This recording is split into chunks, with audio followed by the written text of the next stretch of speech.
Okay, I am back.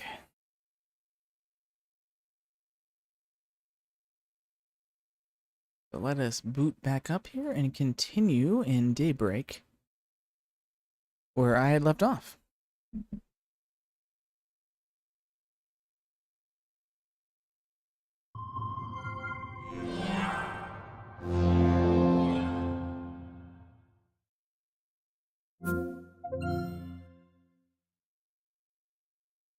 Okay, so we left off in the church here.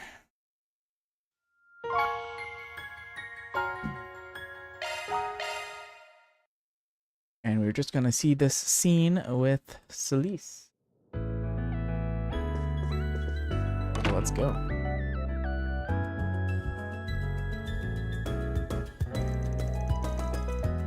Alright, I think I largely understand.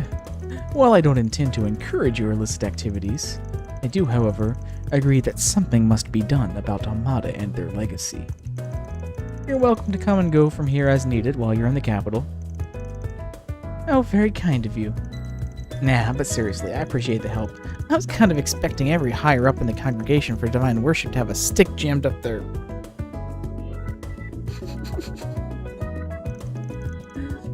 Celise, you're being rude. However, I will agree that it's a little surprising. Hardly. Let's just say that arrangements had been made by someone else already. And speaking of them...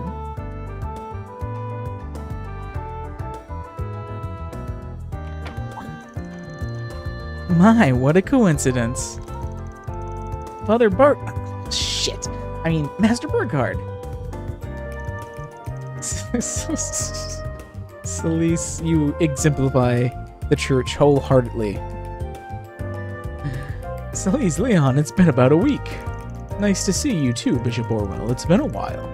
I appreciate you making arrangements. Don't mention it. You might not be a part of the same organization, but you always did well by me when you were on active duty. Now, if you'll excuse me, I shall take my leave. Take however much time you need, all of you. I guess they probably would have kicked us out the door if it wasn't for you, eh, Master? Though we managed quite a lot on our own. Now, don't be so put out. Building bridges where there used to be none takes time. So, what's the current status? I do not believe the rebel's been cleared in Orishon yet. Right, about that. You're still sticking with these jerks, Master? I was under the impression you were merely accompanying them as a matter of necessity, and that you'd part ways after your business was settled in Orishon. You know, you can just say hello, right? Ain't gonna deny we're not cut from the cleanest cloth. Let's just say it's a complicated matter. For the time being, it would be far more beneficial to stick with them than act alone. It isn't too unlike the reason that brought you to the capital in the first place. You never pull a punch. Well, we left the Second Dominion in charge of cleaning up that mess. Those partitions of his should help look after shit faster than I could ever. Abbas's team also Hey! Talking about my good buddy Wazi?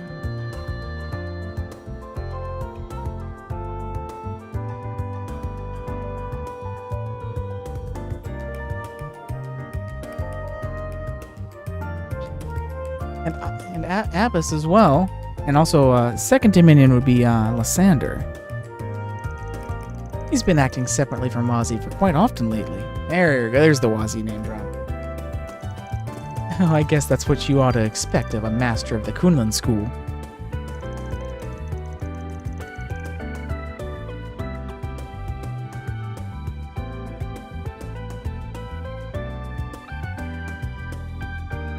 Well, I'll leave you two to it then. I'm glad you're doing well. Hopefully I'll get to see them sometime. Kevin and Gaius too. Kevin name drop.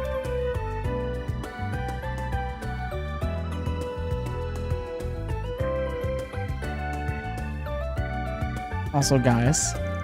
Please, maybe that'll make him get off our backs.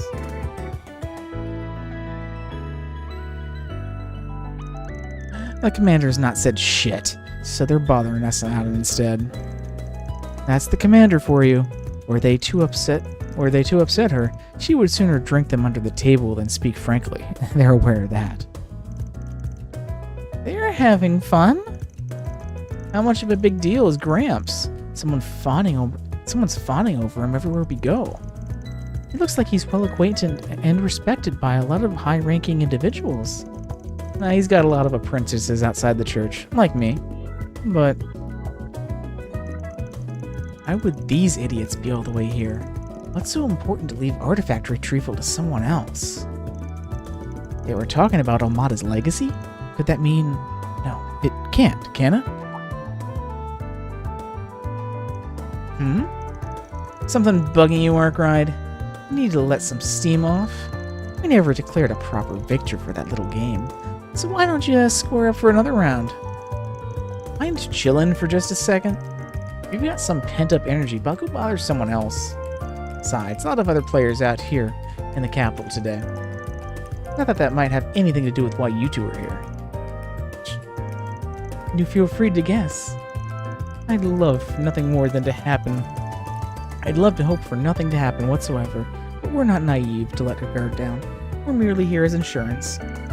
Unlike you, Spriggan. Fine. I guess you got a point.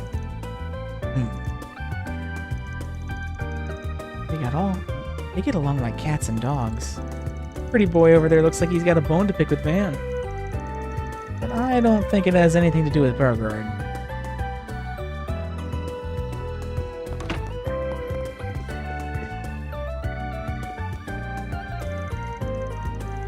You and if our Spriggan here won't appreciate our well wishes, I do sincerely hope you all be safe out there.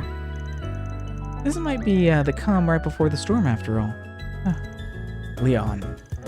Pardon me for overstepping, but I imagine if you're of the same mind, right? I mean, never hurts to be careful. No way he didn't know with how he's acting.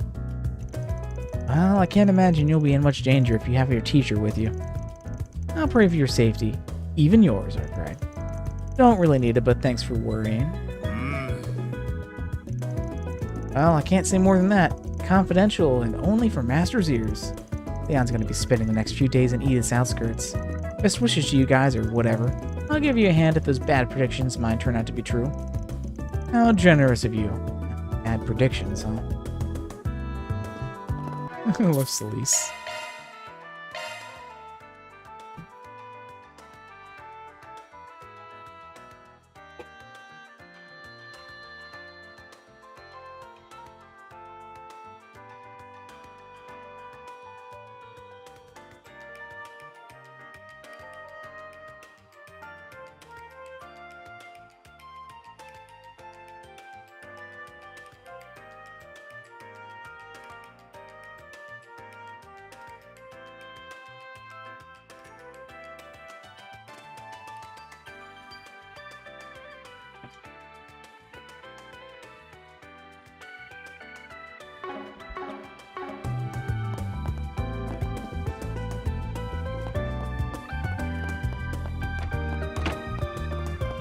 Oh, it's about. I was wondering what this long walkway was. It's a balcony. How are you supposed to get to the other balcony, though? I mean, there's a door there. but where do you go to get to that door? Let's see.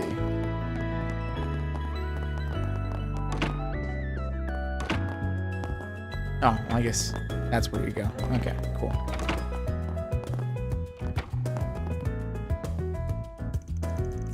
These are the new choir members for the Revolution Festival.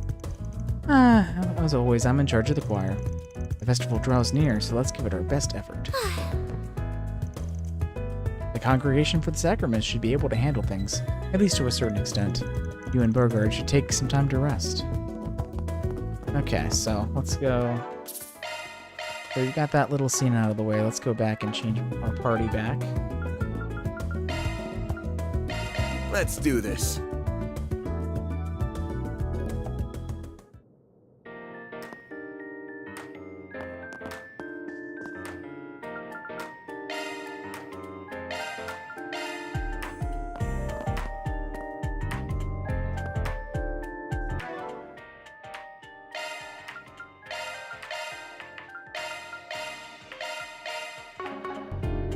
Right.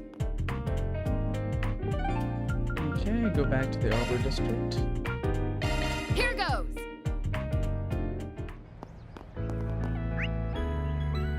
I think we actually got through everything here.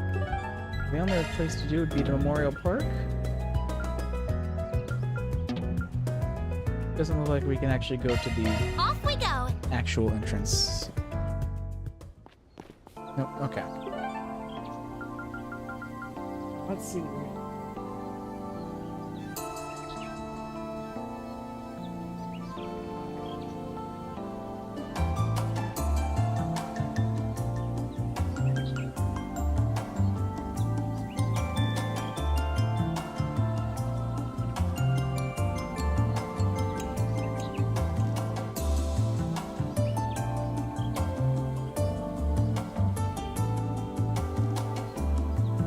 Okay, so let's start off by seeing a movie.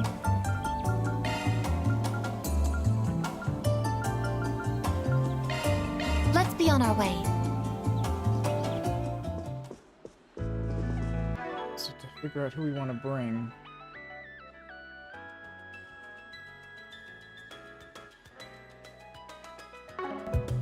What movies we've seen.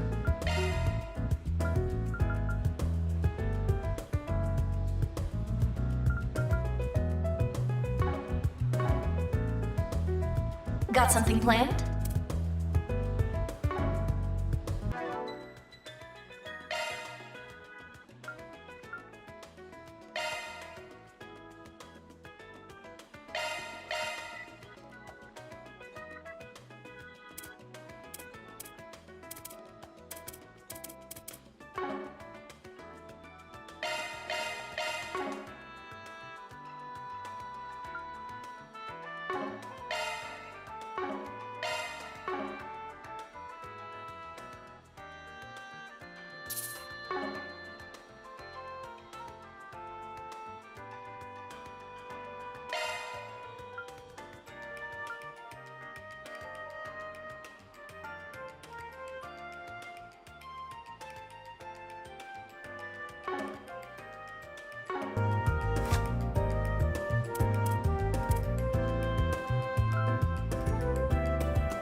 Got something planned?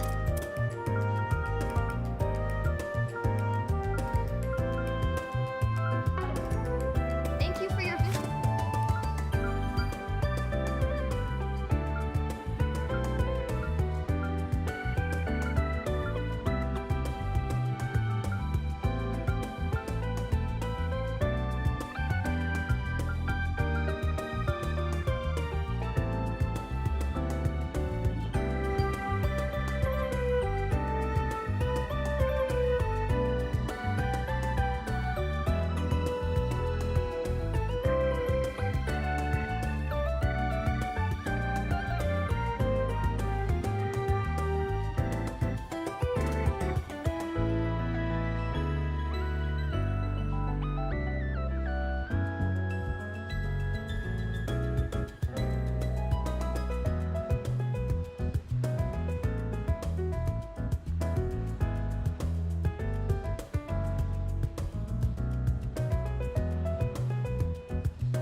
be right back and get a check on my laundry.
Okay, I'm back.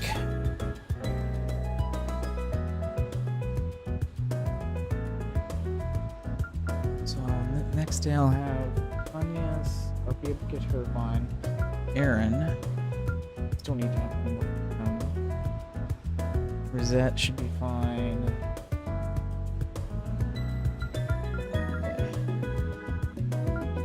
Well, I should see a movie with Aaron.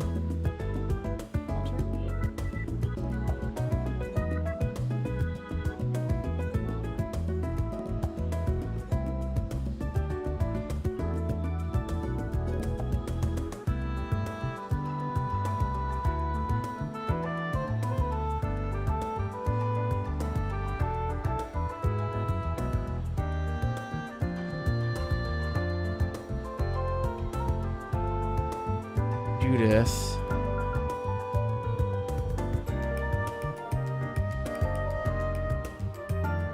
Oh, I also...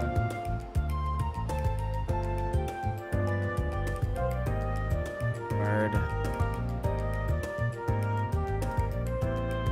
Nah.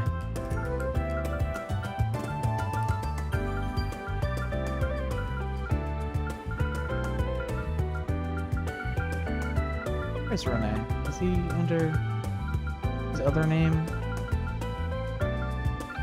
Yeah, there he is.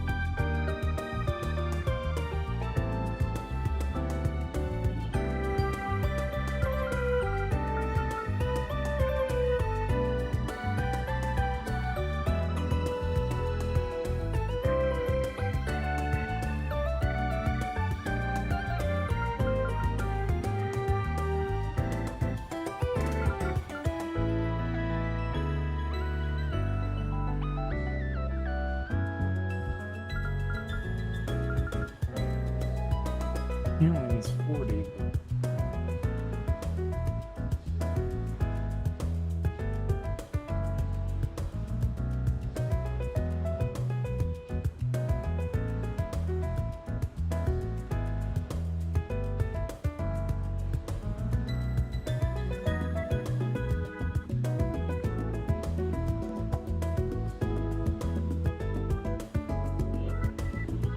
Today. Hello. The showing on screen 1 will soon begin. Rainfall, Gloria, and Midnight Memories. Midnight Memories is leaving. We've already gotten Gloria, so we're gonna have to do that one so we can get that Please before it proceed to the leaves. entrance.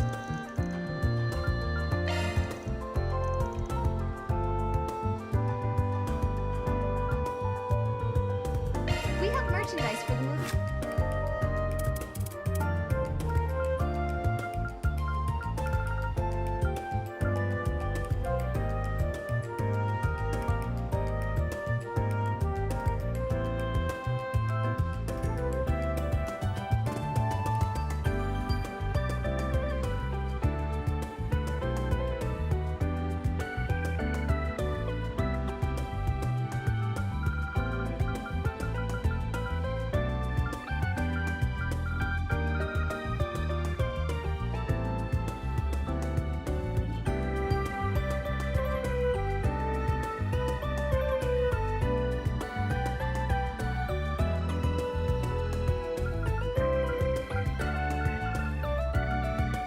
He said it only needs 20.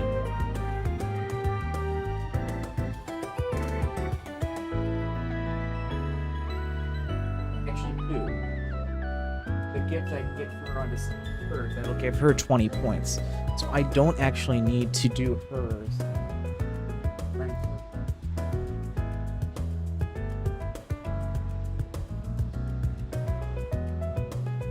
It doesn't really matter anyway, because I'm already going to be doing her final thing.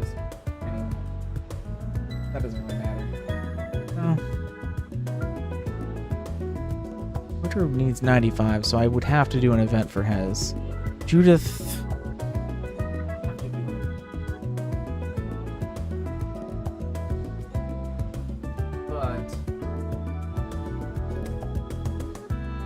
I already gave her her final gifts. I can't on a gift do that, but I could bring her to the movies, and that would be enough, and then I don't have to do her nighttime.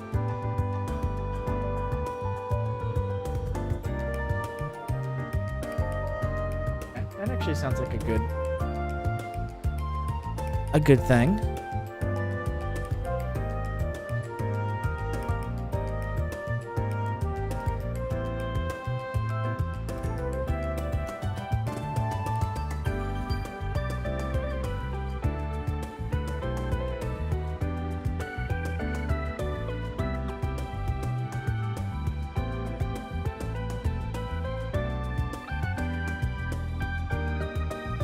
Sorry, I'm doing planning here to try and max out as many of these as possible. He's gonna be hard. Harry's good. I'm already doing that. Agnes is good. Already doing her bonding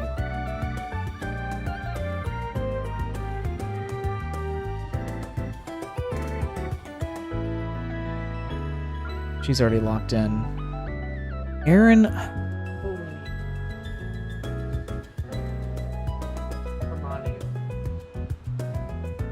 The last day. So that'll get him up to connection 4, but I would still need one more. So maybe I take Aaron and Rosette? No, Rosette doesn't matter. So Aaron and Judith. If I take Aaron and Judith, that gets Judith up to max. That gets Aaron up to 4, and then his next event will get him up to 5. So the only main characters I'd have to worry about is Quater, a nighttime event, so I can do that tonight. And Burgard is going to be the hard one. He's 120. If I get 100 more with his event tonight and get 100 more, so that would mean Renee won't be able to. I'm okay with that. That would get Burgard up to 3 stars, or 2 stars, and hopefully having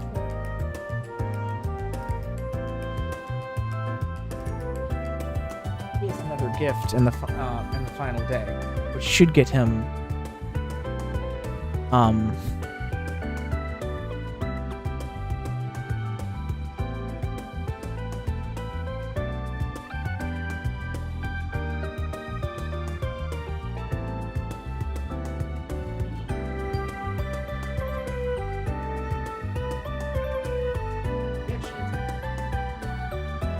actually needs 150 for each stage. That's different than the rest of them. So if we do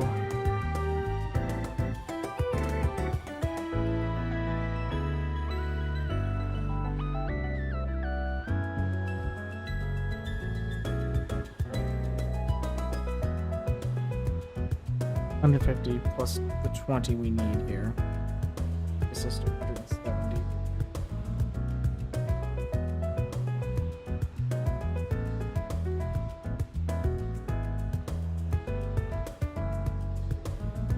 Minus 100 for a bonding event. I mean, he would need 70 left, which would be the final gift. So I need to do his bonding event, and I need to get that final gift and get him. Okay, so plan is Elaine's already at max. Renee, I'm not going to be able to get to max unless I can miraculously pull 40.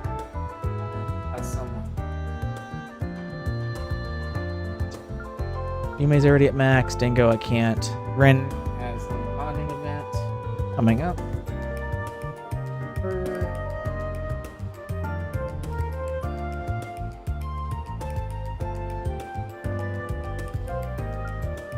Nina also has a bonding event. That's enough for her fee.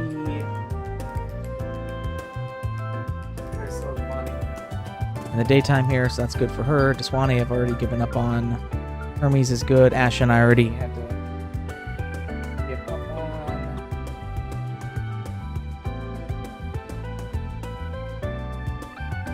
Good for her, so she's already a thing. Jack is going to be right now.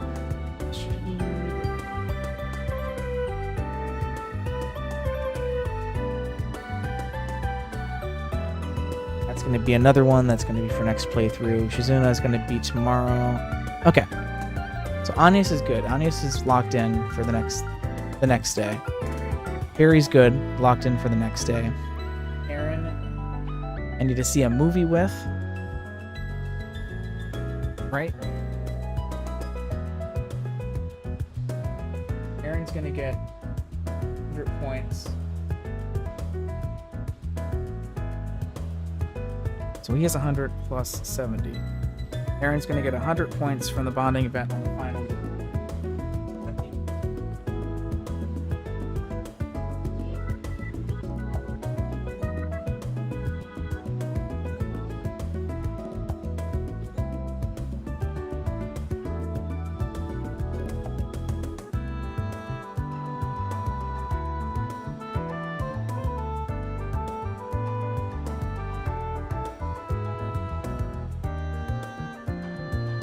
Actually, can I not get Aaron?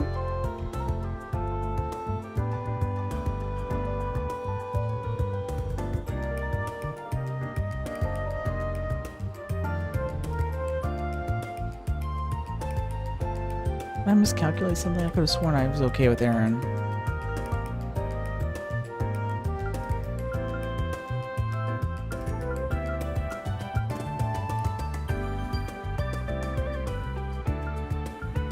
I need to write this. This is too much information to keep in my head. I need to write this down. I'm just confusing myself now.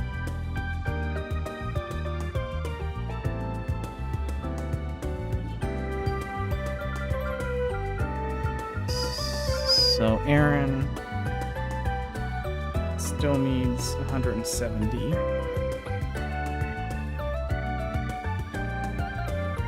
Rosette needs 20. Butter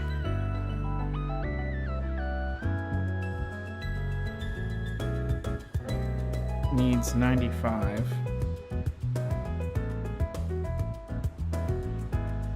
Judith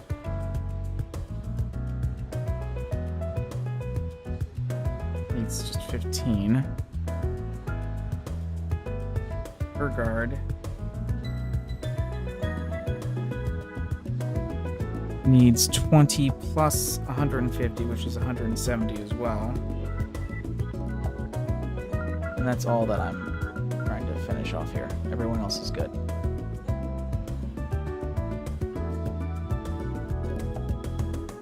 Judith, as long as I see a movie, gets her plus 20. That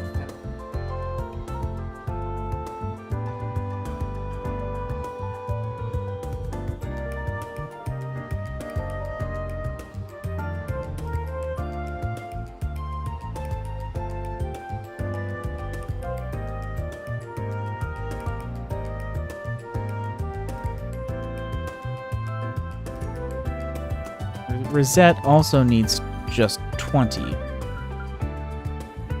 But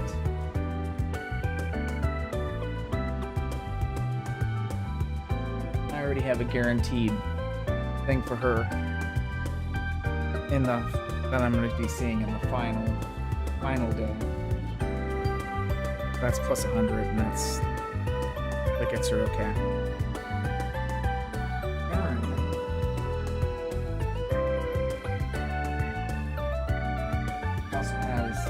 Final bonding event.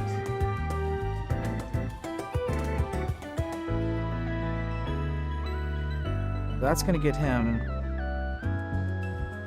100, which leaves 70 remaining.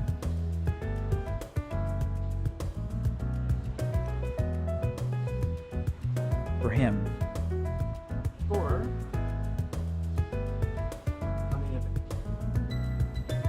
So that will get him 100, and that finishes him off. Burgard also has a point, which will give him, but both Aaron and him have left over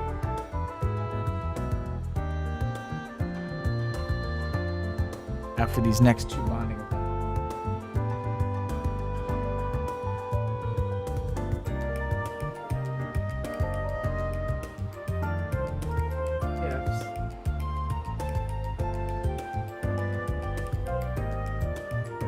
Agnes, Rosette, and Burgard. So Burgard's actually going to get 70 from this final gift. So that finishes him off. So as long as I see his event tonight, plus get that 70 from the final gift, he's going to be okay. The only one I really need to worry about is Aaron, which I don't think I'm going to be able to finish. I don't have any other gifts for him coming up.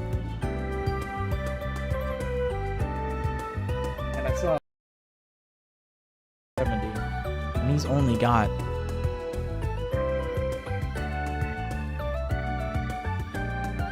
one more 100 event, which leaves 70, so I could see a movie with him tonight, which will get him an additional 20,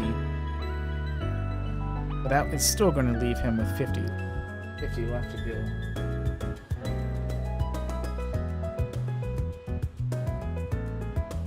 But in terms of who to see a movie with right now, which is what I'm really concerned about, trying to figure that out, I don't need to do it with Agnes. I don't need to do it with Fairy. I can take Aaron, and I can take Judith. I don't need to do it with Burgard, because he's going to be fine. Rosette's going to be fine. Matura's going to be fine. Got something planned?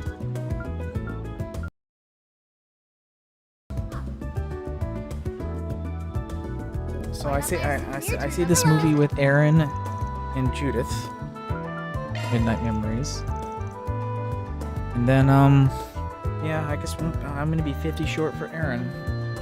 Like, oh well. Thank you for your visit today. Okay, so we're gonna do Anya's. Showing on screen 2 will soon begin. And we're gonna do Aaron. No, that's not what I wanted to do. If you have a ticket, please proceed to the entrance. How did I say Aaron? I want to do Aaron and Judith. Okay.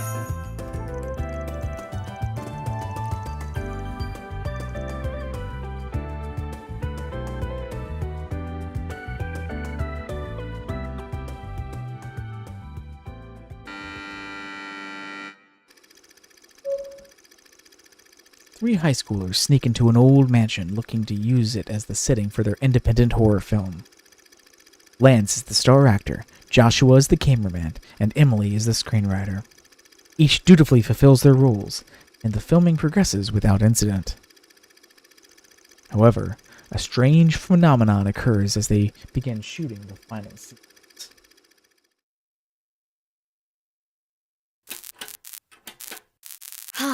For real? Is it just me, or has the lighting been acting up for a bit? Has it? I don't know. It was working fine this morning. Whoa! The lights went out. Spooky. Hey, come on! I can't see a thing! Get those lights back! Ah! Lance? Huh? Emily? Is that you? Blood!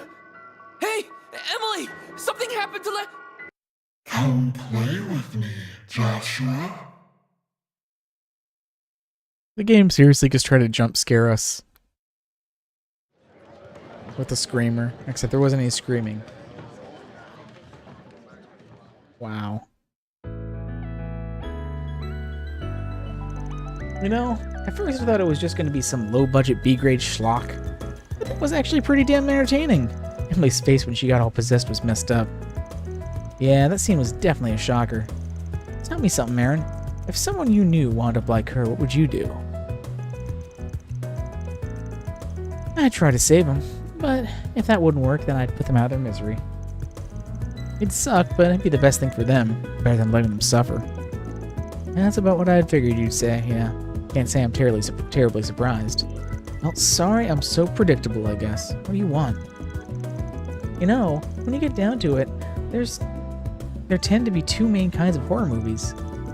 You've got ones that deal with jump scares, and then ones that prefer to have more encroaching sense of dread. The problem with jump scares is that you never know if you're going to be reacting because you're genuinely scared or you're just caught by surprise. Yeah, I totally get what you mean by that. They're really a cornerstone of the genre, but a lot of movies use them way too much as a crutch. Guess what I'm saying is, what good is a horror movie if there's no real fear to enjoy? Because fear and surprise aren't the same thing. I'm gonna have to talk to the director next time I'm on set. I don't want to be doing the same boring things as in other movies. Guess I know what genre we'll see her in next. Got to respect how much passion she has for her job, even if it's something of a liability at times.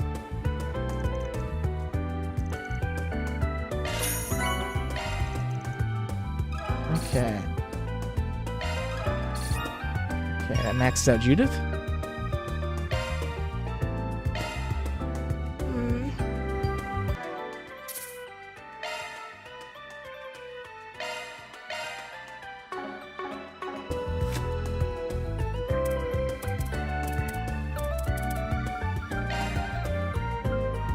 Midnight Memories. Horror. Summary. 3 high schoolers sneak into an old mansion late at night to film their own found footage horror movie. Everything is going smoothly. So this is sort of like this one's sort of a play on on Blair Witch, then. Which was filmed locally here, around where I live. Be right back.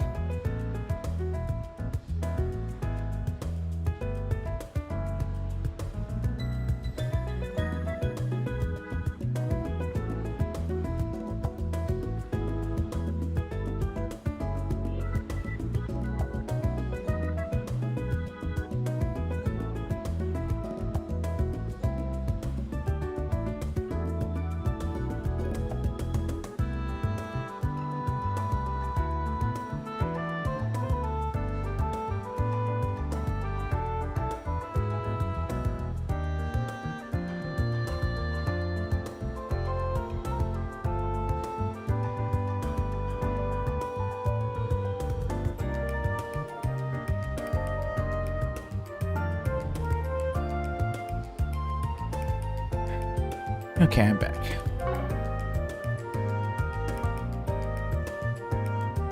We have merchandise for the movie on sale at the shop. Very well. Why not buy a souvenir to remember your visit? Alrighty.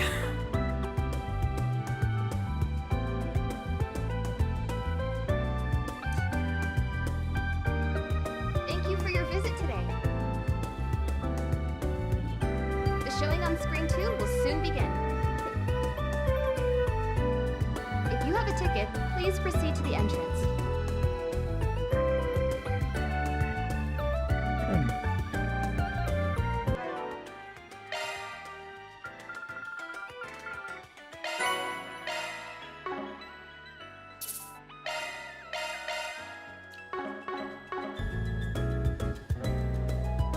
We have merchandise for the movie on sale at the shop. Why not buy a souvenir to remember your visit?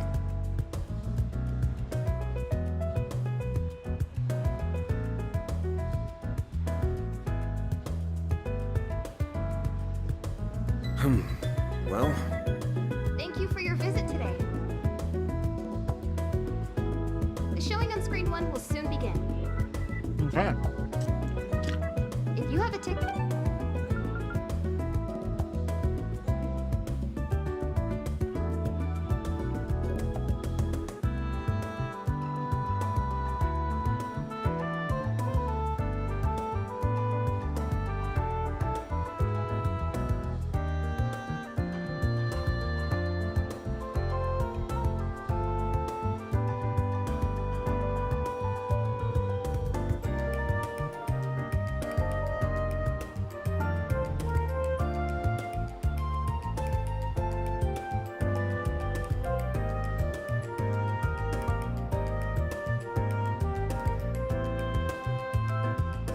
We'll pick up these side quests. Here goes!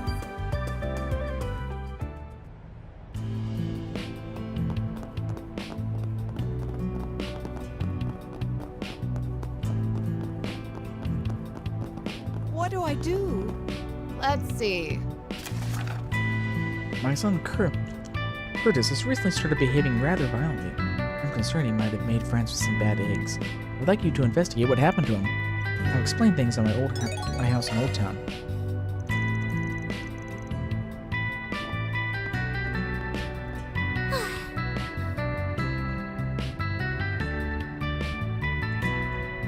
Got something planned?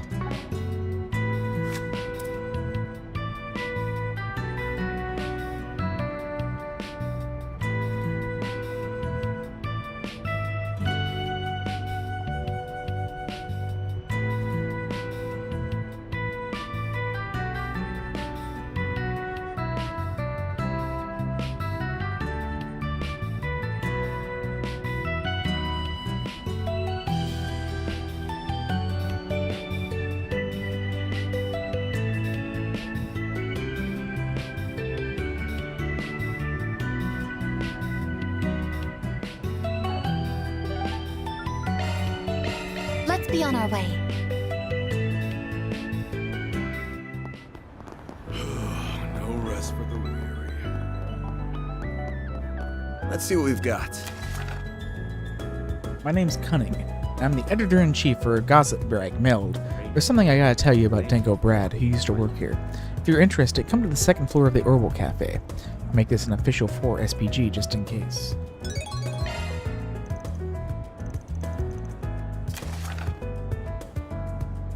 We received reports of a dangerous monster. It appeared deep in the forest of Dirk Memorial Park.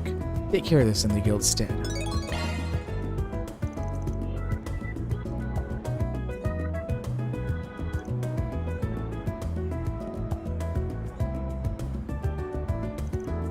Man, that reporter friend of yours who used to work at Meld, right? Biggest gossip rag in Calvert. I didn't know you were tight with the editor-in-chief. I'm not. Nico's mentioned it before, but I've never met the guy. It's supposed to be a bit of a headache to deal with, so I'll try to keep it that way too. But it looks like my luck just ran out. I really think we should meet with him. Perhaps he might be waiting for us already. Walking to the Orbital Cafe shouldn't take too long. And let's go meet with the guys once we have the chance. Okay, so let's go back to Old Town.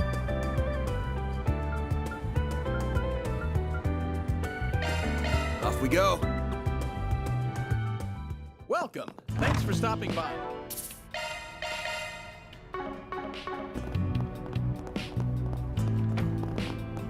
Start doing this side quest.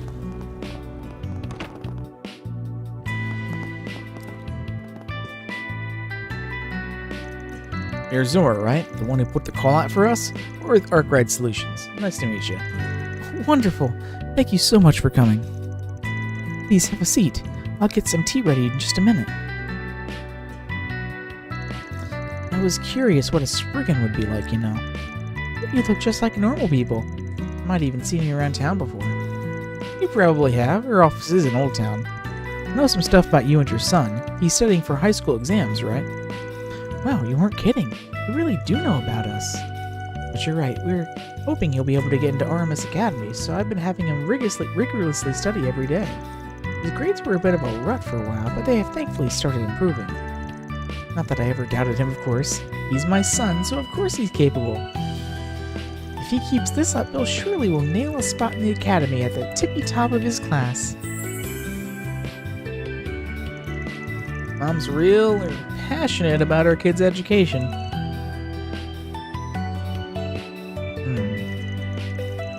But right as he's starting to show some promise, the situation turns dire. Curtis has been behaving really strange as of late. He's become violent all of a sudden, yelling really loudly, hitting things. And he's never done that before? Never in his life. He's always been a good boy. He must be in some awful company if he's acting this way. That's the most logical explanation. I take my eyes off him for a moment, and this happens. That's why I need you. Please figure out what happened to my precious Curtis. So what if he's gotten a little sassy? I'm gonna curse myself mute if I was getting choked like this 24/7. Really? I don't think it would hurt to look around a little and make sure he isn't falling under the bad crowd. Just to be safe. What do you think, Fan? Should we help her? Maybe. Give me a minute to think about it.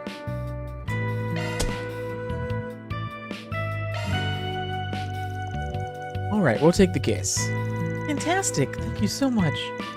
If you don't mind me asking, ma'am, where is Curtis right now? He's out buying some reference material.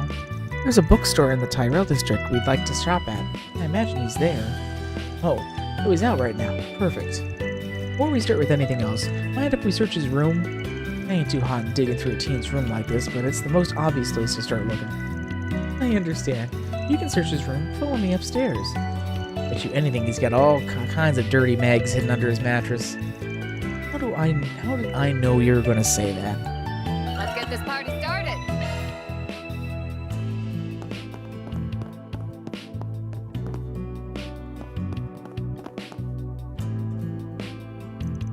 Here you are. This is Curtis's room. Thanks for showing us. Alright, let's get this done before the kids back home. Man and the rest started combing through Curtis's bedroom. At first, they found nothing of note that could plausibly explain his violent turn in behavior. The only objects kept hidden were mock exams with failing scores. But a few minutes later... Well, look at that. Did you find something, Van? You bet. Take a look what I found tucked away inside the desk drawer. A mint tin? It looks empty. I don't think I recognize the brand. Could you explain what it is? They sell tobacco-flavored mints inside these suckers. You only get them if you're smoking or trying to quit. That would explain why it doesn't smell like cigs in here. You could have been chewing on those instead of lighting one up. They taste like what? They might not be the real thing, but only delinquents even think about smoking at his age. Oh, my poor Cordis, where did I go wrong with you? I thought I raised you to be such a good boy. Now let's not get ahead of ourselves. We might be missing something that explains why he had this tin. I know exactly why he had it. It's all my husband's fault. Him and that scandal of his got him demoted from the Bank of Edith. We were forced to move into Old Town because of that. If we were living in a safer neighborhood, my son wouldn't be straying from the path. My husband was supposed to start working at a subsidiary once he got out of probation. Where do I end up finding him instead? Montmartre. I caught him eating there again without a care in the world while I was out shopping. Absolutely ridiculous. He has been working like... Has he been working this the whole time? Or just pulling the wool over my eyes? I just can't trust him anymore. Would you? Wow, she just keeps going. Ugh. Anyway, this 10 gives us a good jumping off point. We'll keep sniffing around and see what we turn up. Pardon my outburst. I'll leave you all to it. I'll be waiting for your report downstairs. What's the matter, Van? Did you notice something else? Yeah. This tin still stinks. It's faint, but you can still get a whiff of it if you get really close. It smells just like an Orbo hookah. It was like a lifetime ago, but I'd recognize that smell anywhere. What? Really? And here I thought we were finally done with that bullshit. I don't know if I'm more surprised by the Orbo hookahs coming back, or that hound's nose of yours picking up the smell. I don't doubt Mr. Arkbrad's right about it. The CID and police were supposed to have confiscated all of them. I don't remember hearing about that stuff coming in tablets. Where did he get something like that? I worry for his health, for how his health might have been affected. Alright, Chief, what's the plan? Do we keep going straight to the kid or get him to spill? No. We need to figure out where these things came from in the first place. Right now, this stays between us. Nothing good can come of his mom catching wind of this. The firecracker of a mom like that, I can only imagine. But since we're talking about tobacco-flavored mints, maybe a cigar seller would know something? Or a cigarette seller would know something? If his father smokes too, that could lead somewhere. Agreed. Might as well look into both of those. Maud said something about her husband eating at Montmartre?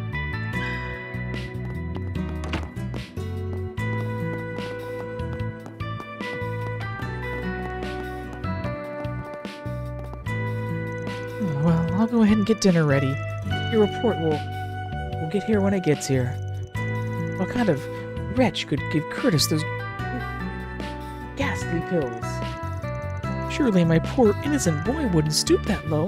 He must have been coerced.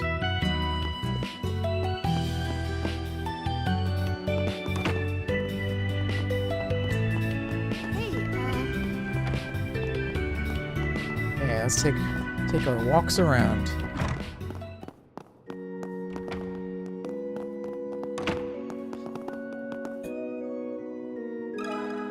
Can we talk?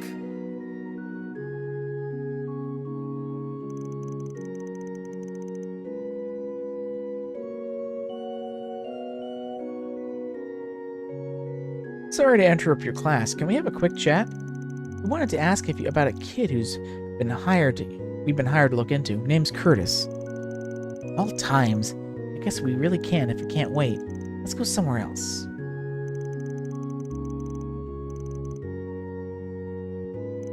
Right. Okay. Not gonna lie, I think his parents are making up a storm in a teacup. He's not gonna turn into some hardened criminal because of this. But to answer your question, I do know who you're talking about. He came to my tobacco kiosk about an hour ago. He did? Yeah. Asked if I had any tobacco-flavored mints for sale. I told him I don't sell them and that, even if I did, a kid like him shouldn't go anywhere near him. He got all huffy and started yelling. Called me an old hag, which was nice of him.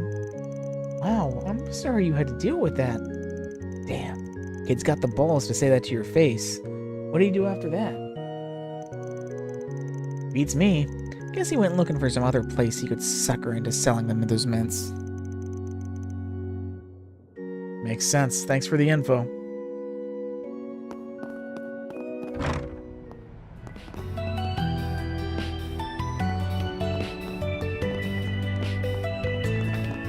Yeah, let's go talk to his dad.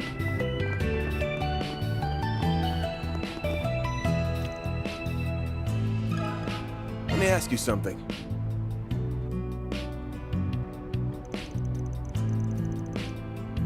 Got a minute? I want to ask something about your son.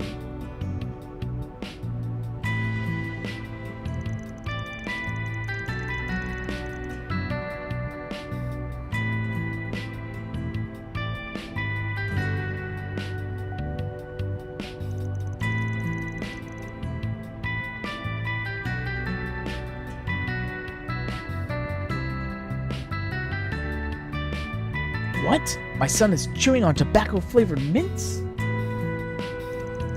Can't believe it. He's never been the brightest at school. I didn't think he'd be that stupid. Sir, please calm down. As an aside, do you smoke at all yourself? Gotta no. Oh, would I? The smell would only make our clients uncomfortable.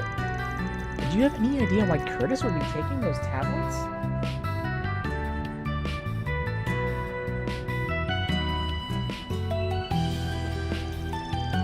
I know what's going on with him. One must be getting lazy, tired of studying for entrance exams, so he must be taking them as a distraction. What an embarrassment. He's getting really spoiled if he thinks he can get away with all this nonsense. When I was his age, I was focused on my studies, and I didn't even eat or sleep. So what in Gehenna is Zora doing raising our son for him to turn out like that? What's his problem? I get that he's mad, but he's still a kid's dad. With parents like these, kids are going to start acting out sooner or later. Thanks for the info. We'll get out of your hair. Well, it's both people on our list. And none of it helped. Dad didn't really tell us anything new about the kid. We got no info to go on about those mints. Guess the last stop is that bookstore his mom mentioned. Might not even be there, but I can't hurt to talk to him if he is. If he's not, we can always ask the staff. They might know something.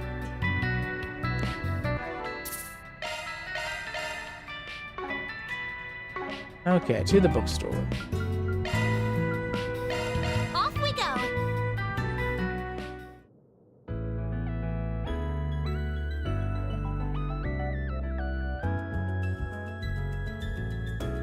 Indeed.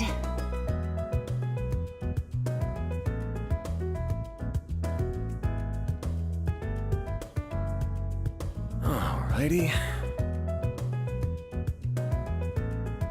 Very well.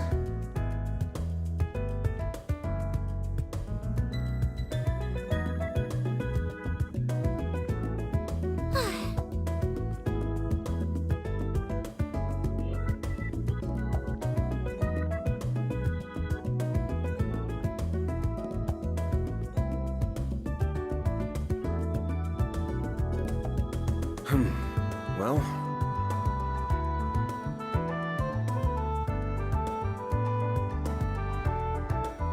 Okay.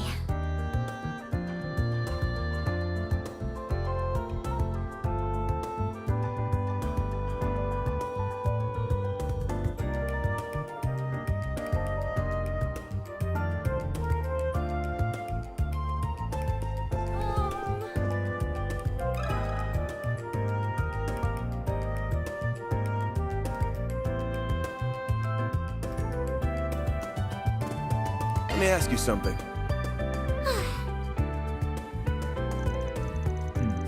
I don't really see anyone that could be Curtis. I'll have the manager and see what he has to say. Excuse me, does the name Curtis ring a bell by chance? Oh, wow. Poor Curtis. I had no idea he was going through all that.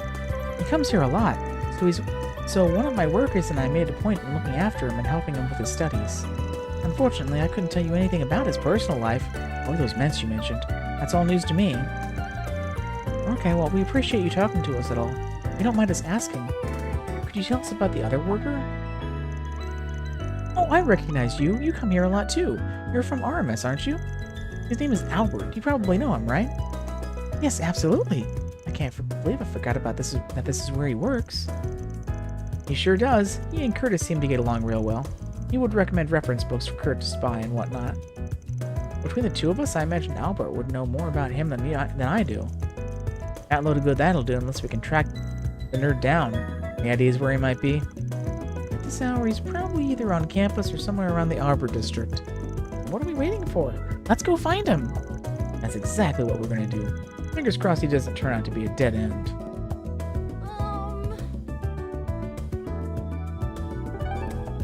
Okay, to the Arbor District.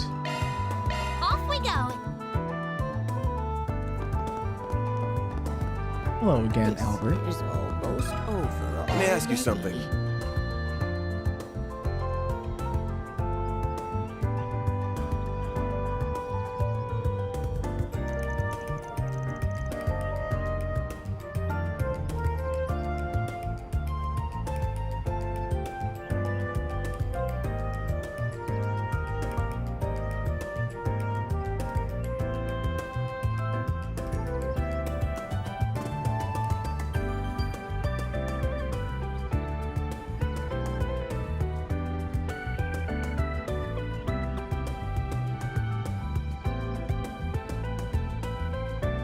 I'm sorry to call you all of a sudden, Albert.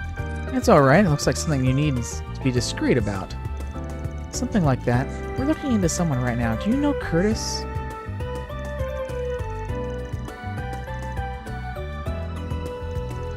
Damn it. I knew something was up. He's been acting strange lately.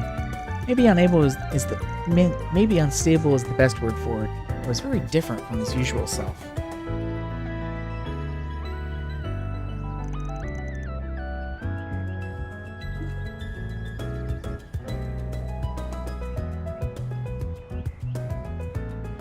How long have you known? You know, I don't really want to help you. I guess I noticed at around late October, early November. He was pretty down in the dumps before that, saying he'd lost motivation. But then he started being all excited about his studies all of a sudden. Something was off about it, though. I don't know where all the enthusiasm came from.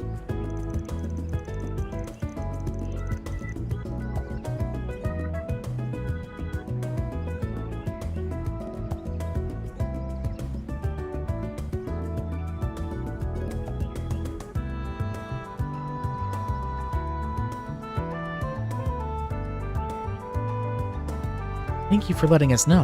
Have you heard anything in particular about his friends? As if he was hanging around with a bad crowd? No, not really. Didn't look like it anyway. Wait, maybe. It's not quite that. But I remember someone that looked like him hanging around the back streets of the Tyrell district. Since it was at night and the guy that he was talking to looked real shady, I just kind of assumed it couldn't be Curtis. Damn it. Maybe that's the guy that... Now come on, stop mumbling it out with it already. You've been warned at school to watch out for a suspicious man that hangs around Tyrell's back streets. Apparently he sells tobacco and hard drugs to young people. That's what the rumors say anyway. I should have made the connection earlier. Curtis could have bought the tablets from him.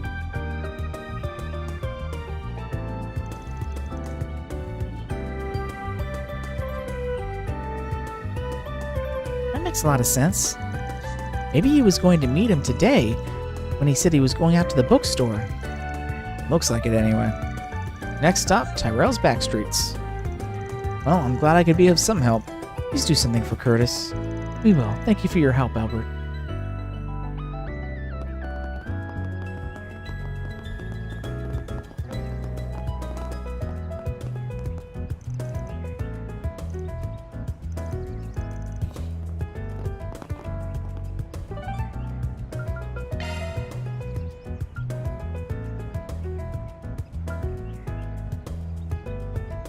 Let's be on our way.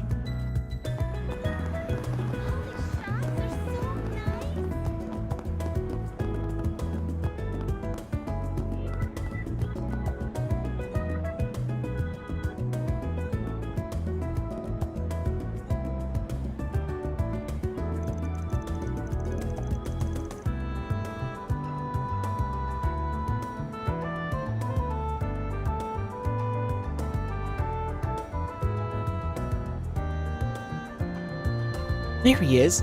That's got to be the seller, right? He just looks like it. Only one way to find out. I'll pose as a customer and try and talk to him. You guys hang out here. If we approach him as a group, we'll probably get spooked. Makes sense to me. Good luck, Van. Whoa, hold on a minute, Chief. We're talking about a guy who deals to kids. He's not gonna want to sell to an old fart like you. Damn, Darren. He's out of line, but he's got a point. You never miss an opportunity to remind me that I'm older than you, do you? But you might have a point. If his client base is like the students of Curtis, then I'm sure that's how I'm out. Oh, Van, don't let Aaron get to you. You're still perfectly young. Yeah, don't worry about it. You should be more confident.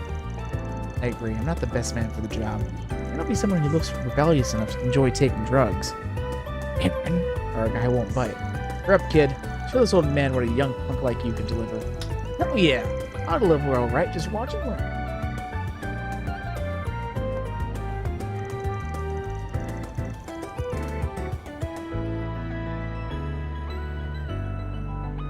Yo, dude. Heard you can hook me up with some good shit. Isn't that true? Who the hell are you? A good friend of mine told me about you. Heard you got some kick-ass mints that can get you high. Emphasis on the kick. Mind hooking me up with some? I'll pay you whatever you want if it's good. Yeah, I know what you're talking about, man. That lanky-ass school kid fill you in? I'll let you know a secret. This stuff originally came straight from some pharmaceutical company. I hadn't heard of them before, but I guess they got busted by the cops or something like that. They were all out of the market for one hot minute before they were taken off. I just sold the last of my stock to that kid a little while ago. You kidding me? All that talking, you got nothing to live? You let a guy down. Hey, trust me. I'd love to have more so I could make even more money, but it is what it is. Seems like that kid's developed a real dependence on him, though. I tried telling him what I just told you, but he got all pissy with me. I told him to give me more before checking what little he had that looked like a little baby.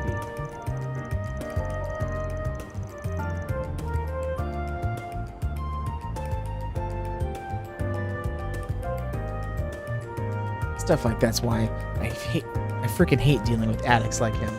They've always got to make everything hard. Bingo! So the kid just really did come through here. Sounds pretty shitty, yeah. What did he do after he threw the temper tantrum? I suggested some other stuff to try, but he wouldn't listen to me. All he wanted were those mints, it seems. So I told him to try the Blacklight District just to finally get the kid out of my face. I even told him how to get down there for good measure. Hopefully he'll leave me alone now. Blacklight District, huh? That's a good idea. You could definitely see someone down there hawking that stuff in some dark and dingy corner. Is that what you're after too, just those mints? I've got plenty of other perfectly good stuff, you know. I'll even give you a free hit. You should try it. I'm good, man. I'm only interested in those mints too. Great, thanks for nothing. What a waste of time this was.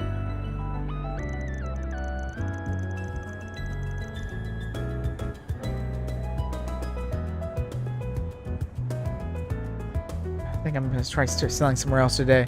Seems here's deader than a stuffed palm. Nice work. Sounds like you got a lot out of that dirtbag. I'm just glad we have an idea of where Curtis might be now. I bet we can guess where those mints came from too. Yeah, it was probably a dummy corporation set up by A. All we need to do is find the kid and hear his side of the story. Seeing he's on his way to the Blacklight District, let's supposed to focus on dragging him out first. We can question him after that.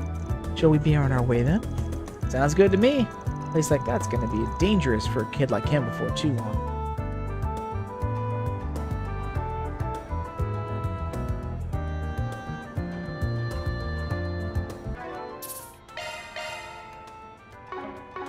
Okay, to the Blacklight District then. Off we go. Got it. Very well. Okay. Right. He's right here. Good. Don't think I've seen you before.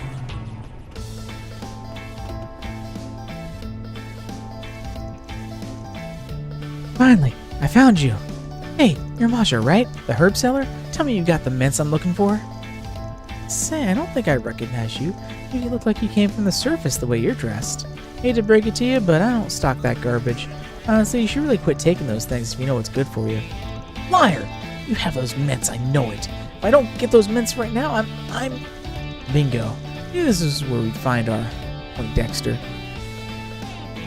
Huh? What do you want? I could swear I'd recognize you from somewhere.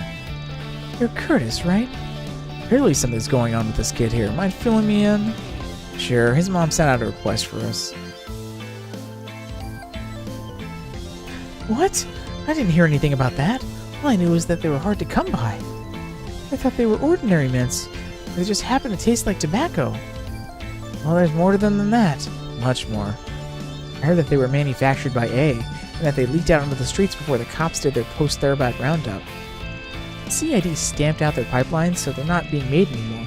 It's only a matter of time before they're off the streets completely. That's a relief. I get you kids like to rebel against your parents, but hard drugs aren't exactly the gotcha you think they are. It's not about that. I'm not trying to rebel. I need those mints. Why can't you simpletons understand? It's not worth damaging your body. You really need to stop. You're already showing side effects, bud. That outburst there? Probably the mints making you feel irritable and prone to withdrawal. Like it or not, those things are having an impact on you, and they're only going to get worse the longer you're on them. I know that, for crying out loud. I know they're dangerous, but I have to take them. If I don't have them, I can't study hard enough. If I can't study hard enough, I'm going to fail my entrance exam. And I'll just be another stupid kid like all the rest. I don't even want to imagine how my parents would react if that happens. They'll yell and scream and maybe kick me out of the house. My life's over, isn't it? This poor kid. I feel awful for him. This mint addiction seems to be a symptom of the real problem, then. We need to address the root causes to solve this case. This poor kid's been driven into a corner. We have to hold his parents accountable. No middle schooler should be stressing like this. It's pretty clear to me that the parents share some of the blame here. We're going to need to give him a talking to. I know you're not going to like this, but I need you to be part of that discussion with us, okay? If you don't mind me asking, do you know who sold those mints to him in the first place? We do, actually. A blonde guy with a goatee. Seemed like he had a habit of slaying off his stuff around town. Oh, him. I figured. Don't you guys worry. He hasn't been on the streets for long. I'll be sure to remind him of the rules we have here. But frankly, if he's going around selling drugs to children, he won't be on the streets for long. Thanks, we'd really appreciate it. Save us the ball ache of having to find him again. I probably ought to report back to Rene before doing anything else, though.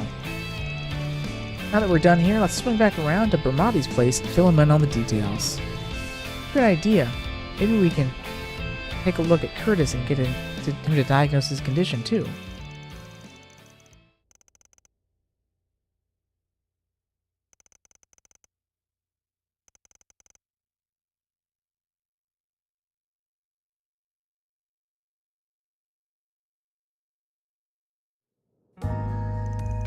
Okay, now that everyone's here, we can get started.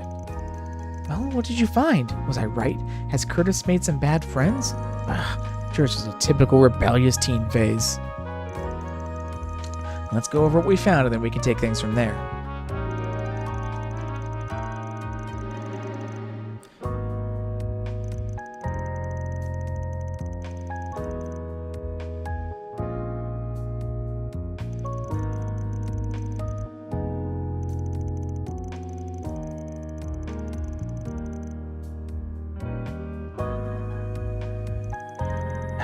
This is all so much to take in.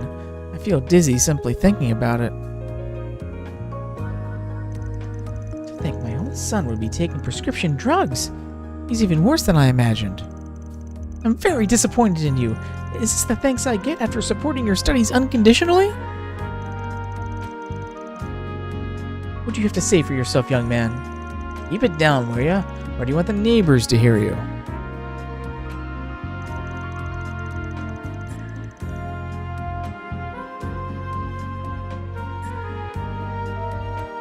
As for you, did you forget that your father just started working again? I don't have the time for this nonsense, and yet here you are, causing me nothing but problems. I don't have enough on my plate already.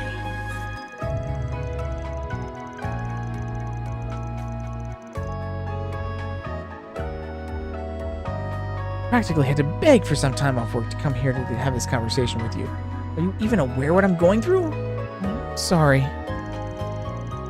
Honestly, I'm surprised at the total lack of shame here. So am I. Are you actually sorry for what you put us through, young man? I trust the police aren't going to have to get involved at this point. The last thing I need is for my son to get arrested. Now that will really get me fired. No, you two have got it all wrong. He's not the one that should be ashamed. It's you two. You should be mortified. Well, I guess it's up to you. Can't force either of you to feel guilty. Guilty? What should I feel guilty for? Don't try to change this subject. Curtis is the one that's acting like a delinquent. This isn't about us. On the contrary, this is all about you folks. Or did you forget already?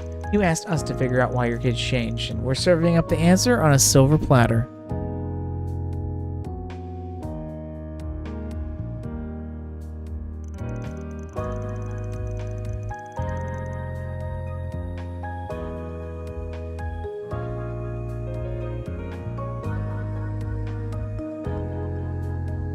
Curtis was hitting a dead end with his studies and felt like he was being driven into a corner.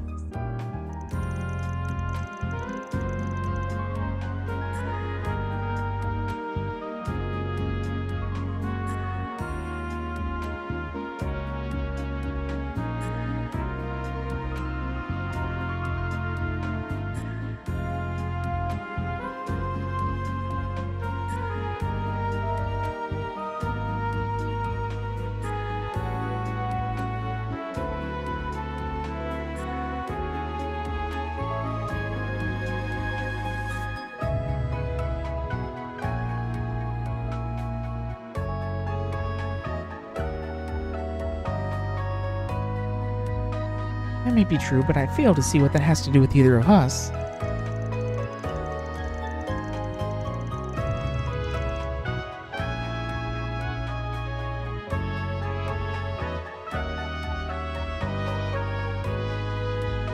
What you're not getting, I'm gonna spell it out for you. Your son didn't fall into the bad ground or change because of those damn mints.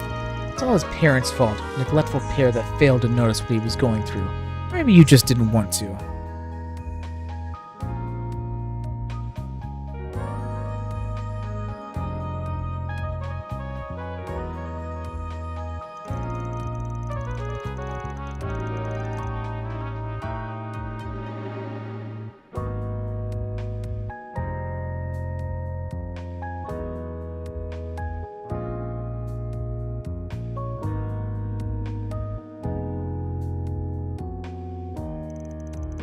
Have you two ever stopped to think about how Curtis feels? I don't know everything about your family, but it looks like you two only worry about what you want for him, and not what he wants.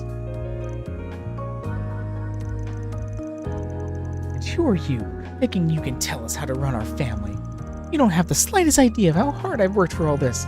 Also, Curtis could get into a prestigious high school. His future would be set. Exactly. Do you know how much money I've spent on the textbooks and mock tests? I did all that despite my work situation.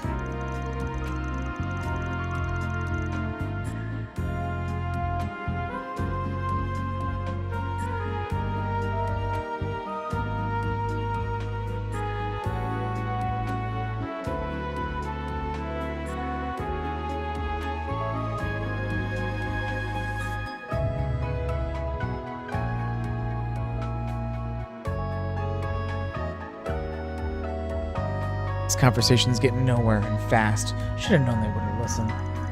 Feels wrong bailing out and leaving the kid out to dry, though. Not really my style, but I guess it's time for a little marriage counseling. Ooh, we get a choice. I don't really need law or chaos, though. I need gray. Bring up their family bonds. Recommended divorce. Oof.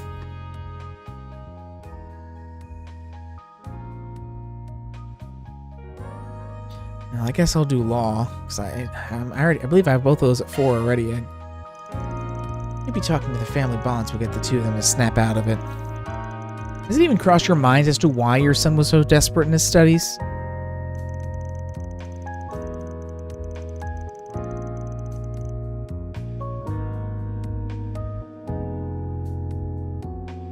Who knows, maybe I'm talking out of my ass, but shit looks like he was just trying to live up to those lofty expectations of yours. That's not why. I just thought a good student should go to a prestigious school. And then you hit a brick wall? So that's when you started turning to those mints to get into Artemis. And at the end of the day, is that what you wanted? I mean, sounds to me like you really wanted was to not let your folks down. Put all the effort in so they could finally acknowledge you. I don't know what to say. While your son's busting his back to succeed, what support did he have?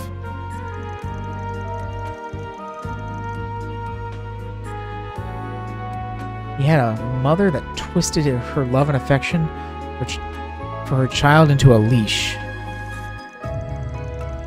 And a father acting only for his self-righteousness, without ever stopping to look back at his family.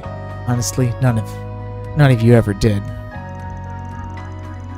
You don't know the first thing about taking care of a kid if you think that sad excuse for parenting is the best way to raise him.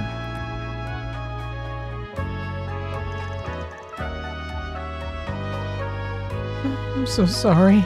I wanted to support you, but it turns out all I was doing is burdening you even more. I might have let it get to my head, having so much power over managing your life. I failed you as a mother. I should have believed you, but I didn't. I am also sorry, son. I thought it was my job as the man of the house to provide for my family. That was your mother's job to raise you instead. When I got demoted at work, I thought I'd failed you all.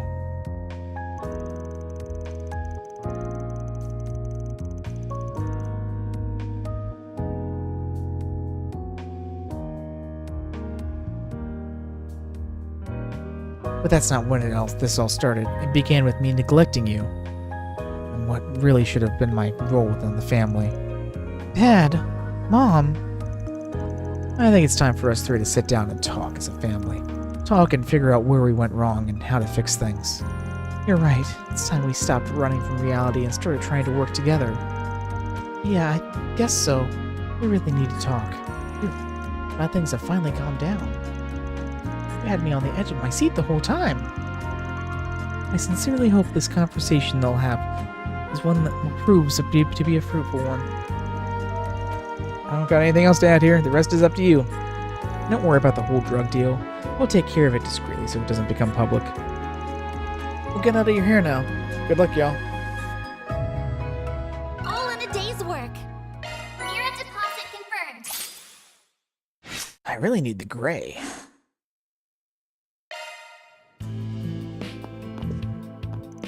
Anyway, I have to get dinner ready. Let's discuss this over dinner, okay? So, Bud, how are your grades? Well, that's not what I should be talking about. I just don't really know where to start. What's gotten into you two? You were all normal until this morning. You were all soft and stuff. Fine, I'll take the medicine, okay? And, thanks. I guess I owe you.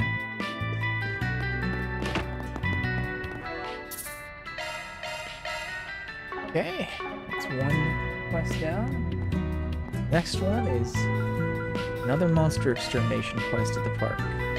Let's be on our way.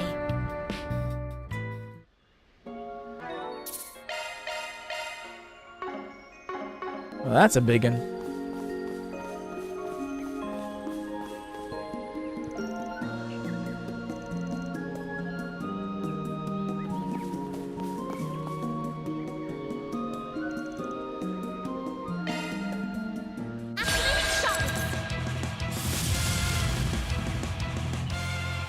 Chance for a shoulder boost. Pressure him and move in.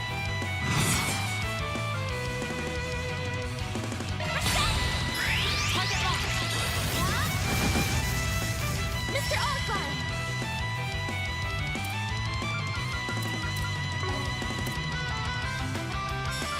Keep it up. It's working. Take that. Here goes. Brace yourself.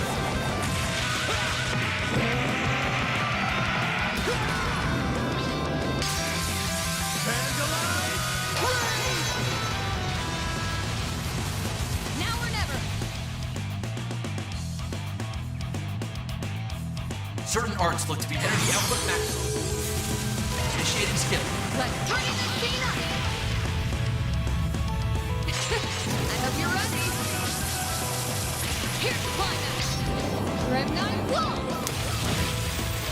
boost gauge expanded.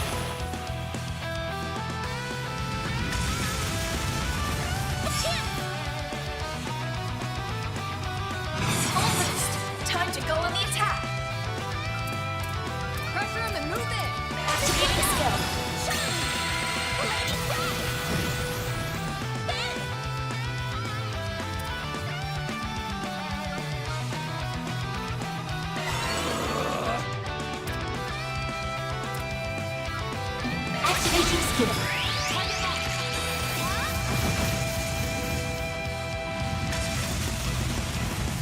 Eat this!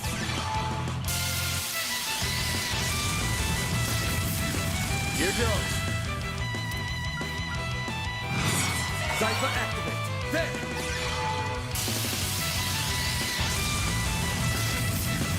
Here I go.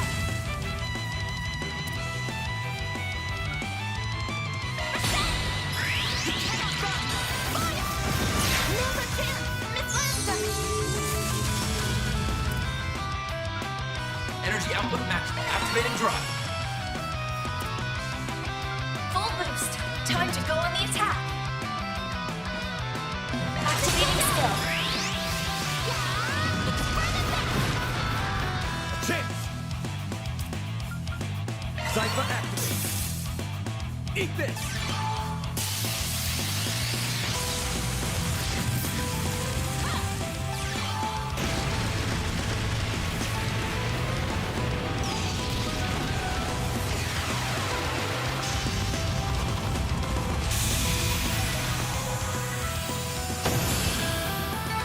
I won't stop here.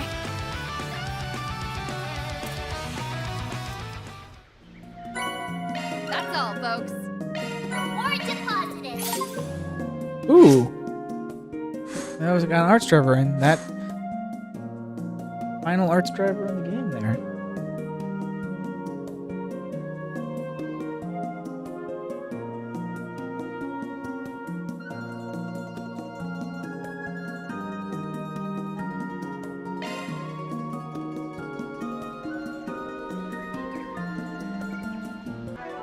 Yeah, 1 second here. I'm gonna need to restart my computer here for real quick. I'll be right back.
Okay, I'm back.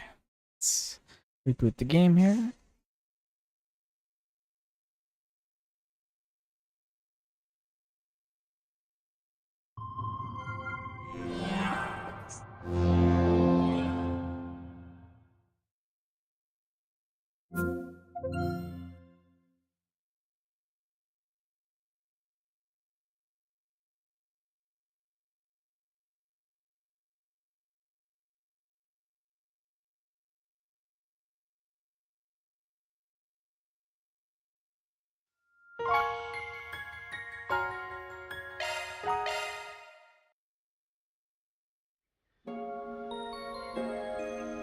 Okay, one more forest BG to do here.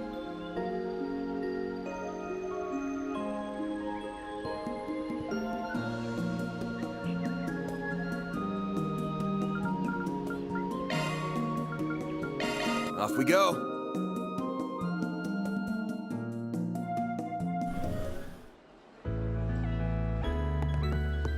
Oh, that's great. All drivers gained.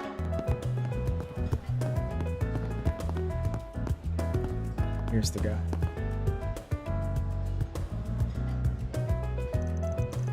He really did come. Not that I didn't trust Dingo at all. Name's Van Arkwright. I take it you're Meld's editor-in-chief? Yep, that's me. Me and Dingo go back about 7 years. He told me a lot about you. Sounds like you were real busy over in Orshan, too. No clue what you're on about. Those would be no... I thought there would be no reports about us being involved with it. There won't. The authorities are keeping it a secret. He was probably just saying that to get under our skin. Well, whatever. It's not getting an article, so I'm not interested.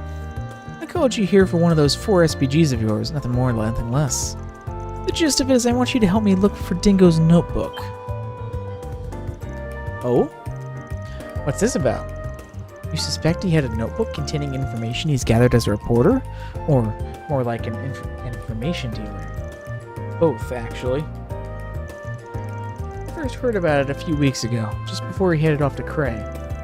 I could tell he was chasing a dangerous scoop of some kind, so I jokingly asked if he had a will ready yet. Oh.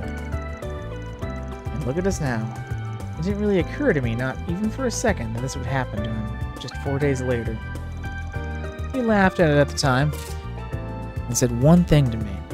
The closest thing I have to a will is my notebook. I've left it with a trusted source, so if anything happens to me, send out a 4 SPG about it. Wait a second. So this is a third memento of his on top of the video and camera. We don't have that notebook ourselves, though. Sorry if that's what you were hoping for. Oh, I never thought you did, but I expected you were the only ones who could track it down.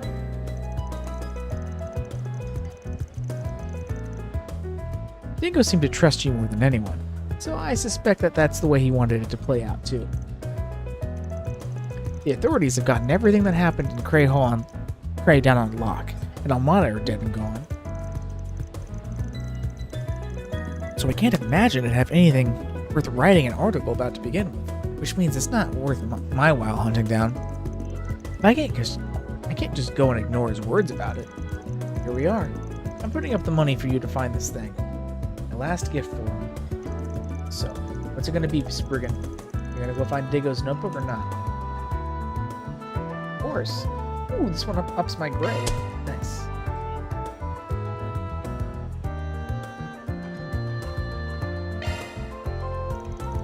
We'll take the job. You got anything else you want us to share?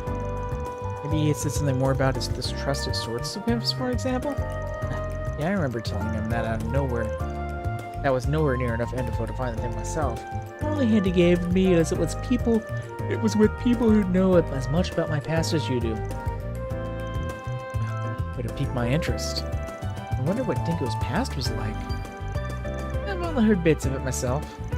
How much do you know? Even less than you do, I suspect. I know he used to live in Mistledom before ending up in the capital city. Oh, that's about it.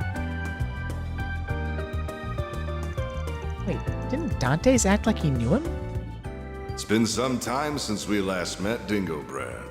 Though we did cross paths in Tharbad, albeit briefly.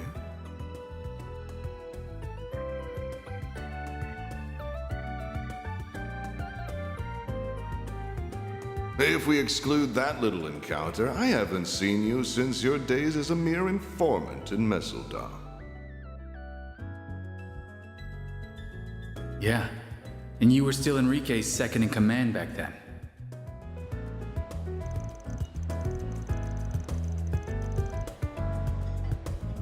Saying the two of them knew each other at length beforehand would be a fair assumption. Alright, we'll see what we can dig up with that info then. Good luck. Anyway, my break's over. I gotta get back to work on finding scoops for the festival. I'll give you my number. Just give me a call if you need to. I'll borrow you the money if you do. It can be my way of honoring Dingo's death. Oh, we got it. We'll take it from here.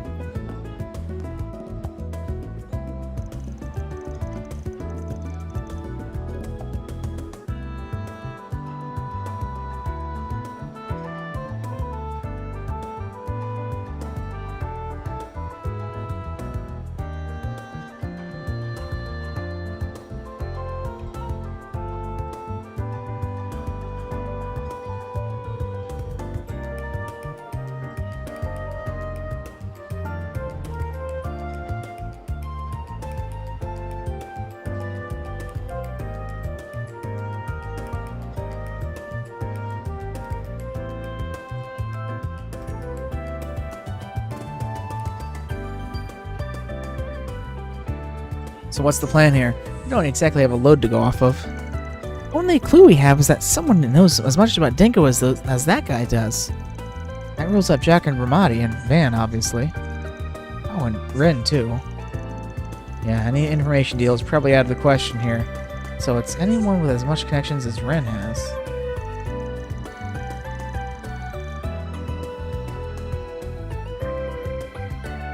People like Nina and I know even less about that than the editor-in-chief does.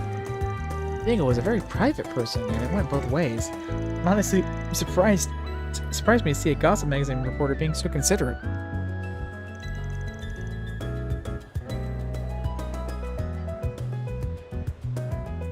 That's just how Dingo was.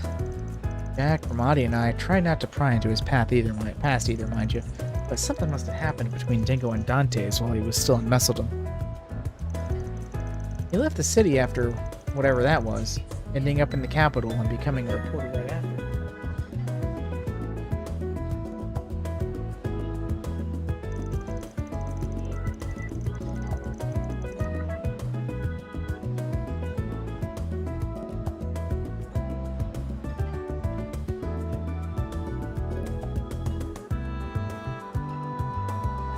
I don't know any details, but I imagine we'll get out of this knowing a whole lot more than we came in with.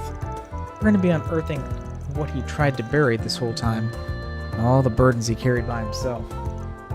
Man, you don't look like you're about to back down, though. No way. Job's a job, and I'm nothing if I can't see this kind of shit through. But anyway, I think I can think of at least one person who fit the bill for this job that won't be a pain in the ass to meet up with. Oh? It's not an information dealer, mind you. She was close to Dingo. I can't be the only one who immediately thought of her. Oh! It does seem plausible that she might know something. Are we going to meet her then? Yeah, let's head on over to the Tyrell Times. I don't think a meeting with her would be all that hard to get, as long as she's not out of the office. Right. Damn it! That bastard up and left us with the bill! Gotta be pretty sly if you're gonna be running the biggest gossip rag in town. Well, the least we could do for him since he brought this to our attention. Okay, sounds like we're gonna be going...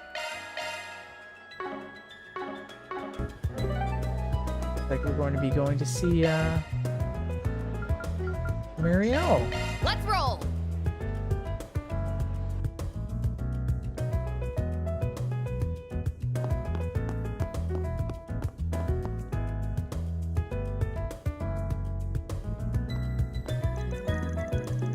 Oh, hey guys! Good to see you again. Need something with the paper?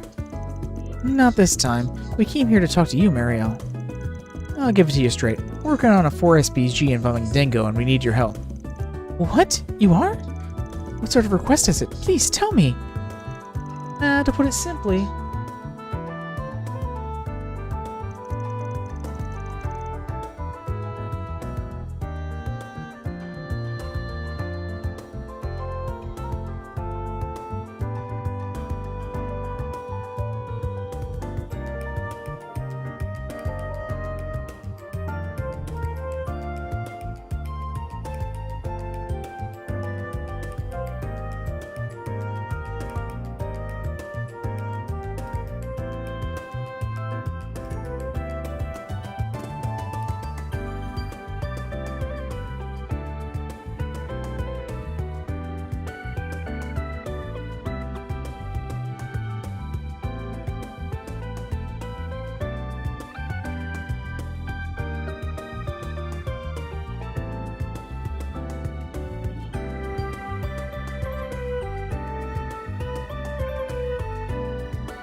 You talked to Mail's editor-in-chief, Mr. Cunning.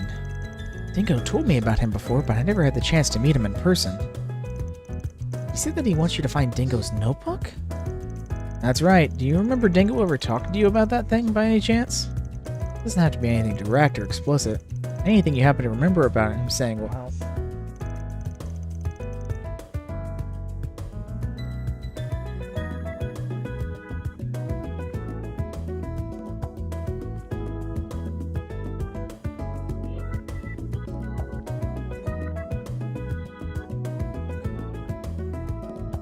Actually, we didn't just talk about it before.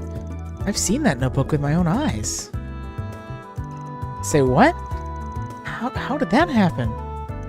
I'm sure you all noticed when he was alive, and I tended to barge in on him when he was trying to work and stuff. One day we were having lunch, and I asked for advice on how to interview people, and he was writing stuff in this black leather notebook. What, does he have a death note?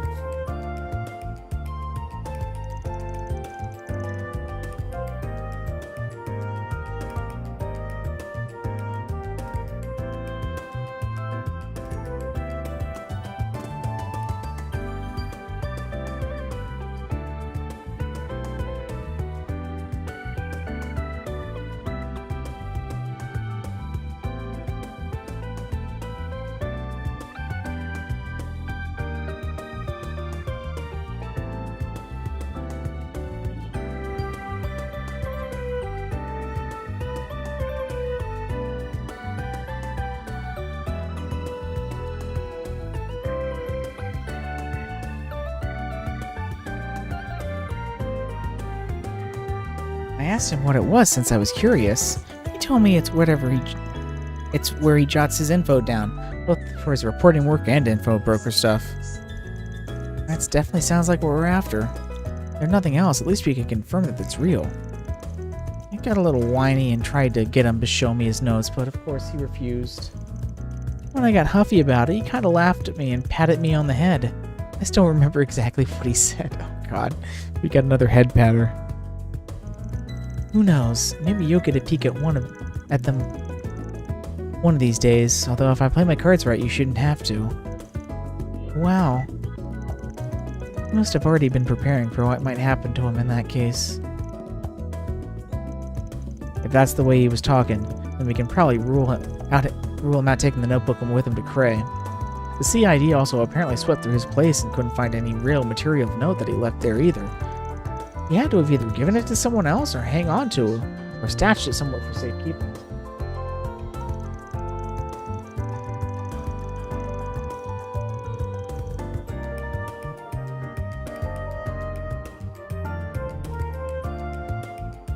Which brings us to my next question. Can you think of anyone he would have left the notebook with? Or anyone that might know where it is? Again, it's okay if you don't know anything definitive. Any leads you might have might be great.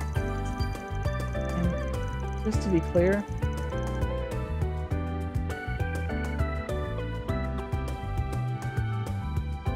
be clear, I don't mean other brokers like Bramati. I'm talking about the sorts of acquaintances, other sorts of acquaintances he had. Right, of course. Let me think. Based on what Mr. Cunning told you... Wait, could he have... Think of something? Maybe.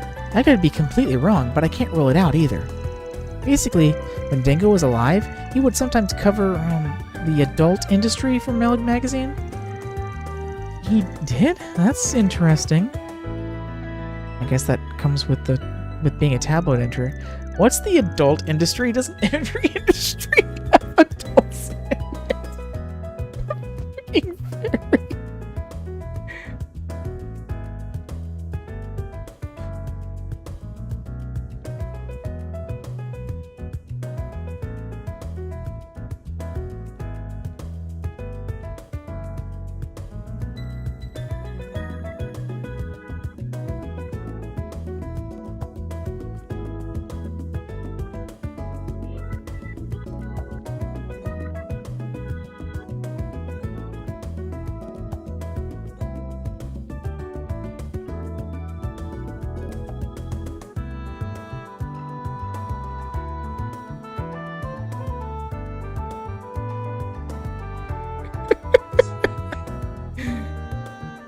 I just can't.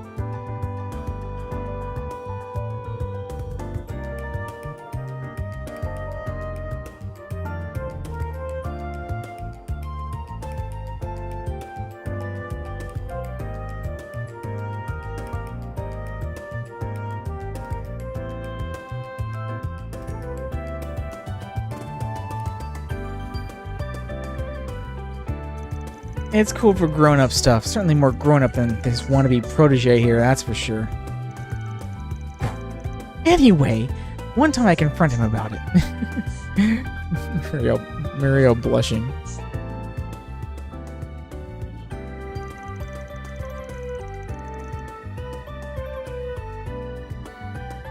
Do you really have to cover such sexual stuff in your articles? If readers demand it, it's our job as reporters to give them what they want. Plain and simple. Oh, God.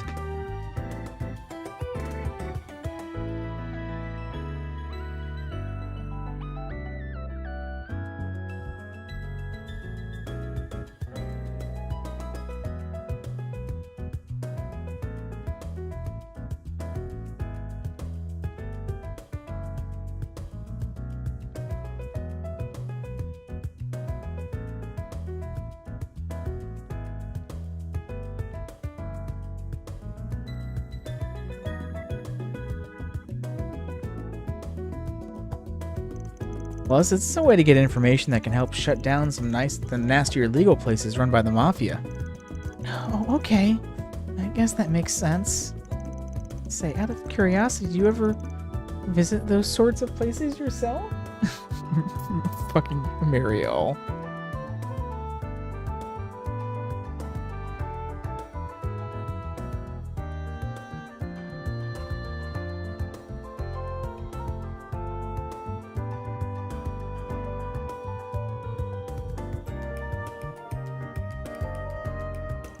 Well, only when I need to for work. Lately, I've been too busy to go to any places like that myself, so I've had to lean on one of my old contacts to get what I need.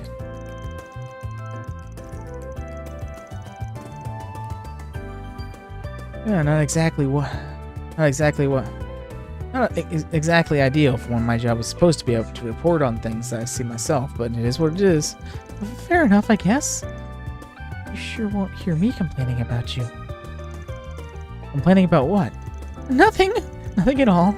Anyway, who's this contact you mentioned? Her? She's a woman who operates underground, runs a handful of outlets, pretty talented all things considered. She? Your contact is a woman? Oh, Mariel, you're the best. Yeah, what does that matter?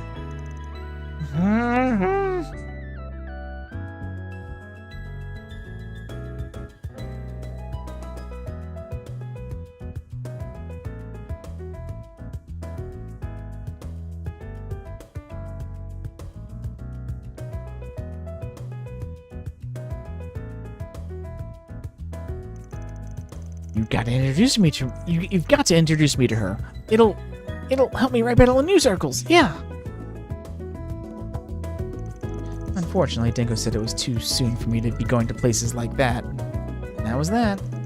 Looking back on it, there's only one part of town he could have meant when he said she worked underground.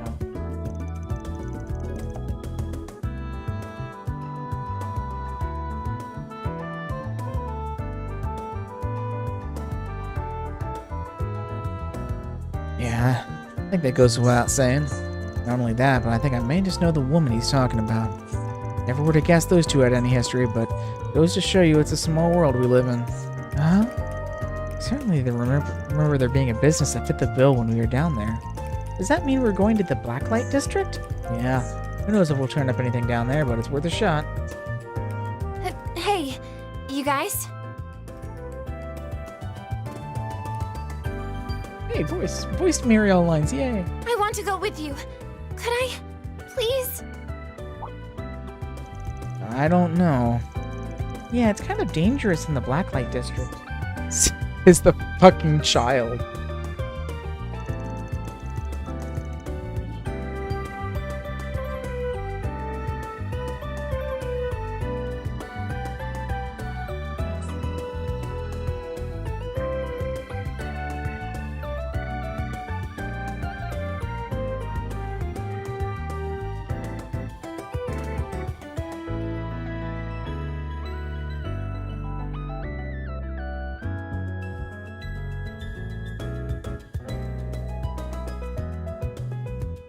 I already know how dangerous it can be, believe me.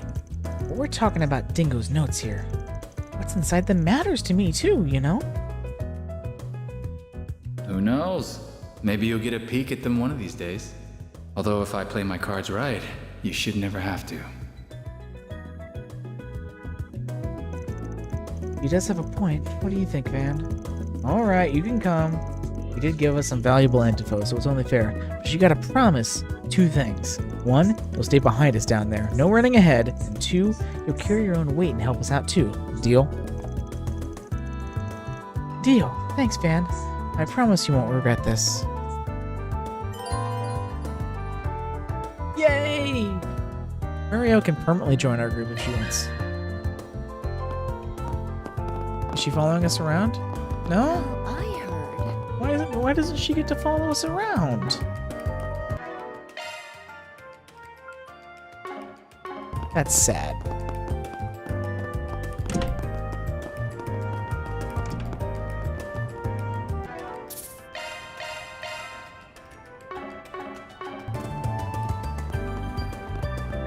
Okay, to the Blacklight District. Taking off now.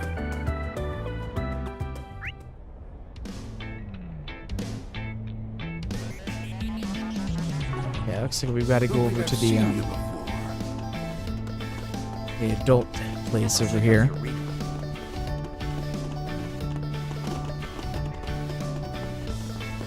way.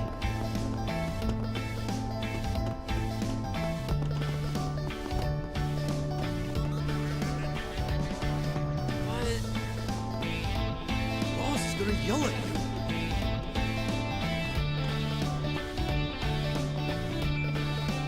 I like it.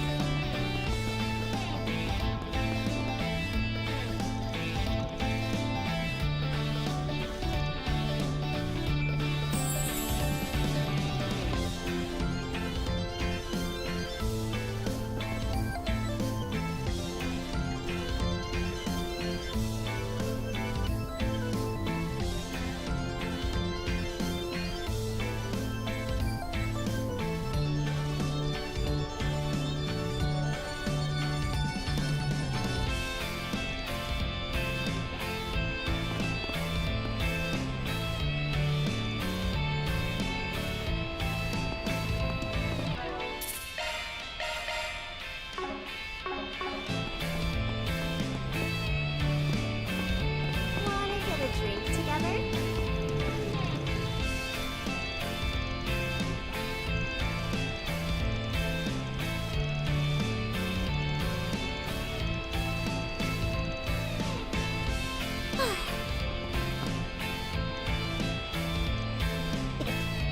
Ooh, you look dangerous. I'd better see you again.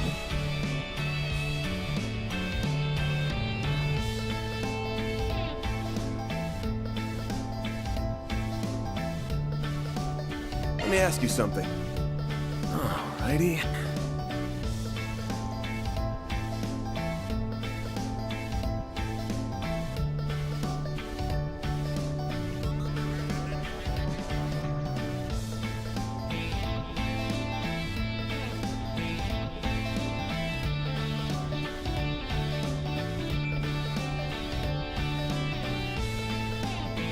Oh, it's you.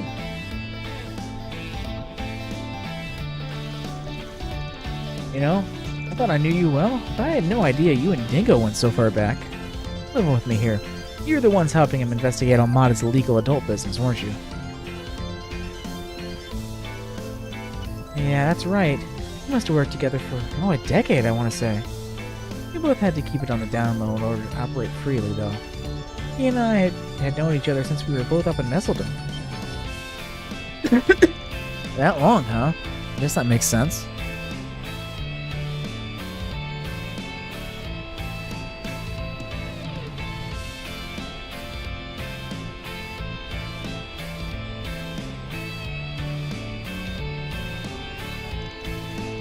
If you don't mind me asking, how did the two of you, meet? No, it wasn't anything special. He was a newly minted intel broker, and I was your common whore, making ends meet on the street. We had a nice little thing going, He'd buy information I coaxed from my clients. I'd do him some favors in kind. He scratched my back, I scratched his. Oh, this is all news to me. Can we assume that Dingo hadn't started going to any reporting work back then? More or less, I will say, for an errand boy working underground, he had a certain naivety to him back then. Maybe because he was still so young.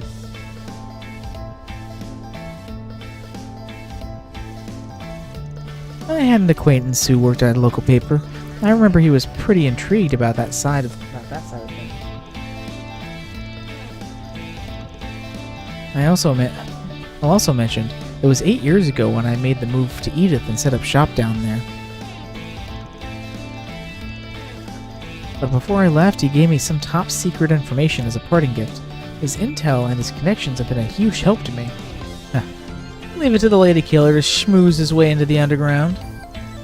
He really helped a lot of people while he was alive, didn't he? That he did. Indeed.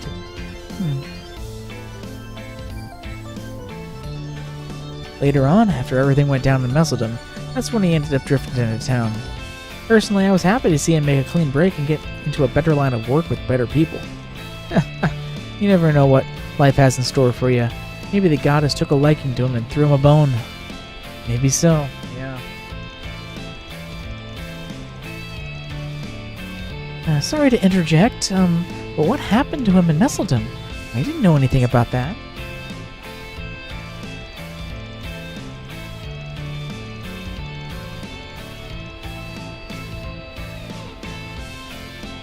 I wish I could tell you, honey, but it's not really my place to say. That all happened after I left, so I only heard things through the grapevine.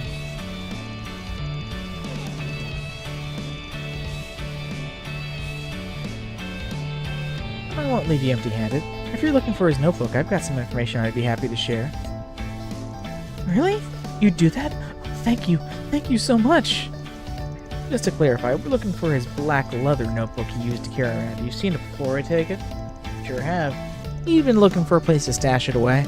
I offered to hold on to it myself, but he turned me down. Can't blame him for being so cautious when he was going up against a model.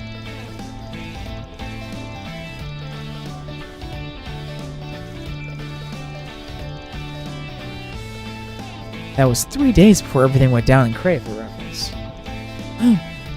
Holy cow, what timing!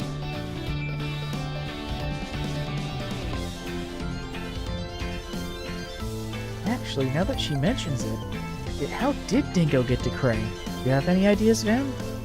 He had this tiny-ass car, but he never drove it all that much. He was always paranoid of people following him.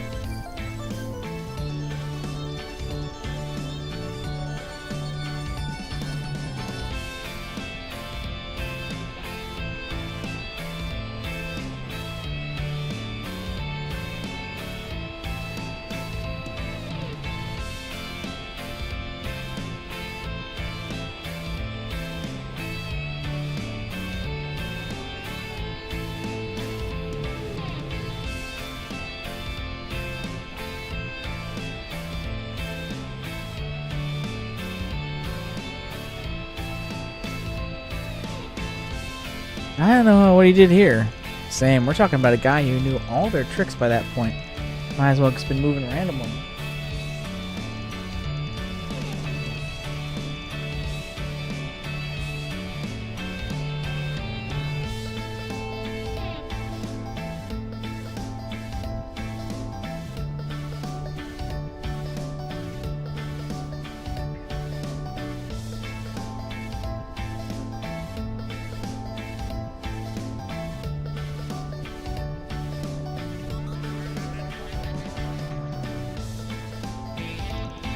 Exactly. I think we can roll out his own car, too. That would have been carried its own risks. Thinking realistically, he probably would have...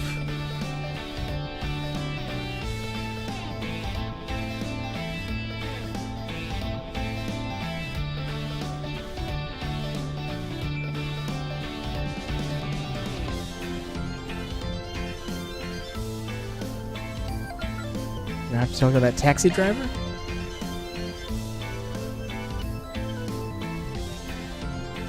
I think our chances are pretty good our guy took a taxi. Sure as hell ain't cheap, but They gave them the lowest profile and the most flexibility. They blend in right on the road.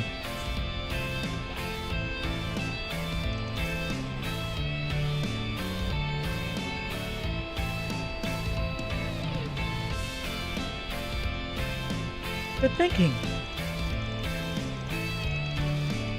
You might be onto something, man. Taxis are pretty commonplace, especially for people heading out of town. There's no way Almada could have been monitoring every single taxi running the Earth. Let's say you did take a taxi. What kind would he have taken? Probably one of those independent ones instead of a company taxi, right? That's an excellent point. Hiring a self-employed driver. My guess, he had a driver he hired on the regular, someone he could trust. Ring any bells for you, sweetheart?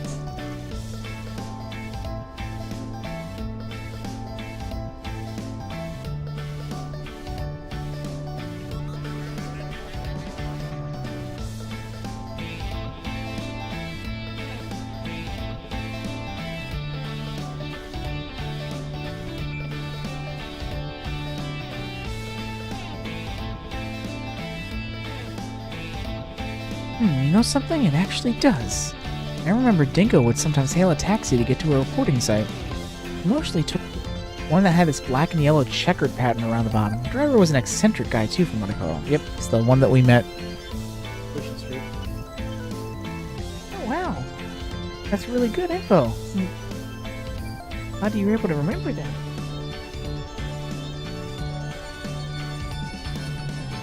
Well, you said it. Well, we'll have to look once we're done here. Anyway, thanks for the chat, mistress. I'll pay you back sometime. Yes, thank you so much. You have no idea how grateful I am. Oh, don't mention it. I owe Dingo that. That said, you could have always pay me by coming back here to play, you know. Don't forget that. But yeah, Dingo would tell me stories about you two sometimes. That punk-ass Spriggan and the newbie reporter he had befriended. I do hope you're able to track down his notebook. If there's anyone out there who'd want you to inherit it, I imagine it would be you two. Thank you. We'll do our best.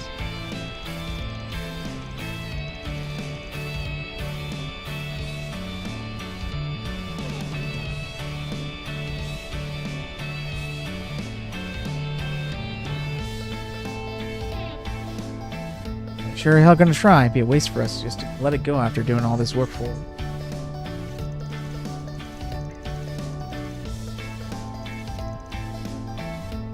Taxi with black and yellow checkered pattern.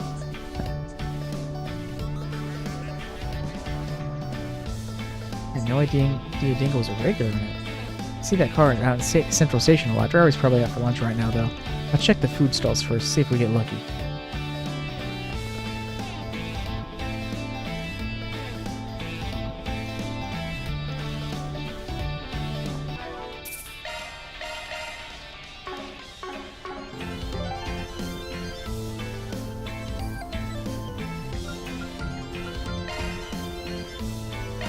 Let's be on our way. That's fair. I see the taxi over there.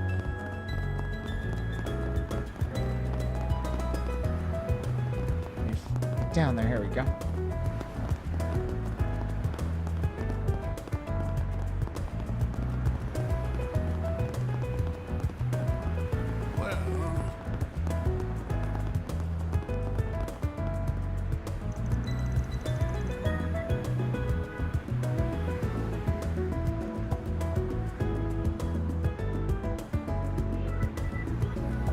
That car there has a checkered pattern.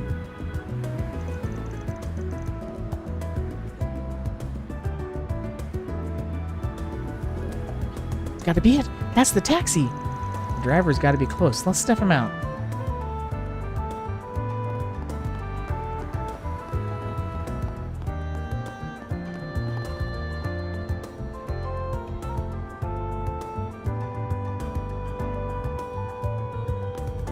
There he is. I love this place. Can't have a real Eastern soba without some wasabi. How about it, brother? Care to take a seat and throw back one with your boy? Sorry, gonna have to take a rain check on that. Got some stuff to do today. Can we talk?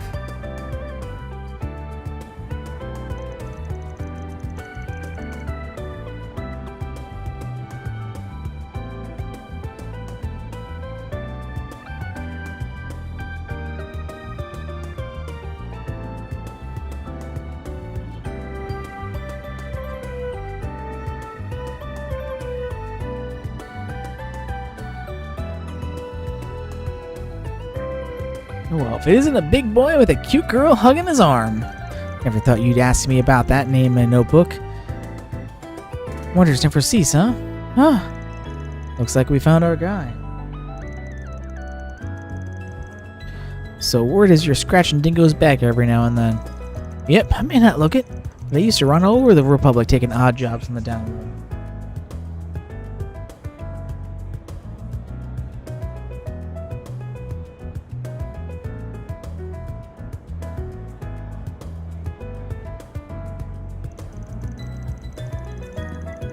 I was on the smuggling run once and BAM! I bumped into him. That's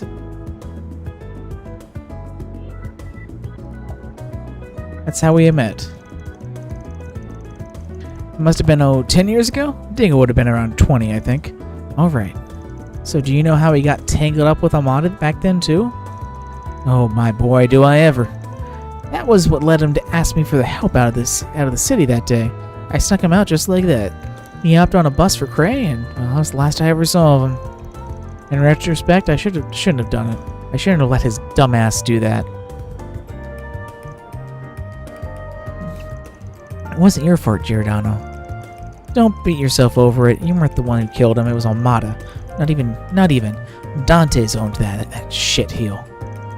You're right, yeah. Well, I already got what was coming to him in the old capital. I bet Dingo's laughing up there. Happy karma came around for the bastard.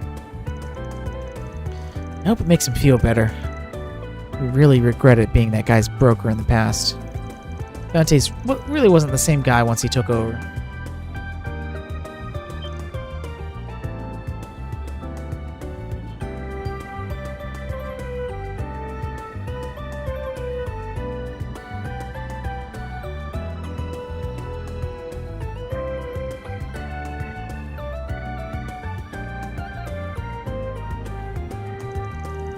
So that's his background, huh? Not trying to justify him, but Dante used to have a good rep in the streets. He had a code, and he stuck to it. Then let people trust him.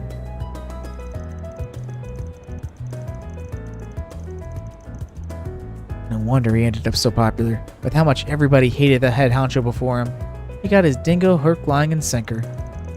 Dingo was his informant, fed him into the info we needed to bring the old guy down, and now in his stead, we have this monster he built. Monster, huh?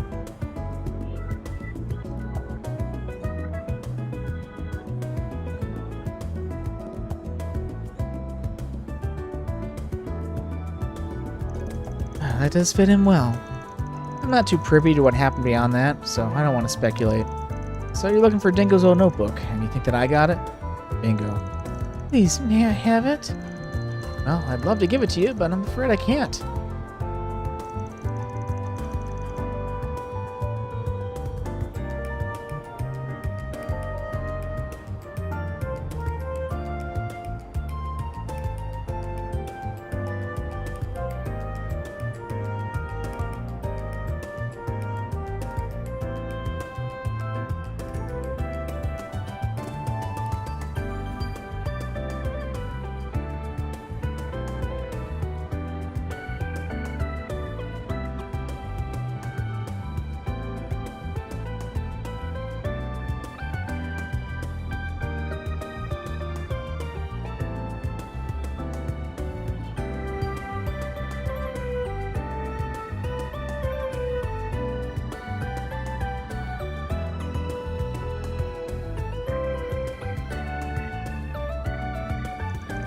That pretty boy say it was for your eyes only?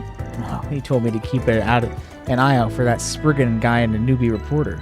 If anything happens to him, he wanted me to give this here key to whichever of you two I bump into first.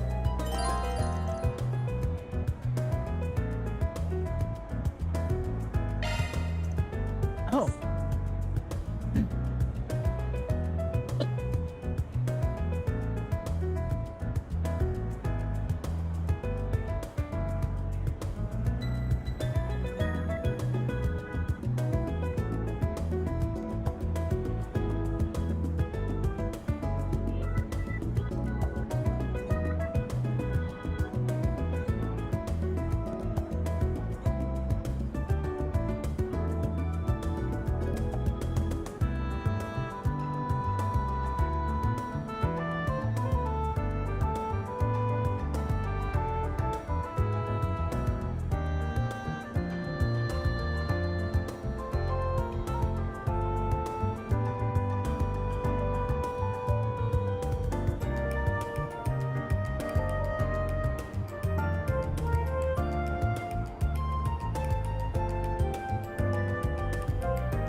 So what is this key for? Looks like a key for a station coin locker, like you'd see around the subway. Spot on. He said he stashed it in the easiest locker he could find. I'm not sure what he meant by that, though. I have no idea which station it's at. God, the easiest locker he could find. What could that be?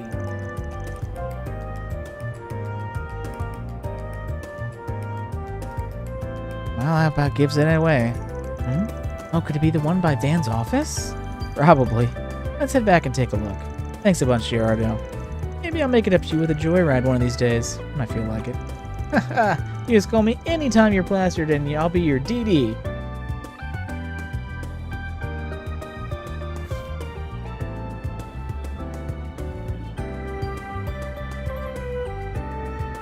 Okay. Well, off we go.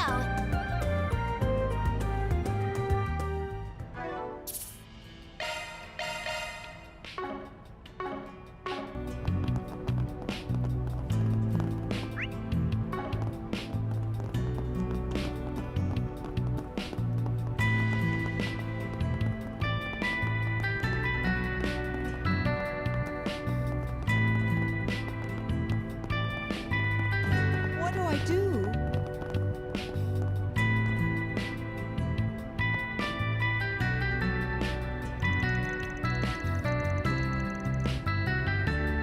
That key we got from the driver probably goes to one of the coin lockers here. What do you say? Should we check what's inside?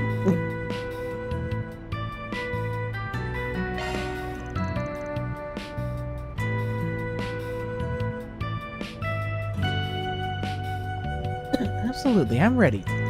Okay, let's head in.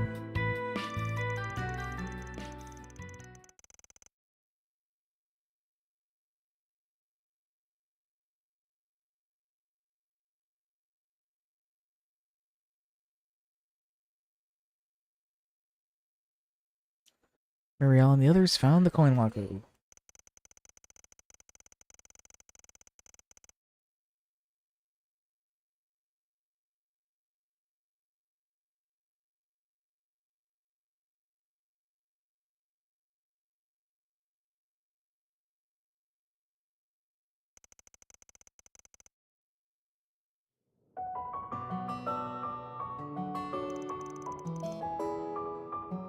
This is something, alright. I didn't get to talk to Dingo much, but I know for a fact that he was an outstanding man. Indeed. Not just anyone could pursue Armada to the degree that he did without backup.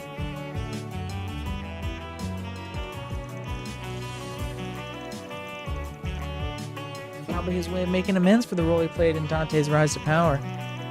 Those notes mention how the previous boss's family was murdered too, but they didn't get spared.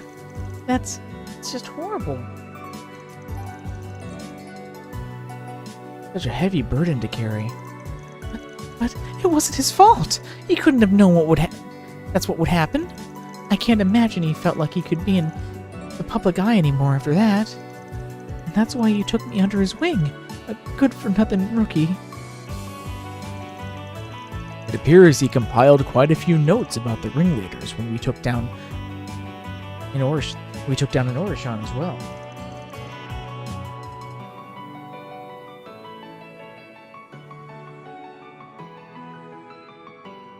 Yeah, let's take a look.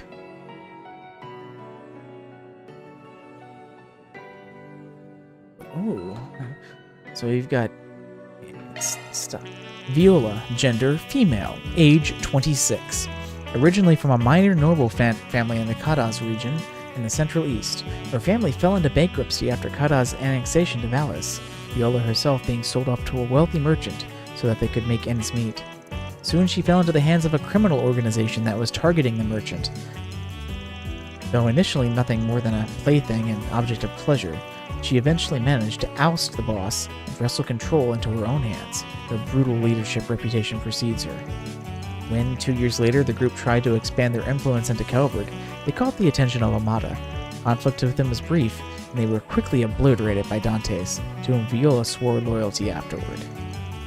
As a consequence of her turbulent past, she's incredibly dependent on Dante's, which might be the reason she harbors a fierce rivalry with her fellow Melchior, their position's equivalent within the organization.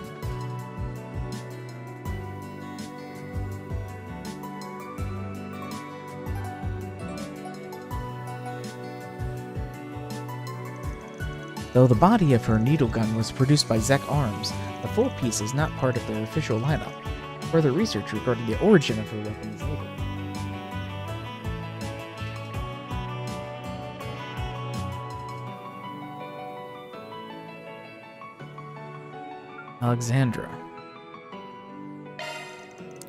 Alexandra, gender male, age 35, born in the Principality of Northumbria in the northwestern Zamoria. He was 5 years old when the Salt Pail appeared, sowing chaos in his homeland.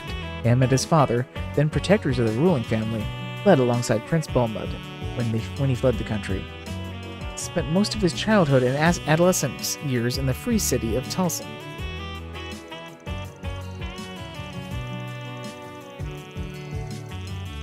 Trained by his father in the traditional military arts of their homeland, he served the former ruling family until the age of 25, though his life was soon thrown into chaos.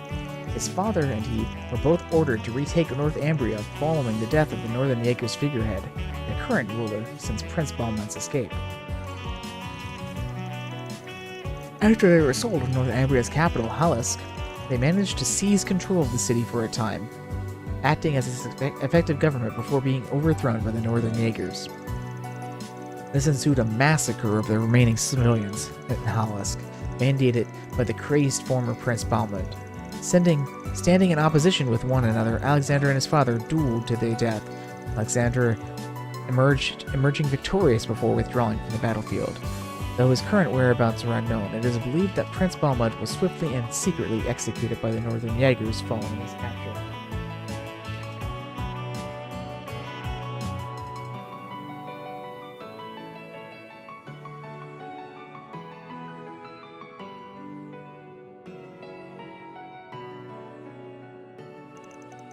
Wandering from one court to another, Alexander was eventually scouted by Dantes himself, and brought into a leadership position within Almada.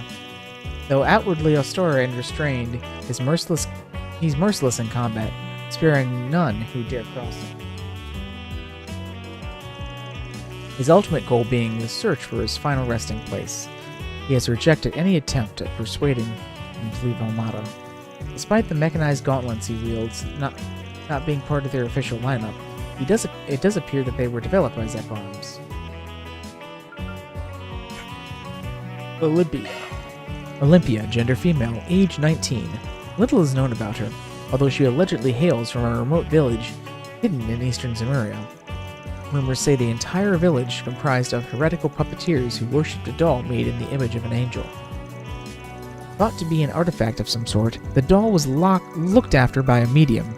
The village's gruesome customs mandated that those close to the medium were to be offered as sacrifices.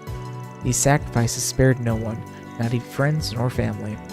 Though soon, tragedy befell the village, leaving Olympia and the doll alone to wander the continent after the demise of all they knew. Multiple records suggest that instances of criminals being slaughtered when encroaching on the wandering pair. She was later introduced into the Gardens, the assassin organization, and made an overseer of the Garden of Arim, though it appears she's been mostly left to her own devices after being invited by the other overseers, these including Melchior and the Emperor. If I were to guess, the incident that took place in her village led her and the angel developing a psychological interdependent relationship, resulting in her autonomy and emotional expression diminishing. In light of the crisis that's made the Gardens join forces, she might have had a chance to reclaim that lost capacity, albeit an incredibly slim one. Ariok, gender male. Age over 150? In contrast to the known, confirmed leaders of Almada and the Garden Overseers, eyewitness reports of him refute. What we do know of him, the Garden of Rust's Overseer, is that he is a very dangerous man, clad in heavy armor. Much of the information about him stretches belief, including how he was supposedly born in a different time period altogether, over 150 years ago.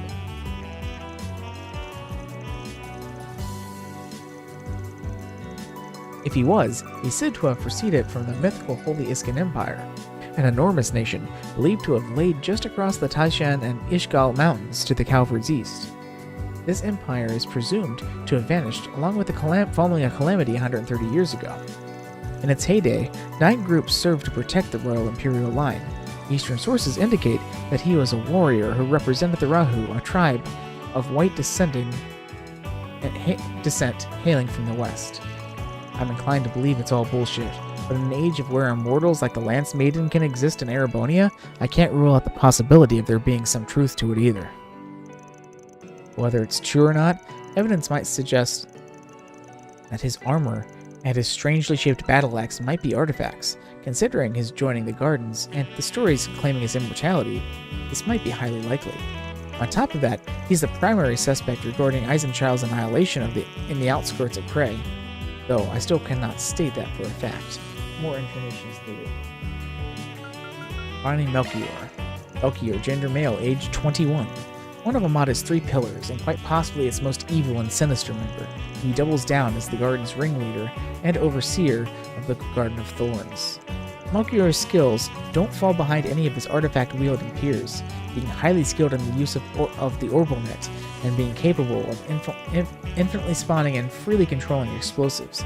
Beyond that, he also acts as Almada's main strategist and Dante's right-hand man and confidant, and possibly his lover? Though his past is shrouded in mystery, his origins might trace back to the same organization as the Oathbreaker, one of Ouroboros' Anguis also come from. The Order of the Moonlight Horse existed since the Middle Ages, where the Oathbreaker sat among its top brass for the longest time before losing to Ouroboros and switching sides. He is entirely in different matter, and a major threat on his own.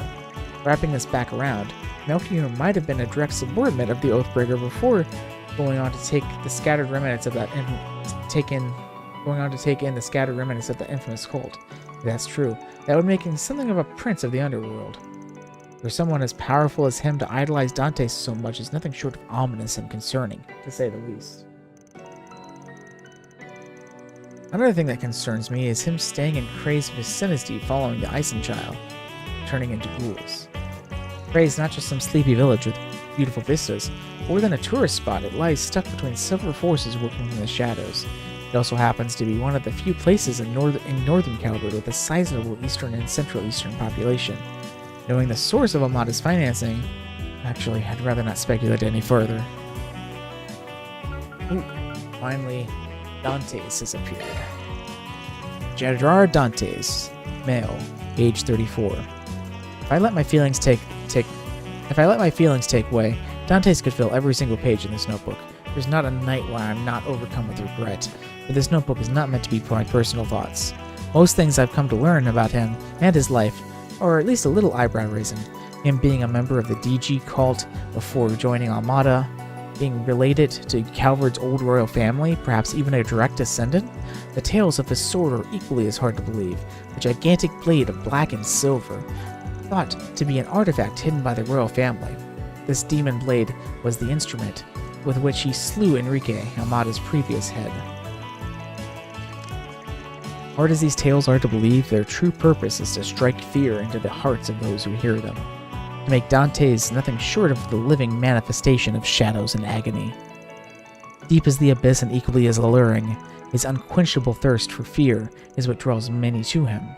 Seductive and enchanting, it has earned him many loyal followers.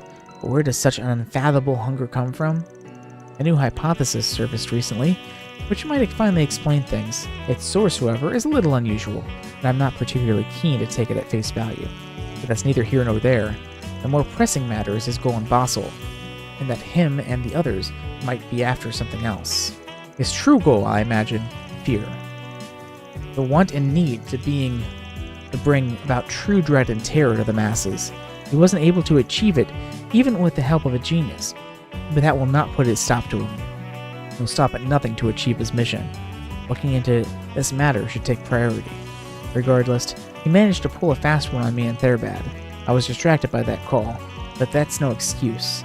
I should have seen through him much sooner than I did. But try as he might to stay one step ahead, I'll forever be hot on his heels.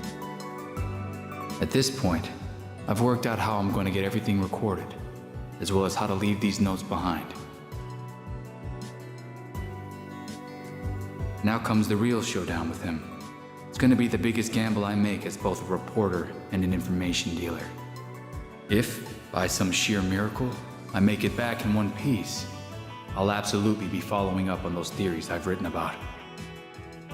I can already imagine the hell I'm in for with that dope of a Spriggan and that cub reporter. I really do worry about her. But you know what? At the end of the day, that's just part of the fun.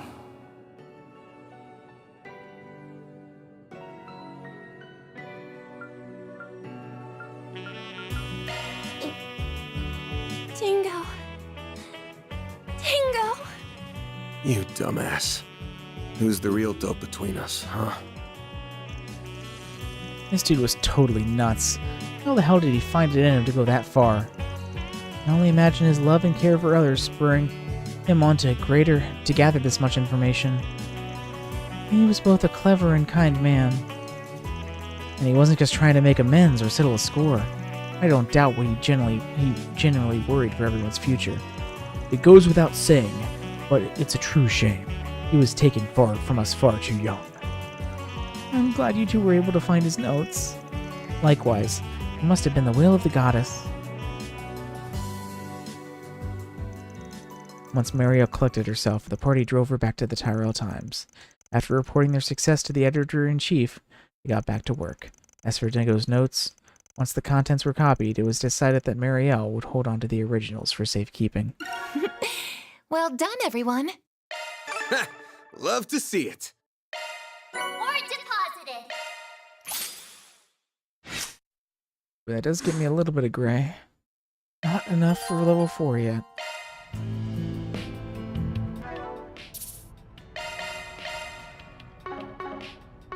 Okay, that's all the side quests done. Now we just need to go to each of these Let's do this. markers.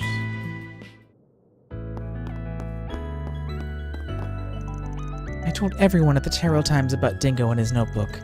That thing is full of information on the gardens in A. I can't believe he dug all that up on his own. The chief was totally shocked. She said that reporters as good as him are a rare thing. Yeah, he was the best of the best. It makes me want to follow in his footsteps even more now.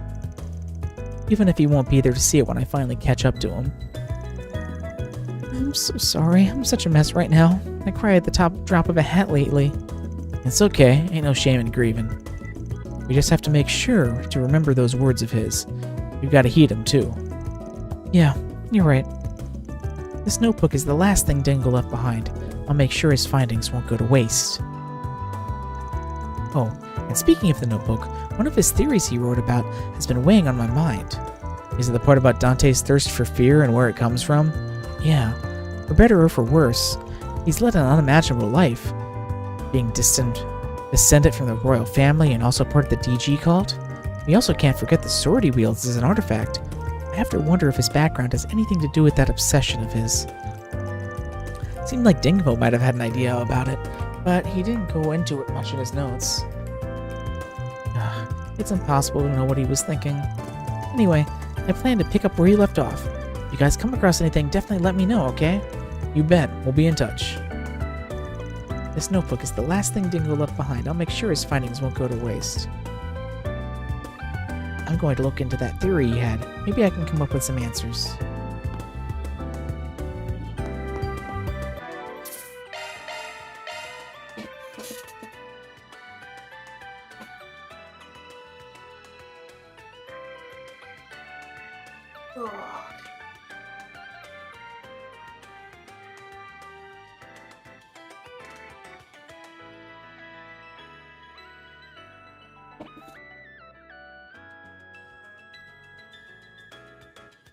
Okay.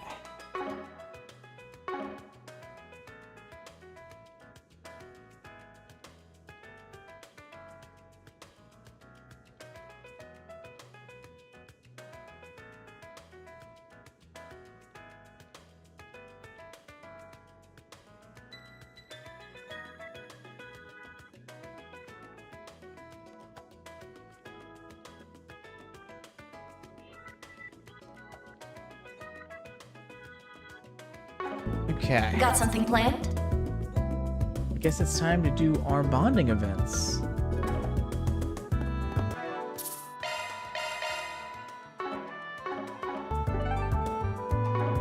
Got something planned? First off, we have Yume. This is the one I won't save on because I only got 4 of them and she's already maxed out. So we'll do this. Old man Victor was whining about back pains. I know he's got prep work to do for the festival. Maybe I'll check it up on him.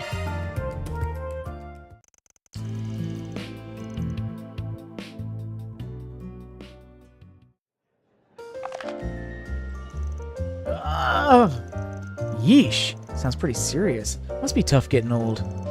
Careful you don't throw out your back, Victor. Think about all the piggyback rides you'll be depriving your granddaughter of. Ugh, not happening. Grandpa, are you okay? I think you better take the day off, man. Are you nuts? I can't take time off for every few aches and pains. Not only do I have our regulars and reservations to handle, but today and tomorrow are inventory stocking days. Those are crucial. We also need to start making test batches for the Revolution Festival menu. Grandpa, you rest. It's okay, Mommy and I can handle it. Oh, thank you, Yume. Just hearing those words makes your grandfather feel strong. Oh! I think that settles it. We need help in the kitchen today, period. Tell you what, if you think I'm up to the task, I'll take over the kitchen for a while. I can't do it all day, but at least I can do. You've been cooking a lot for me throughout the years.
Very well. But I'm not going to abandon the kitchen. I don't like it. But you can help out during the rush hour. I'm going to supervise your cooking. You don't expect me to go easy on you just because you're doing me a favor either, understand?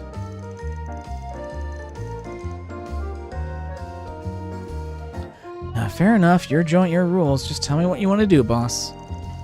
Yay, thanks, Van. I'll help with the customers. With that, Van took his post at the Montmartre kitchen and got to cooking. You're cutting the cabbage wrong. Slice it more finely. Like this? No, even more. Like this? Now that's too fine. No, don't stir so fast. I thought you said you didn't want it to burn. Which is it? Both. Keep stirring it so it doesn't burn, but don't do it too fast. Once that's ready, go and grab a bag of flour so I can get a can of milk from the pantry. Hang in there, Van. You can do it.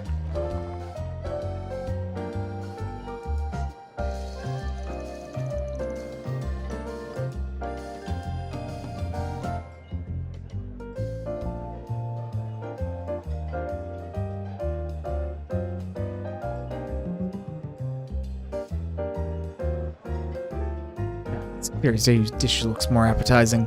Sheesh, when did this become a competition, huh? You're the pro, of course yours is better. But I think my stuff holds its own just fine. Presentation's not too shabby, at least. You think so, huh? Well, don't get cocky, punk. You still got a lot to learn. We'll see about that. Let's taste them and find out. Good to see your back hasn't put a damper on your spirit, Victor. If I didn't know any better, I'd almost think you two were having some sort of father and son bonding time. I'll have to take your word for it. I don't really know what that's supposed to look like. I would think he isn't my actual son, or I would have disowned him after all the trouble he caused around here.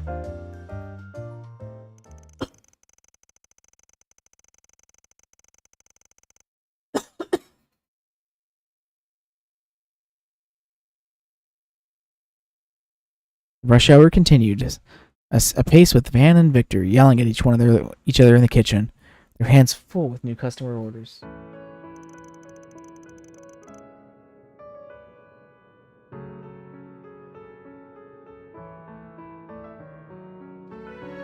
Adios. Your old man really likes cracking the whip. My arms are so sore. I'm not gonna be lifting anything heavier than my Zifa today. You'll survive, Van. You're too young to be that worn out. Still, thanks for helping my dad today. It means a lot. It's not much, but here's a little something on the house. Damn, you didn't have to, but thanks, Paulette. My dad's really fired up after all that. He put extra effort into it just for you. You didn't have to tell him that. Oh, really now? Well, I appreciate it. This'll hit the spot after an afternoon of back-breaking work in the kitchen.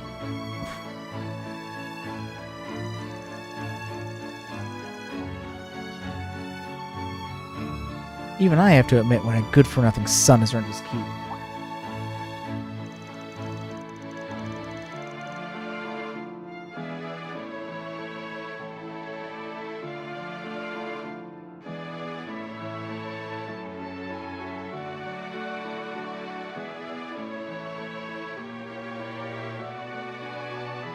I speak from experience when I say this. A family can take on many forms. Maybe it only has one parent. Or maybe no one in it is even related by blood. Point is, there's no right way to be a family. You gotta define what your family is, and which bonds you cherish. Couldn't have said it better myself. Careful though, I don't think I'm the only potential son in the picture. Like hell, Ganon will freeze over before I'll count that two-timing scumbag as one of my own.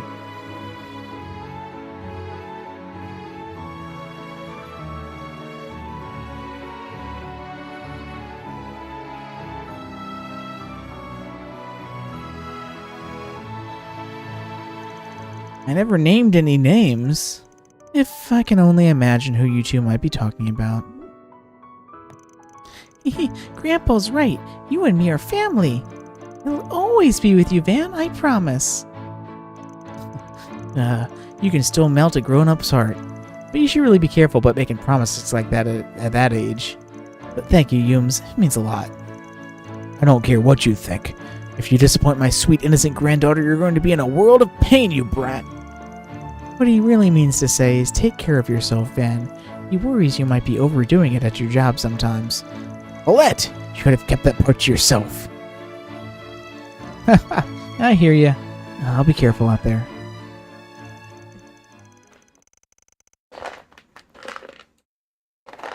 Remember, Van, Mommy, Grandpa, and me are always rooting for you.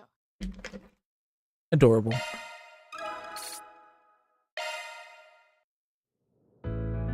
Okay. Reload. Okay, so let's do all the ones we're actually Got gonna something do. planned?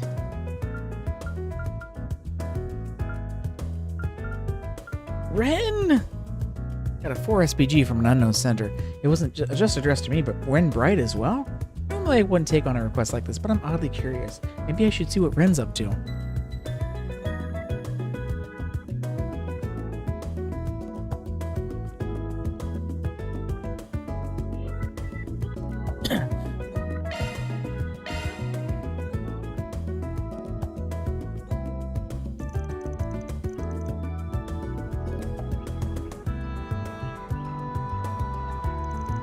A Spriggan request addressed to both you and I. Something sticks real bad about this one, but I don't think it's just a prank either. Thoughts? I can handle it myself if you'd like. It's fine, I'll lend you a hand. We've got quite a few shared acquaintances after all. It's worth looking into. So, what's the request about? A retrieval. Something's been smuggled into the city via the underground, and we're supposed to go get it. The routes there's pretty convoluted, and it looks like shit's been encrypted over and over a few times. Not gonna lie, this might be a little bit out of my depth. Lucky for you that I'm here. We're both perfectly suited for this matter, so let's cooperate and get to the bottom of it.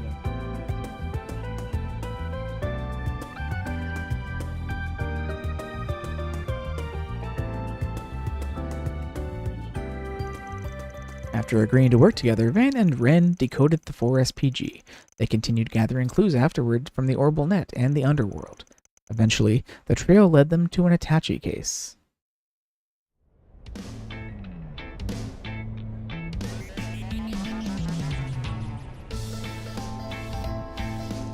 This must be what we're looking for. That was some tricky shit to figure out. They definitely didn't cut us any slack.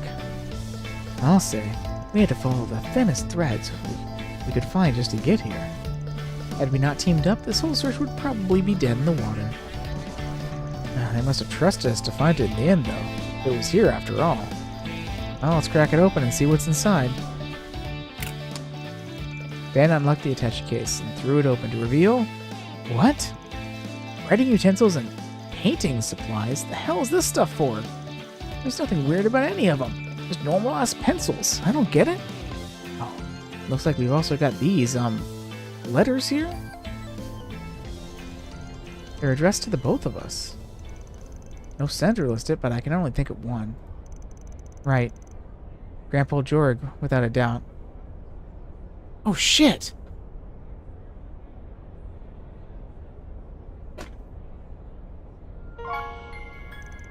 Dear Ren, I realize I'm more than 6 months late, but before I say anything else, I want to congratulate you on your acceptance into Artemis. Time really does fly fast, doesn't it? It feels like it was only yesterday that you enrolled in Eunice. You've always had that impeccable talent and appetite for learning, from your studies to your papers and everywhere in between.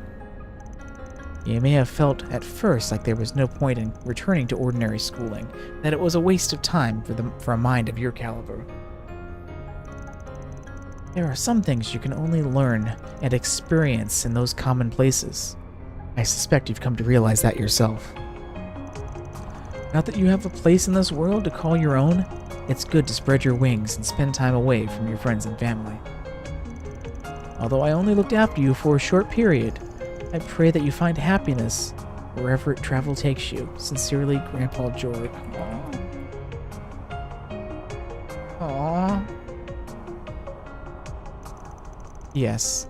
Thank you for taking care of those kids and tidying up the workshop during your visit a year and a half ago. I greatly appreciate it. I didn't know what to get you to celebrate your admission, so I simply picked some safe bets for a student your age. If you have no use for them, feel free to throw them out. I'll hardly be hurt.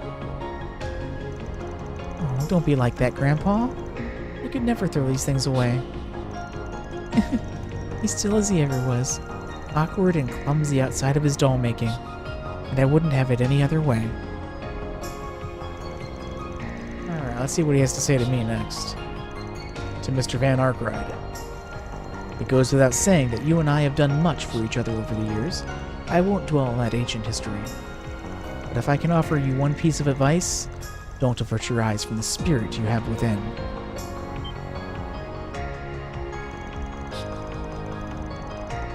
Beyond that, please continue to guide and protect my granddaughter. I trust that you're looking out for her while she's been in your periphery. Did he really have to write that last part? I'm not used to seeing him be so protective. Hard to blame the guy. But he ain't seen you in years. Cut him some slack, huh? Ace, it's not just you he's been nosy with, anyway. What did he mean by your spirit within them? That's an intriguing point. Beats me. No idea what he was talking about. That's par for the course with him. I mean, you know how he is. Guy just sees everything differently. One hell of a grandpa you've got there, you know? People say his dolls are beyond lifelike. They even have their own hearts and souls. Maybe that power lets them look inside other people's hearts all the same. He could be onto something. It wouldn't hurt to keep what he wrote to you in mind, whatever it turns out to be. Maybe. Yeah. So where is that old fart anyway? Any idea where he is or what he's up to these days? I have no idea. Your guess is as good as mine. He may very well have slipped back into his workshop in Crossbell by now. Or perhaps he's abandoned it to set up shop somewhere else entirely. It's so hard to tell with him. My master was like that too. Maybe being all cryptic and shit is just part of getting old. Maybe so. I'm happy to have heard from him at least. Thanks for bringing me along, Van. I'll have to return the favor one of these days. Hey, take it down a notch. If you play with fire, you might get burned. Oh, you think I'm still just some little girl, do you? I'll be all grown up before you know it. In many ways, I already am. At least, enough for me to reach out and lend you a hand when you need it more. Sheesh, the old man's right. This girl is growing up fast. Too fast, if you ask me. Sure, I'll ring you up if I need a hand.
I'll invite you to a tea party sometime. I do so enjoy being a good hostess. Yay! A superior lady. Oh, that's so great having Ren in this game.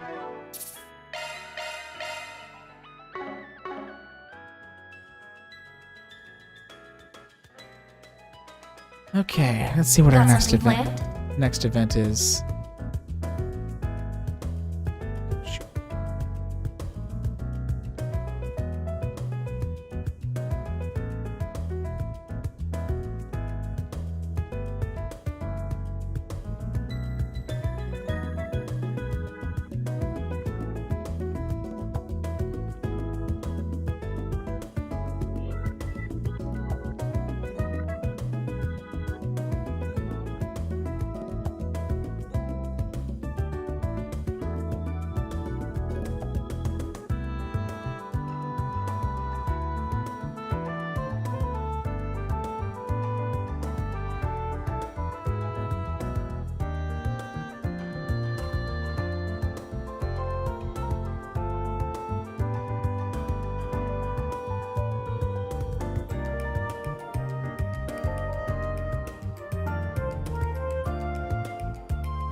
Okay, so next, Nina.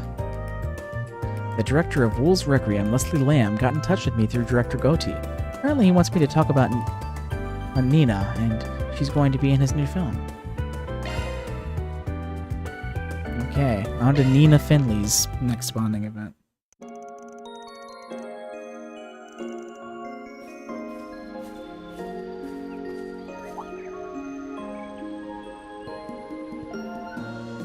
There she is. This is the real me. The one you don't know. The one I don't want you to know. But No, this isn't right. I'm missing something. Hey there. Thought about taking a break?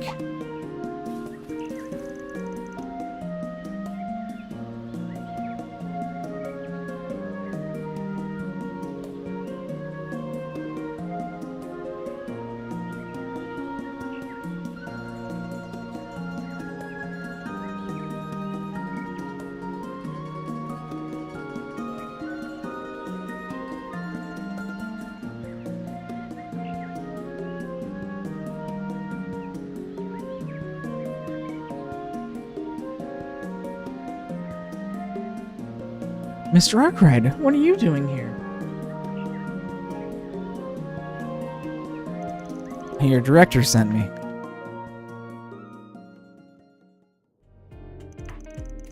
There's an actress I've been working with, whose work I'd like your opinion on if that's okay. Ever since I offered her the part, she's been immersed in the role, almost to a scary degree.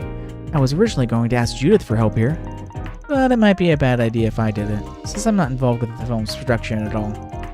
I know you're pretty tight-lipped, so I said why not? So you gonna help?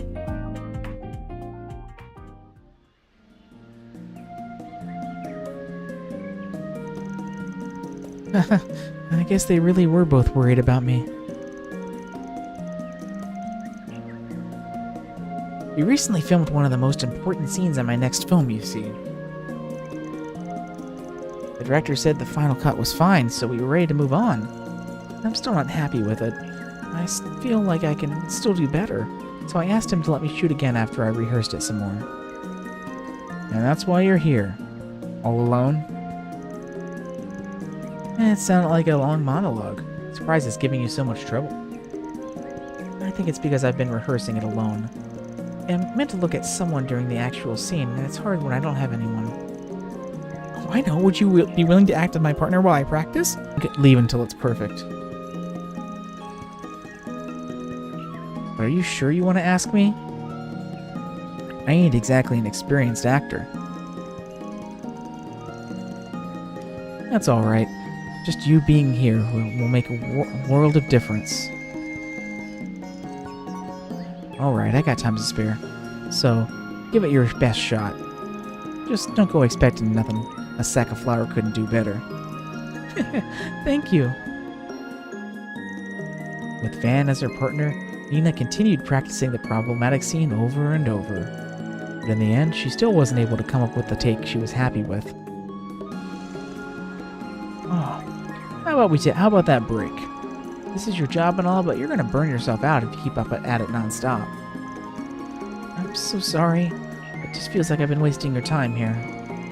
I should have known I couldn't handle this like Judith does. What's she got to do with this? You guys are very different kinds of actresses, yeah? People always talk about how I embody the characters I act so naturally. It's like I'm possessed by them. I might actually be able to put a positive spin on it, but what those words mean at the end of the day is that my acting has no real soul of its own. That's a bit harsh, but it's the truth. Judith's acting is just so full of heart and soul. Every one of her roles has an identity that's uniquely hers. Not to say she's not doing a good job portraying the role, of course. I don't mean that. It maintains the role's integrity. She always puts part of her into it. She takes to every role in a way that is uniquely hers. That's her greatest appeal as an actress, if you ask me. I see it, yeah. But I can't do that. I don't have her strength of spirit, and I never will. Because I'm empty. All I can do is act the role I'm given. That's all I can ever do. She's extremely transparent while acting, so much so that you might see right through her and her hollow acting. I remember reading that on a magazine after your film debut aired. You have a good memory. You know that's just because someone said that doesn't mean it's true, right? It's how people see you. That's a talent that you should take in stride. But you can call my acting skills whatever you want, but the truth is I'll never measure up to Judith. And that might be your problem right there. If you really think there's nothing in there, then that's all the more space to start filling in. There's still plenty of time for you to create the identity you're lacking. You got lots of material to take inspiration from. Well, what do you mean? You're well known not just for taking a script and listening to a T, you always take it a step farther. You wrap yourself up in the role and let it become who you are. You think and act like the characters would. That's not something you just up and forget. Or do their lives and experiences just vanish from your head after you stop playing the role? No, they don't. I remember everything. I remember the warmth of being in Ron's arms as Michelle and Wolf's Requiem. I remember how reassuring it was to have my friends and companions at my side in glory as Sheena Dirk. Yeah, thought so. You remember all of that so clearly. And that's not something just everyone can do, not even Judith. Those voices, those feelings, are just as much of a part of you. You ain't empty. But don't let them overwhelm you either. You gotta listen to what you want too. And I might get shit for saying this, but hell with the script. I think this should be more important to you. It's something that only you can do. I've never even considered disregarding your lines. That might actually be a good idea. You mind if I try the scene one more time? I might finally have something. Let's start it from the very beginning this time. Yeah, sure. Oh, wait, already? And so they resumed their acting. Nina performed the scene over and over, Van still acting as her partner. Every attempt refined the scene farther, and Nina could feel the pleasant and satisfying exhaustion wash over her. Eventually. This is the real me. The one you don't know. The one I don't want you to know. This one actually has some acting. I can't run anymore. Not if I'm going to stay true to myself.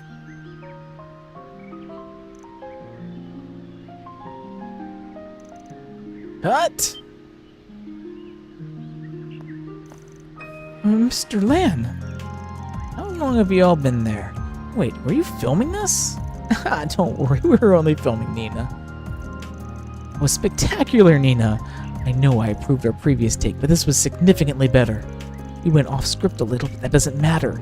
But I could feel you and your character's soul so perfectly in your delivery. Thank you, director. Alright everyone, let's keep this momentum and get back to shooting. Of course. I'm glad that's taken care of. Same. It's a relief. It feels like I finally saw a side of myself I've never faced before. Thank you so much for your help.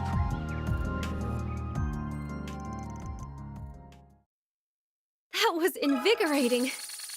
You should keep an eye out for my next performance.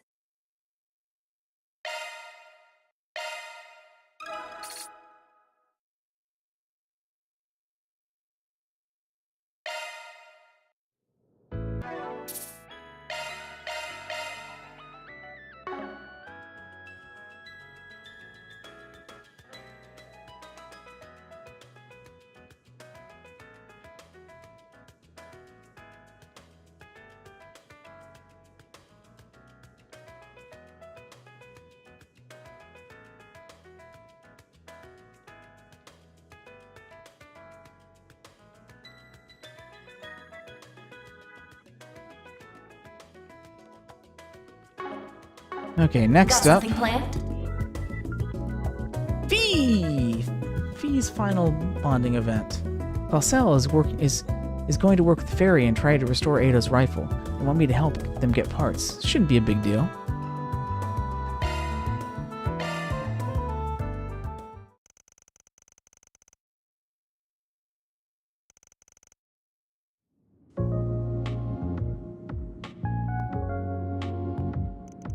Yo, sorry for the wait.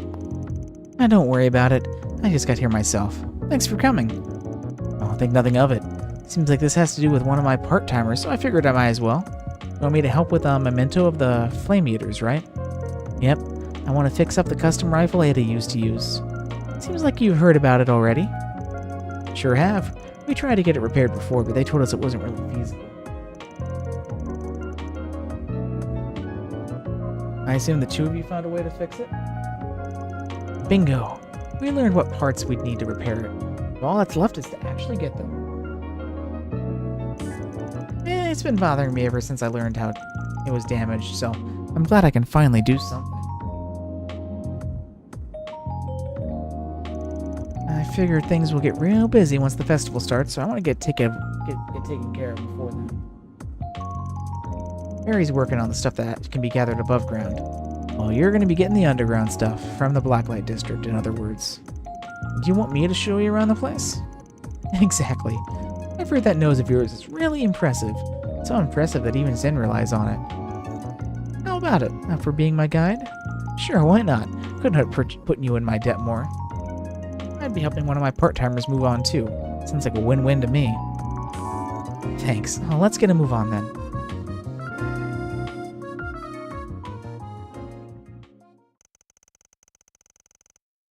Van and Fee made haste to the Blacklight District. Upon arrival, they scoured the area in search of replacement parts for Ada's rifle. You're looking to fix up a custom rifle, eh? Not to discourage you fine folks, but that sounds like quite the pain from behind. We know. And we're prepared to deal with it. As you can probably guess, we need some specialized parts to get it back in working condition.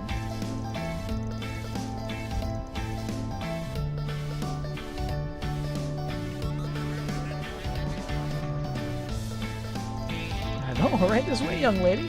Hopefully I've got what you're looking for. He's definitely got a wide selection, but none of it looks quite right. What about this part over here? Looks pretty unwieldy, but nothing a decent Jaeger couldn't handle. Oh yeah, maybe that's it. That actually might be the same model Ida used. Or the same make, at least.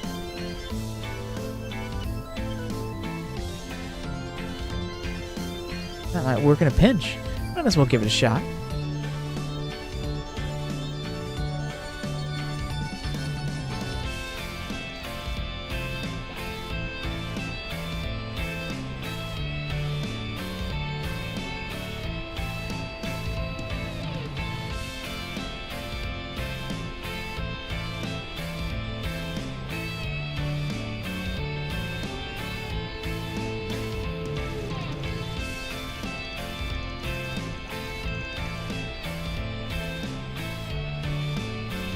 You're in luck. I know for a fact that rifle I used back when I was on active duty is the same generation as her gun. You can go ahead and take it if you want. You should have a part or two you can use. Yeah, real generous of you. For real, are you sure? I mean, that has to mean a lot to you. I'm no Jagger anymore. So I don't mind. I've been rooting for her ever since she hung it up to walk on her own path. Let me know how she's holding up, yeah? Deal. Can't say I know everything, but I'll be happy to share what I can.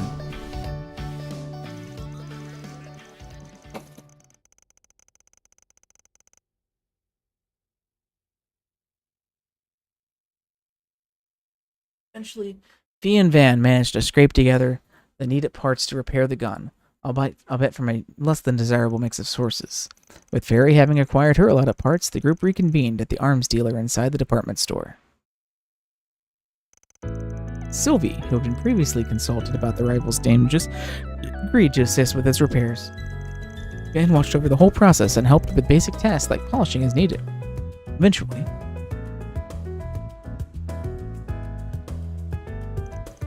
well, would you look at that? It's right back to the way it was. Ain't that something? It even has the same custom rifle muzzle she used back in her Zephyr days. It maximized its firepower and improved its accuracy. She really liked talking about that thing. I can see why. It's been customized in other ways too. Weight distribution probably makes it unwieldy for anyone who isn't a rifle pro. Ada had no problem handling it. She and this rifle were a match made in heaven. Ugh. No doubt about that. I'm glad we were able to get her fixed up for her. The Flame Eater couldn't have asked for a better pair of sisters. So what are you planning to do with it now? That's a good question. How would you feel about using it, Fairy? I don't think a rifle of this size would suit me, to be honest. Ada once told me to remain true to my own style. I don't think it'd be honoring her if I changed mine to adapt to her weapon. I figured you'd say something like that. It doesn't fit mine either. I have a better idea. How about we deliver it to the current members of Zephyr? Yeah, I heard they reformed after the war. Reformed, yeah. Yeah, it's changed hands since then. Now it's being led by two of its former regimented commanders, Zeno and Leo. Oh, so they're leading Zephyr now? I'm fine with giving it over to them, but are you sure that's what you want? Yes. I thought about long and hard about it. In her final moments, I had said the names of her Zephyr comrades, including you. I can tell she treasured her family there. That's why I want to return it to them. Okay, that works for me. I'll go ahead and arrange for it to be delivered then. Oh, how are you going to do that? You do realize a civilian courier can't just waltz into Zephyr turf with a rifle in hand, right? Well aware. It's not what I had in mind. I know someone named Josette. Oh!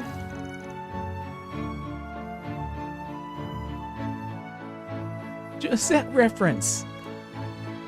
Her people should be able to get it over to them without much trouble.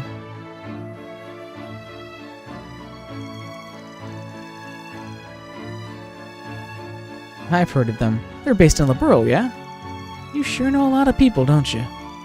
I could say the same thing about you. And look who's talking, Van.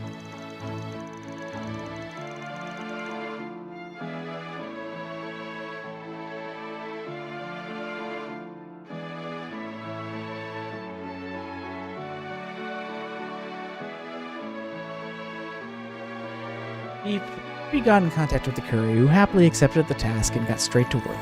Afterwards, she reached out to Zephyr, who were in a remote region of the continent, to give them a heads up. It won't be long before it's delivered, so can you stick around to your base camp for a little while longer? Sure thing! Zeno!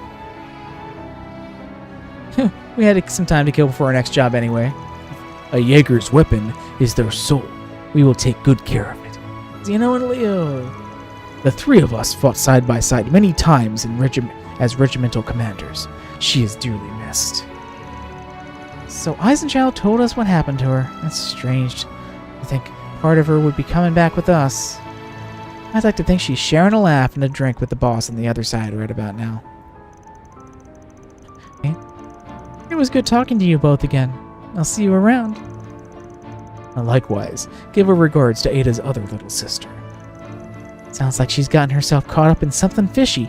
Tell her to take care of herself. Well, that settles that.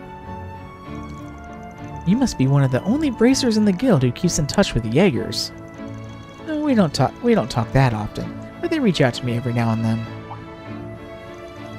Now that we've got that squared away, I think we're going to drop by a cafe.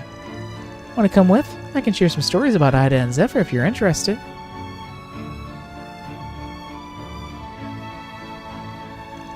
Really? Oh, I'd love that! And I can tell you some of about my people in our village. Ooh, I'd like to hear all about them. Aww. Fee having a little protege of her own. Fee and Fairy went off to enjoy some tea and a conversation. It'd be nice to introduce you to some friends of mine if the chance ever comes up. I'd love to see all your friends again, Fee. Young Aces inherit at will.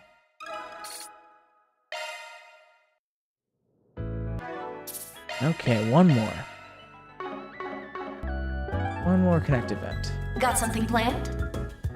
Jack's side hustle. Jack's got some business in the Blacklight District. He seems pretty serious about this. And he stressed that I had to keep it a secret from Hall. So I should check up on him.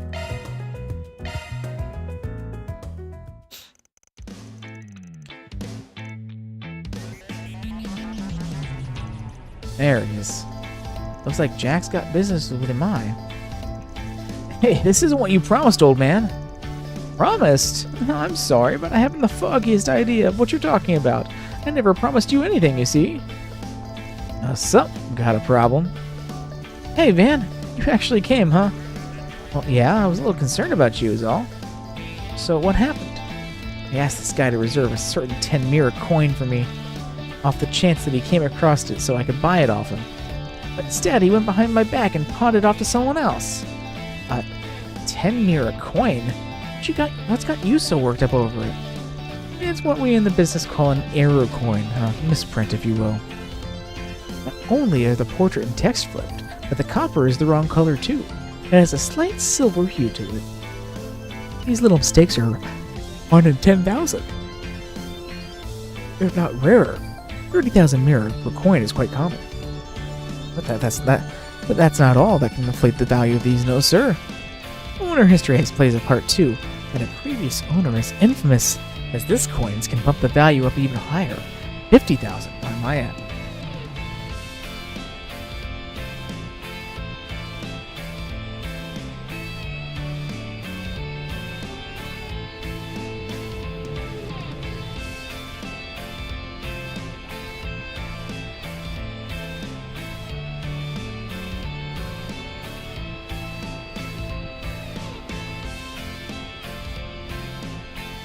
Damn, 50,000 Mira for a little coin? Must have one hell of a past life for that kind of money.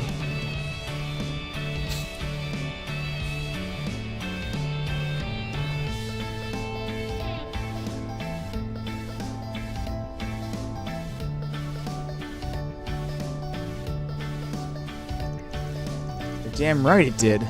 I take it you know about my mentor, my greatest rival. Of course I do. The king himself, ain't it? Paul's own old man.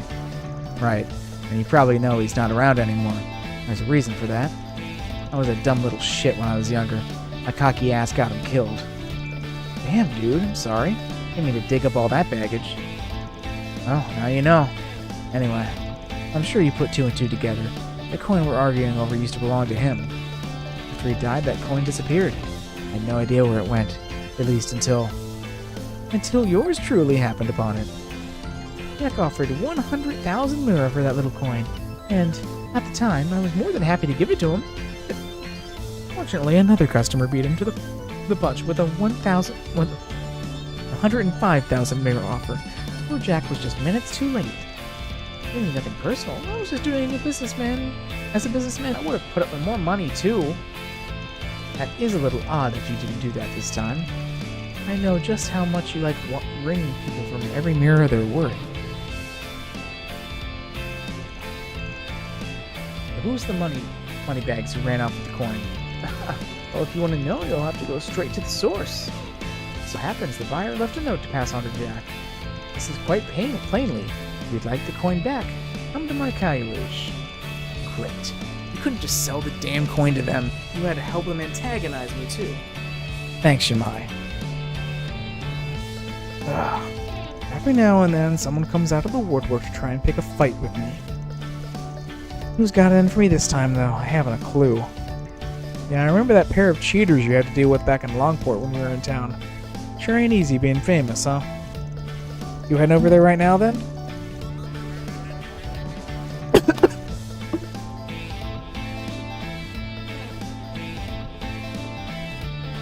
Sure, go ahead. I don't mind the company.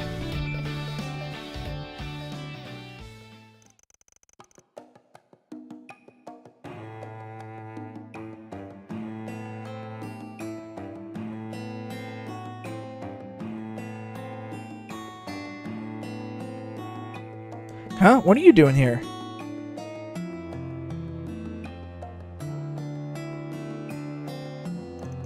Why do you think I'm here? It's because I'm the one who bought the coin. I figured it was possible I might run into you. Now here you are, I guess. Yep, here I am. Good to see you too, Van. I was originally planning on having Mao officiate our little game. But if you're here, I'd be more than happy to have you do it, if you don't mind. Sure, I can do that. A bit of a roundabout way to challenge someone to a game, though, don't you think? Yeah, but unless I go through that much trouble, Jack won't take it as seriously as he should. So just to reiterate, Jack, I want to play a game of poker with you. Winner keeps King's coin. Sound good to you? Yeah, I'm game. You're on. You have any chance of winning against me? You really need to ask Jack. You're right. My bad. I was dumb. Alright. Now with that settled, I'll have you hold on to the coin van. Every round, you'll flip that bad boy to determine who goes first. If it's heads, I go first. Tails, Jack goes first. I feel like I'm being given a big responsibility running this match. I'll do my best to make you guys proud. I'm sure you'll do just fine, Van. We appreciate having you. Well, may the best hand win. Let's get down to business. Jack and Hall's game got underway as Van watched the proceedings unfold. After the pair exchanged 100,000 Mira for 10 poker chips, they began to trade blows with each hand of cards. Once the match fully heated up, all of the remaining chips were put down on the line in a dramatic showdown.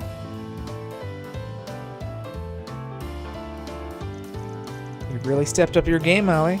I'm impressed. Truth be told, I don't expect you to even last this long. Save it for when you win, Jack. This game isn't over until it's over. You got that right. Sheesh, you are freaking nuts.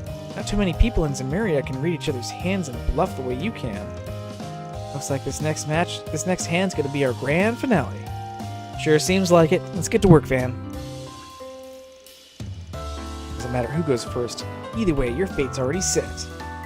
Here goes nothing. Moment of truth. Which hand should I catch the coin with? Gosh, making me choose? It's gonna affect it? Left hand, because I'm left-handed. It's tails. Your move, Jack. Damn. I gotta go first, huh? That's the way it's gonna be. I exchanged 2 cards. Oh, were you thinking of trying that on me? No wonder you're so disappointed. It's definitely better to go second in that case. Ellie's got 4 kings. What have you got, Jack? I get it now.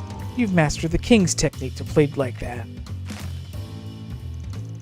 4 of a kind for Jack. What's going on? Did Hull set all this up? Sure did. King's whole specialty back in the day was taking control of the cards, including his opponent's own hand. You played well. You played well, Holly. Ain't nothing to do with it. Wait. There's still 1 card you haven't opened. What could you possibly still have left? The game should be over. Not if I got a wild card in my hand. And that's exactly what I have. 5 of a kind with Jacks. Read 'em and weep. Sorry, Holly. I win. What the?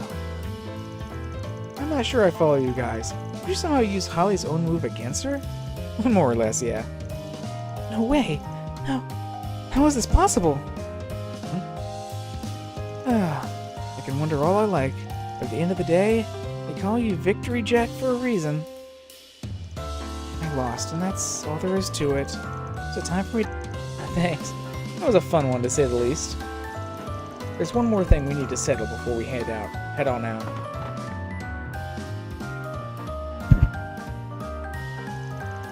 Ellie, I'm giving you the coin. You're the one who should belong to me. Uh-huh. Jack, what are you doing?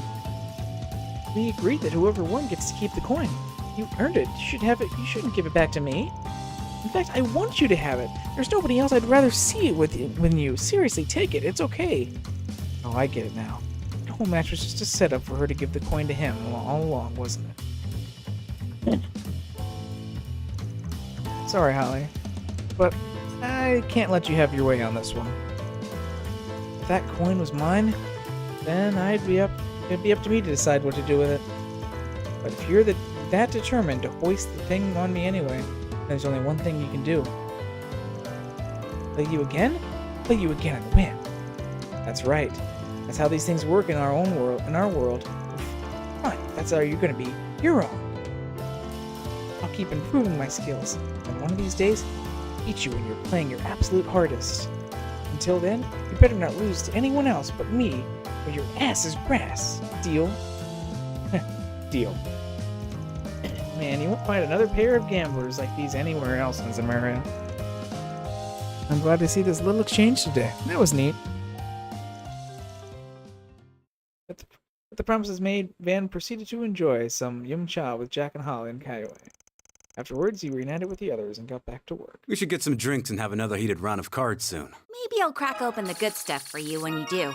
Just try not to drink yourself stupid, Jack.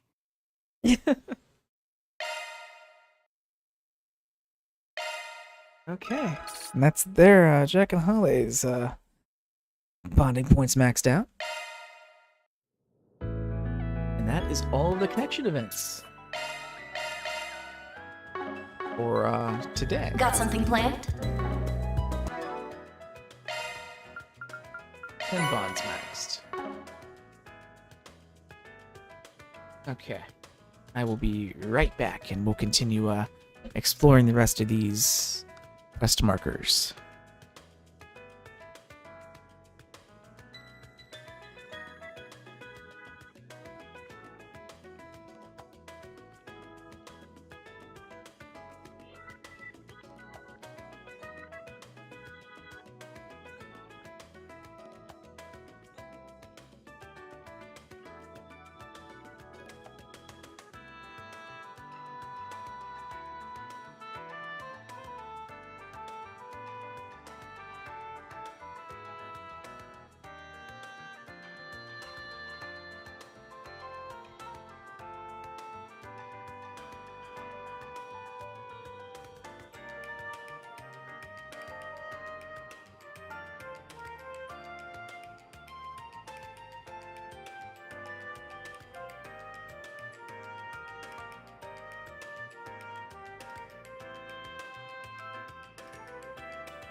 Okay, I am back.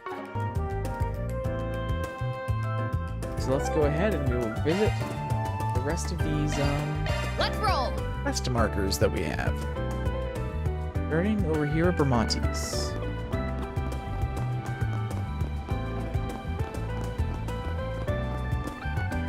Hello, sweetheart.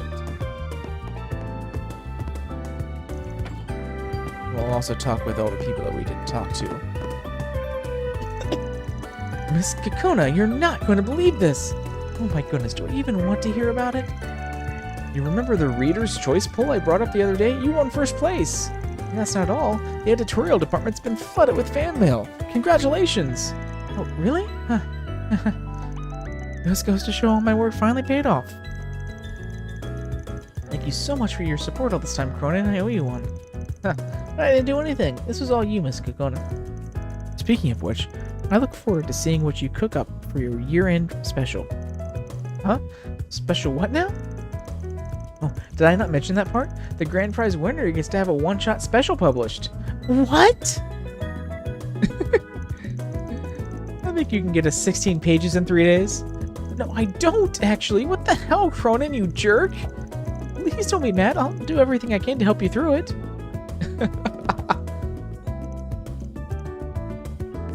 Womp womp. Okay, how you doing, Brahmati? Working hard as usual, I see. The incident with A is making waves. All my sources are still abuzz talking about it. Got any juicy info you won't mind sharing? Of course I do. There's still some of Aang's gangsters out and about. It's quite concerning, knowing we have some stragglers laying low in the capital.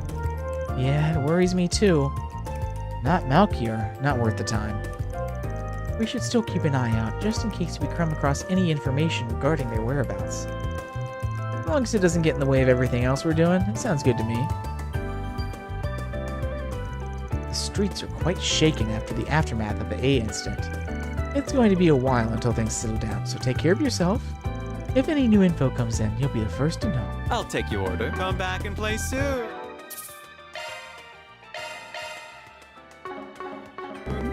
Okay, our next one is...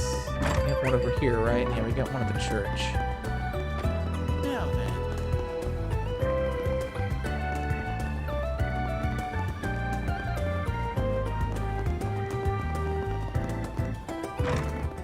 Oh! B is here. Along with Sarah and Sharina. Oh, now it hurts. Oh. But I bet I heard even more when Annie and the others... What happened? Oh, it's you guys. Don't worry about it. Damn it. But you're hurt. He is. After what happened, and then hearing about the events in Orishan, Lakshur hasn't been himself lately.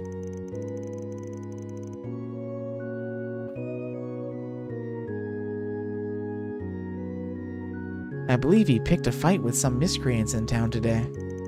A kid like him shouldn't write checks as skinny wrist can't cash. You ain't exactly picky with targets when you just gotta lash out.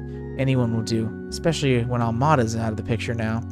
Probably a bit more that he could chew with some punk that looked like he'd fit right in with Almada.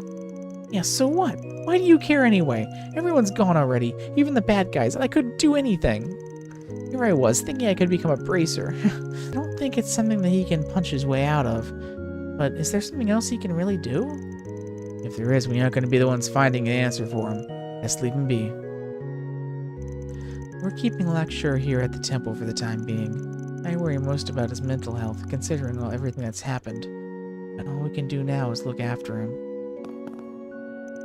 Ugh, no, Damn it all. Goddess Arusha. The citizenry has started to regain a sense of normality, albeit small. It does bring me joy to see people moving on slowly. We can never take back what has already been lost, so all we can do is move on. Sorrow and grief still plague us all. I'll pray for the souls of those gone, and for those left behind to mourn them. I've heard tell that the incident could have been racially motivated. I think such hatred for one's neighbors brought this tragedy about. The wound left behind is deep, and maybe it shall never truly heal.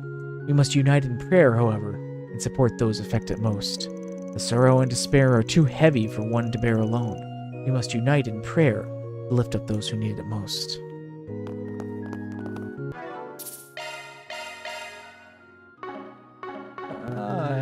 Hello? Hi, guys. It's Sarah and Sharina. I see Sylphie's with you, too. It's nice to see you. It's been a while. What brings you guys here? We bumped into each other in town, so I'm showing them around now. We have a guest role in the director Gotti's newest film, so we were invited to come here. You'll be in Director Gotti's next film? Congratulations! Be careful with that perv. Don't let him goad you into doing some skeevy scene or event. Don't worry. Nina and I are keeping an eye on him to make sure he won't try anything funny.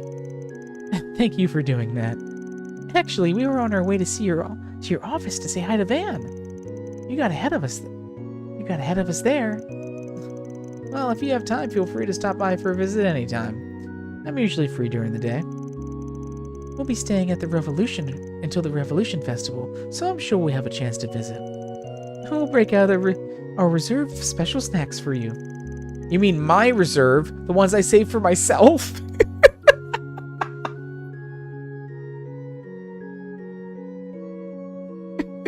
Van's like, that's my shit. Oh, you were saving those? Whoops, I ate all of them already. Son of a...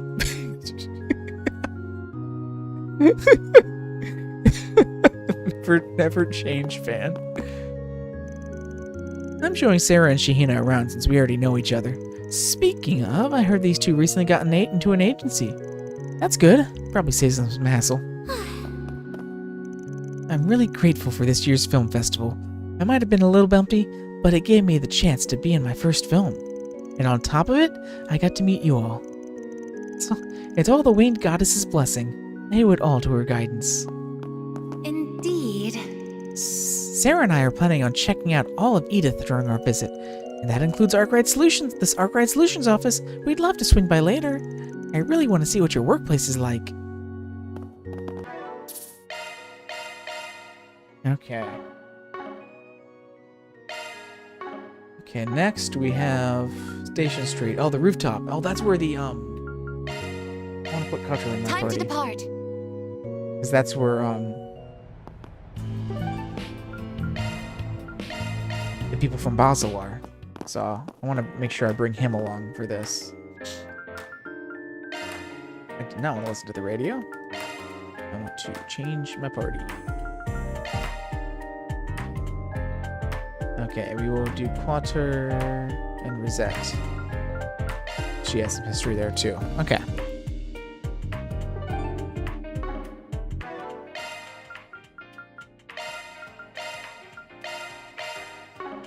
Right.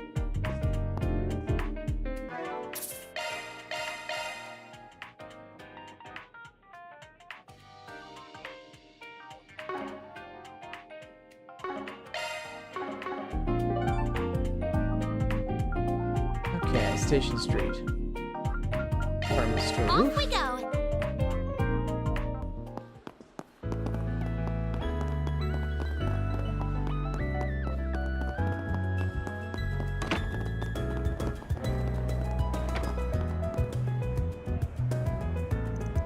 Well, look who it is. I haven't seen you all since we were in Thoroughbad. Or we weren't expecting to run into you here either, Director. How come you're with Lieutenant Kayla? Government asked yours truly to help with the ceremony's production. Makes sense. You did a good job with the film festival planning, catastrophes notwithstanding. Ha! Don't act like you didn't help at all there. I could do without a do-over from the last festival. Please don't jinx it. I wouldn't worry so much. You're more than aware of the fact that we finally got rid of A. The odds of anything major happening are low at best.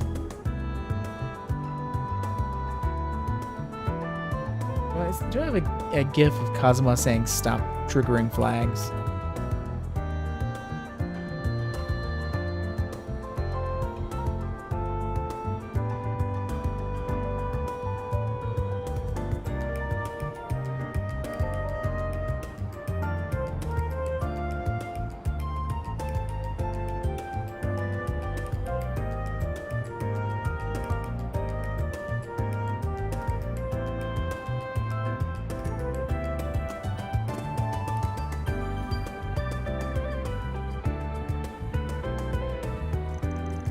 It's not improbable that there are remnants still out there, so security is still just as tight, as a precaution.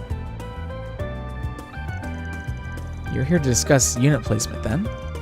That's right. The meetings with us is more than anything. Supervisor Giscard, and Essie, too! I heard you'd help with the festival, but I didn't realize you'd be coming all the way here. It's been a while. We're helping set up all the equipment for the ceremony. Oh yeah? You all showing off some new stuff, right? Must be pretty busy then. I'm drowning in work, more like. This isn't even my specialty, but here I am, slaving away. Though your sympathy does soothe the pain, Van. You don't mind if I call you Van, right? Of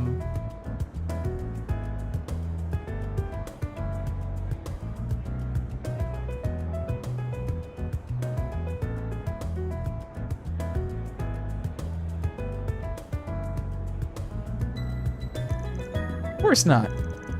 Good. You can call me Essie, just like Couture does, if you want.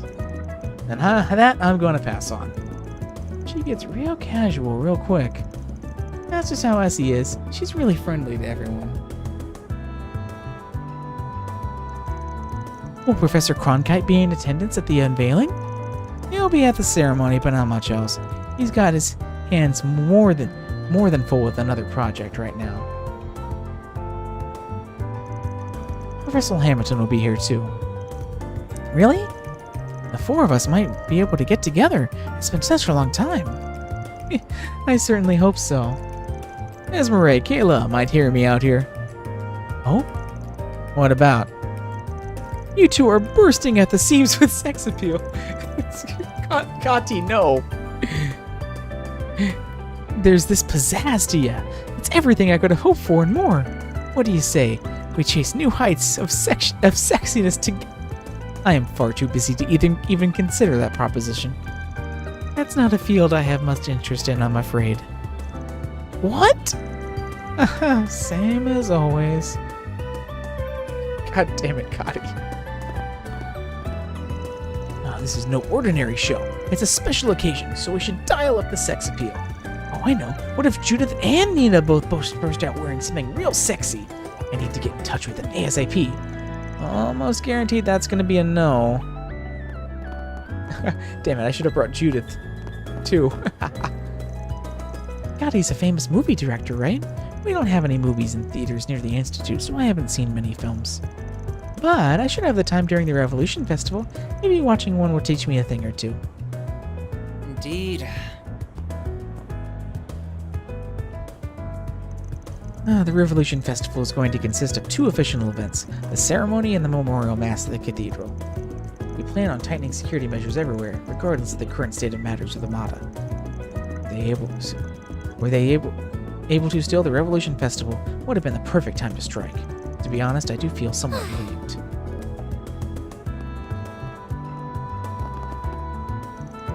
Director Gotti asked me to take care of this ceremony and production equipment for Tryon Tower. It's still 3 days away, but that won't stop him from talking my ear off with all the details. Can't blame the man too much, though. Nothing wrong with being a perfectionist, so I'll do my best to live up to the expectations. Okay, let's get change going. our party out. I do want to talk to Kati, see if Judith has a reaction to that. Lizette and Judith.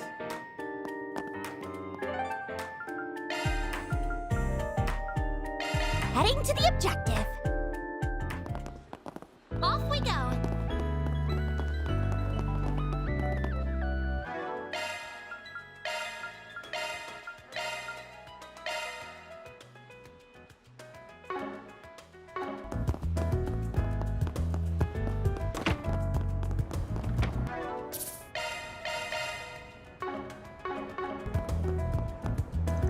This is no ordinary show. It's a special occasion, so we should really dial up the sex appeal. Come on, Judith.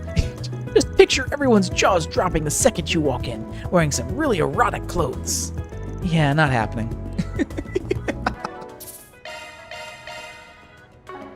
How about no? What'll you have today? Thanks for coming. Okay, be right back.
Okay, I'm back. Where are we going to next?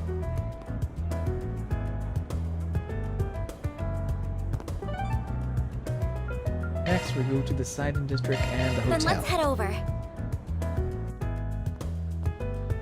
Got a whole bunch of people over there. Oh, that's true. Maxim is here as well. Maxim, can you tell us about your plans for next year? Well, what we all need is... Should I put a drink out? I didn't bring it.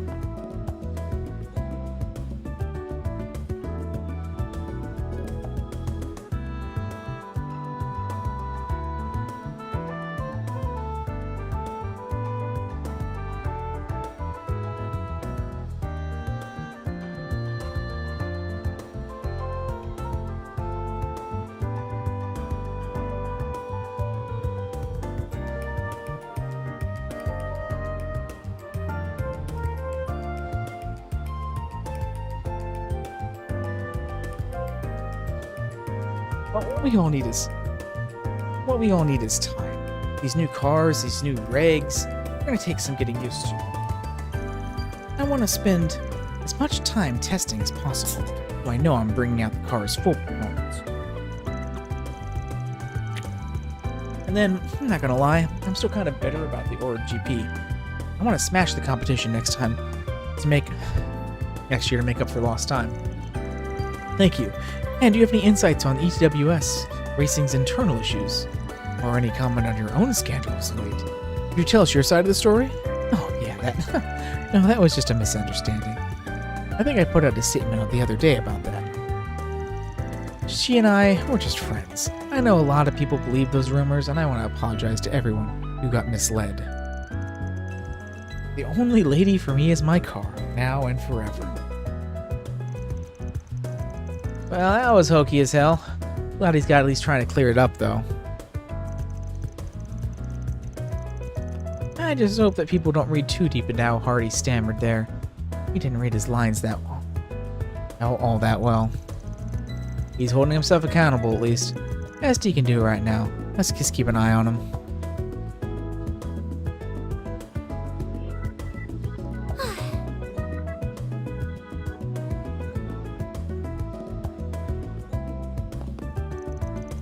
At any rate, I apologize again for my behavior. I just want to put all that behind me. Festival's always a good time. And then next year, I'm gonna leave it all out on the track. Always a good time, you say? And what do you get up to when the festival comes around? What's with that tone there? It's nothing bad. Chin up, champ. Chin up.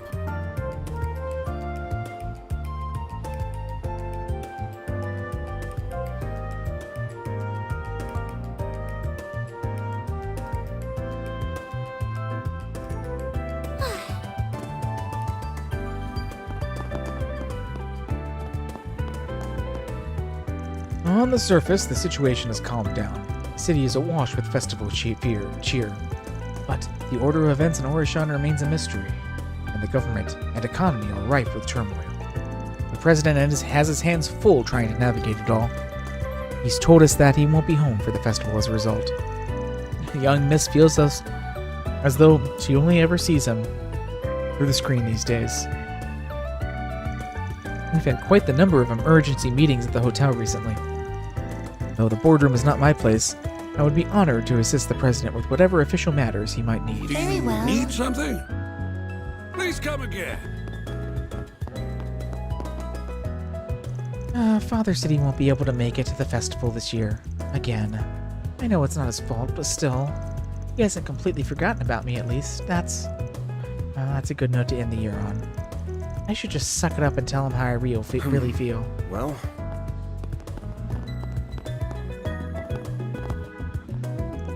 My head just can't keep up with Polanski and their types. He was there to cool my head off when I lost it back there. Where would I be without his advice? I can't deny it's kind of bearing down on me, like I can't manage it on my own. I need to learn from him. Learn to look at the bigger picture, and just before I go and make decisions. Whew! And I in the political world can finally breathe easily. Our party does not still houses some undesirables, white supremacists namely. They're a nasty bunch. One of the party's main priorities is keeping those old boys in check. And as luck would have it, curtailing them helps keep Amada at bay too. I can hardly fathom the lives we've lost. We're doing what we can. It just feels so small.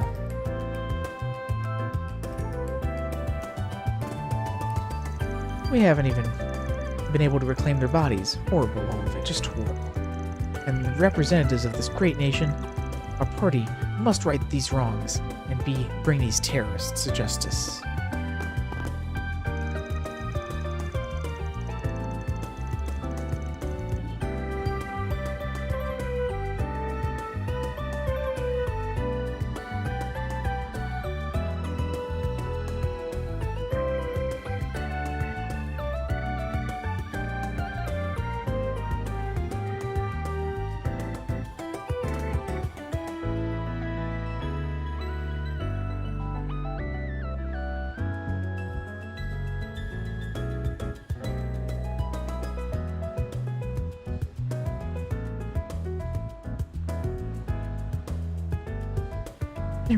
There was that whole thing in the Quincy Company in Orishan, so a lot of suits and bigwigs are under investigation right now.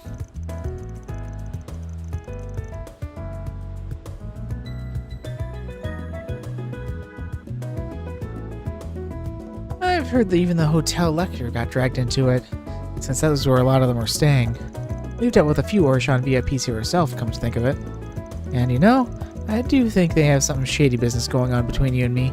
Maybe all that scrutiny is warranted. Okay.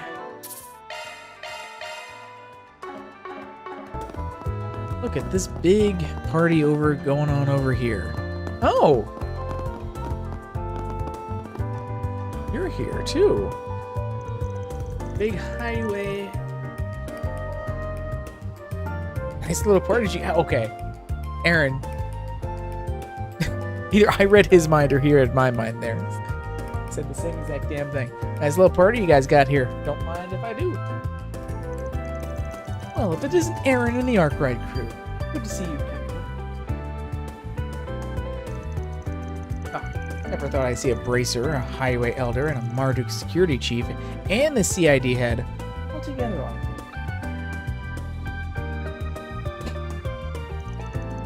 Can't deny it makes me a bit on edge, though. Types from both sides of the law tend not to mix.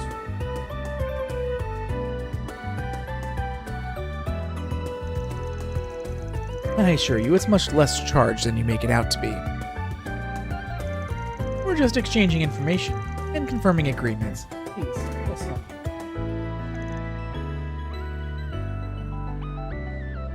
Awesome. You look busier than ever, Mr. Al-Fayed. Oh, I haven't seen you since Orishan. We were actually just talking about how to go about cleaning up that mess. Taking care of the Almada remnants, you mean? Yeah, we smoked out pretty much all their hideouts they had left.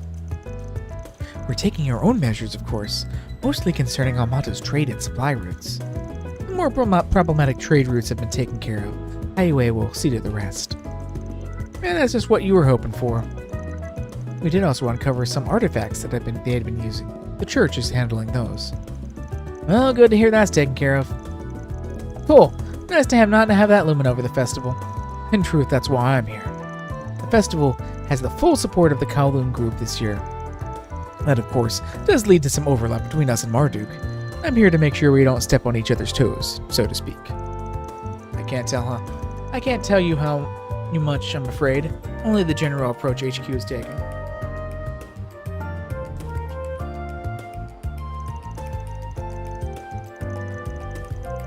You'll have to wait 3 days for more in-depth negotiations, Mr. Thorndyke. We'll be holding a meeting to go over our... Well, then you're right. Now probably isn't the best time. Can't go jumping the gun.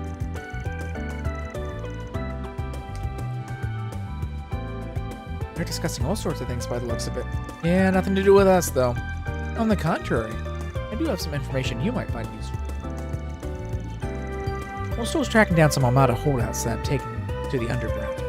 along with some of the hate groups they used for their rants. Leftovers, huh? After Malkier, and Malkier are still on the run too. Can't count them out. He pulls those thugs back up, and we'll have Armada 2 on our hands. Armada 2, Electric Boogaloo.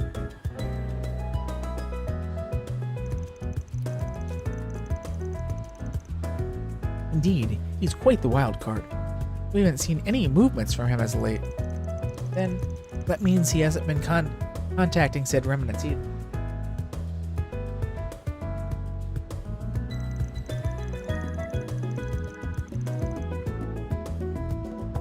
Guild's working on exposing Almada's business ties. We want to pull it out all out by the roots.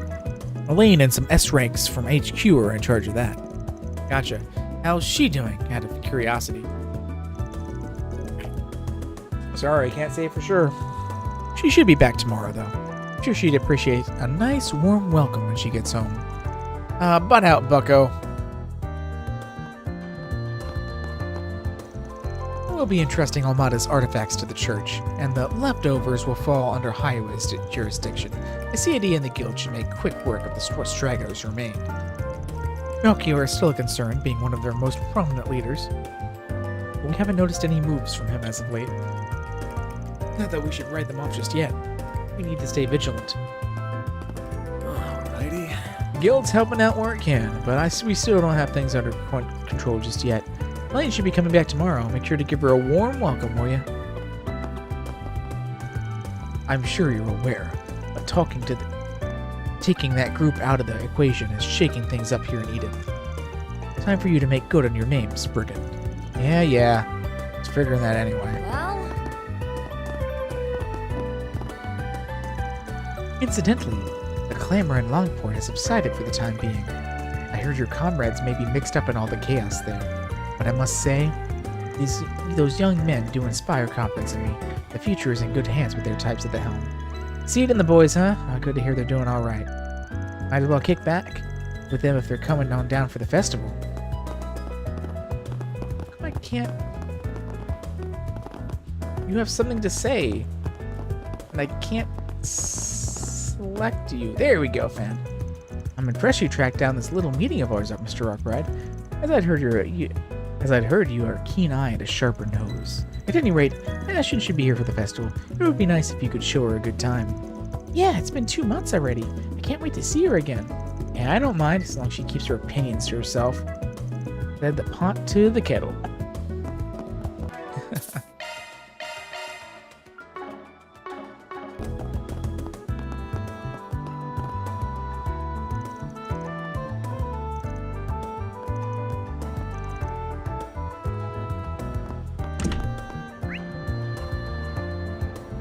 That's everything here.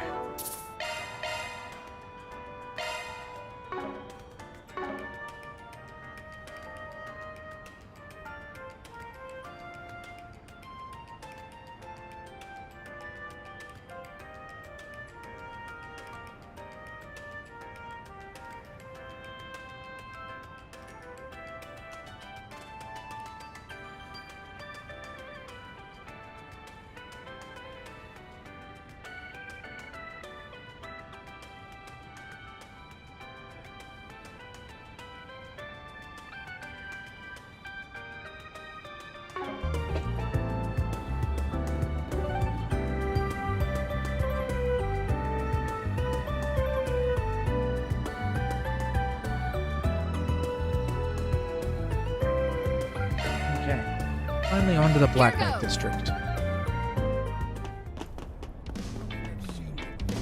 Guess I'll check out the arena.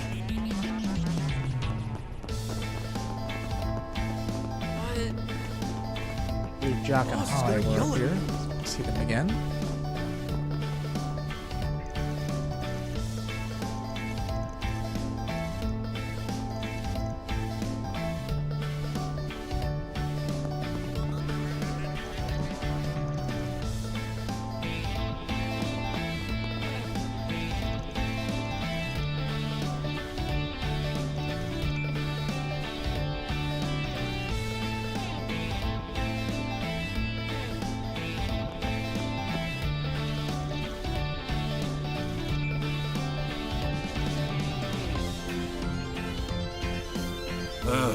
again.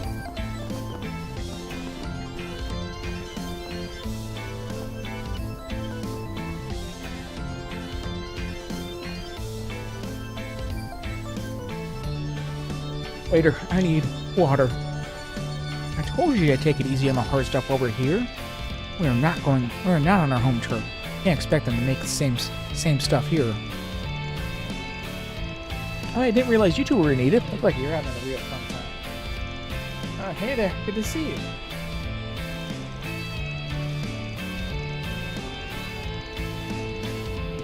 We've been working like dogs on the broker stuff. Thought we could use a break here, and now here we are, just having the time of our lives. That's what you dragged you two all the way in here. On their tail, I take it. Yep, we're trying to figure out how the underworld's changing and how now that they're gone. It can really only do that on the ground. It's pretty calm so far, surprisingly. More than I expected. Maybe it's because the CID was so on top of their stragglers. Probably. Now that the smug prigs aren't running around, the underground's settling back down. Those drugs, though, those will be sticking around for a while. It's a lot tougher to get those off the streets. Does make sense. That's unfortunate. Actually, this chat reminded me of something. I heard whispers about some 2-bit gangster who's on the run from the feds now. After he did some work for those guys.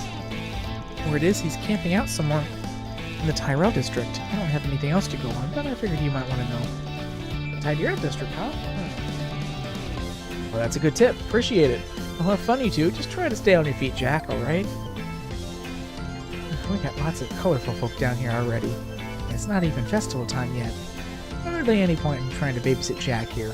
It'll turn out like the way it always does. Maybe I'll just take a walk and see what's around here. Alrighty. So a ton of booze brands. I've never seen at Longport's or Bramati's joint. Nice, keep it up and just don't work too hard, alright? No shame in taking a break every now and then.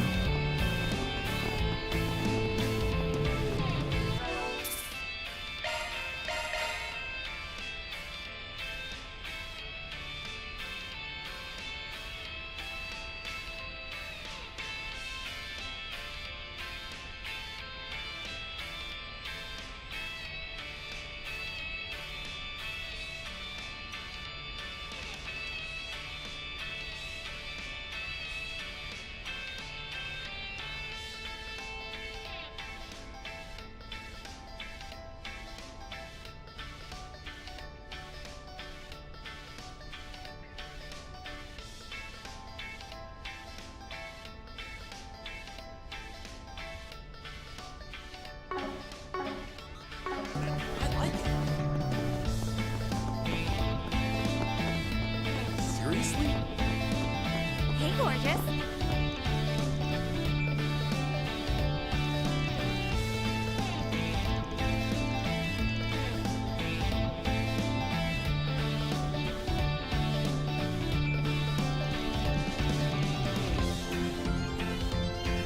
All my stuff in me. See you later, handsome. What's going on up here? Huh? Everybody's scared shitless here. What's going on? Look over there. They're all knocked out. What could have happened? No, I think I might know. Got a hunch these fools tried barking up the wrong tree and they paid the price. Hard. Oh shit. That would explain it. Well, I'd say they had it coming then. Jesus Christ, guys. You tried to take on these 3 women? Those are not the 3 women you wanted to take on. Jesus Christ, dudes. Barking up the wrong tree there.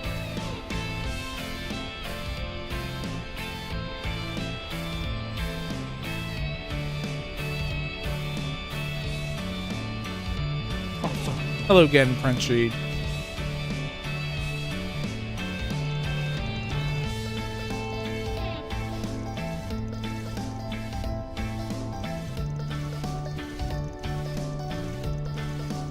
See, they attempted to make moves on these ladies here, and they just wouldn't take no for an answer. They got physical and, well, these women, they are truly a force to be reckoned with. yours truly quivers before them.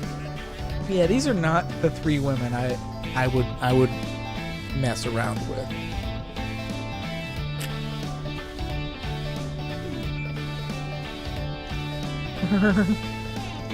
Hey, don't you think it's a little mean, Prince? I was simply performing my duties, nothing more and nothing less.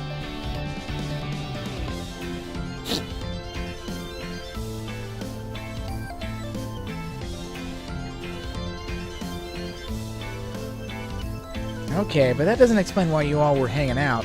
You guys make for one weird posse, however you slice it.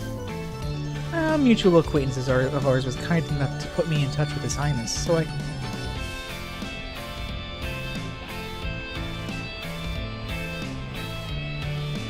I came down to meet here with him, but then, as fate would have it, she happened to run into us here as well. I'm on a break for once, wrapping up a job. I came into town to unwind until the festival, taking some local sights. Anyway, I wandered down here just looking for a little excitement, I guess you could say. And I got everything I bargained for and more. This is too good to just be some kind of coincidence. Destiny must have brought it together. What do you say, Yen, Miss Bodyguard? Want to go around? God, she's always wants to fight. Also, she's pretty tall, I just realized. I think I'm good, Well, that sounds like a delightful proposal. Why don't you... Don't worry about me, Najee. I encourage, I implore you to take her up on it. Things you say sometimes, Your Highness. I suppose I should just be grateful you're not thinking to throw down with her yourself. Oh, I didn't mean to leave you all out, Van. You guys are more than welcome to... Yeah, no. We have this thing called work? Strange, I know. Damn, I was getting caught in the crossfire between those two. I ain't the kind of threesome I'm into.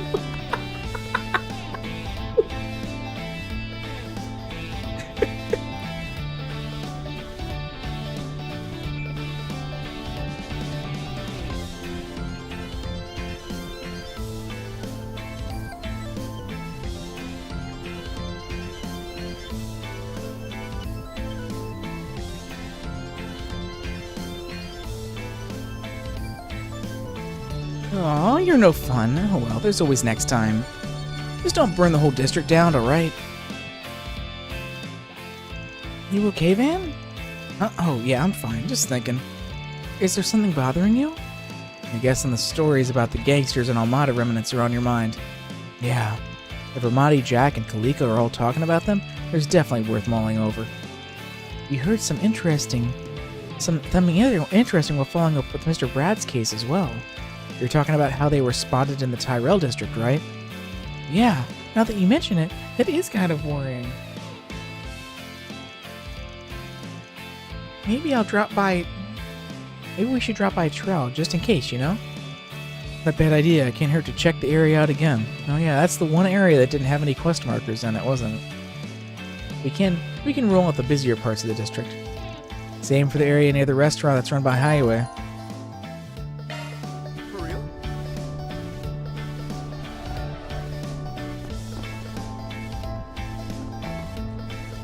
Enough about me, though. You guys look like you're got your hands full with things as usual, which I totally get. Can't take it easy just yet, what with the festival just around the corner, and the fallout from everything with you-know-who. But don't you guys get the feeling that there has to be more going on? I don't know what, but it's like there's something else brewing in the air. If you're not just being paranoid, keep talking like that, and you're gonna jinx this girl. Never a dull moment with you, is there, Van Arkwright? What is it?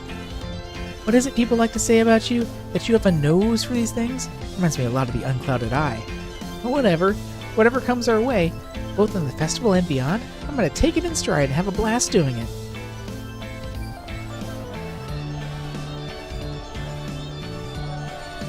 And maybe it's less that she's tall and more that Risha's short. Judah's a little shorter too. But Risha's a lot shorter. I know you guys can't help being busy right now, but you should consider taking some time off too. I think you'll be glad you did. If you ever want more company, I'm always happy to tag along. Oh, please come and join us. That would be fucking awesome. Indeed. Hot water. Blue ball me there. Before I forget, I wanted to mention that you might have seen a familiar airship above the skies in Edith in time for the festival. The Principality plans to make a big splash with it, all part of our efforts to strengthen our ties with Calvert. You should receive more information on the details along. Whoa, that airship? The one you were kind enough to lend me in Orshan? That's amazing! Man, subtlety isn't in your vocabulary, isn't it? Still, thanks for letting us know. We'll keep an eye out for the follow-up. Well, I knew my time wouldn't be wasted exploring this district. I wasn't expecting to find all this down here. Very curious indeed. Ajay may grumble about being here, but deep down, I can tell she's intrigued herself. You should join us and watch. We would love to. Good company.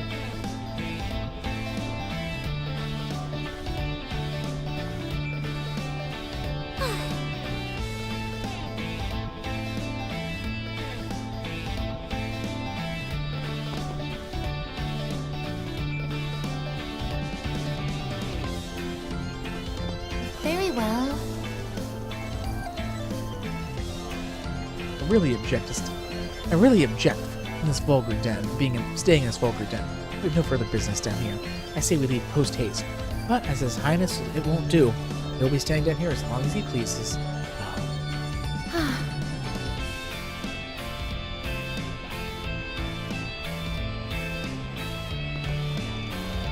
I still don't get how you ended up here of all places.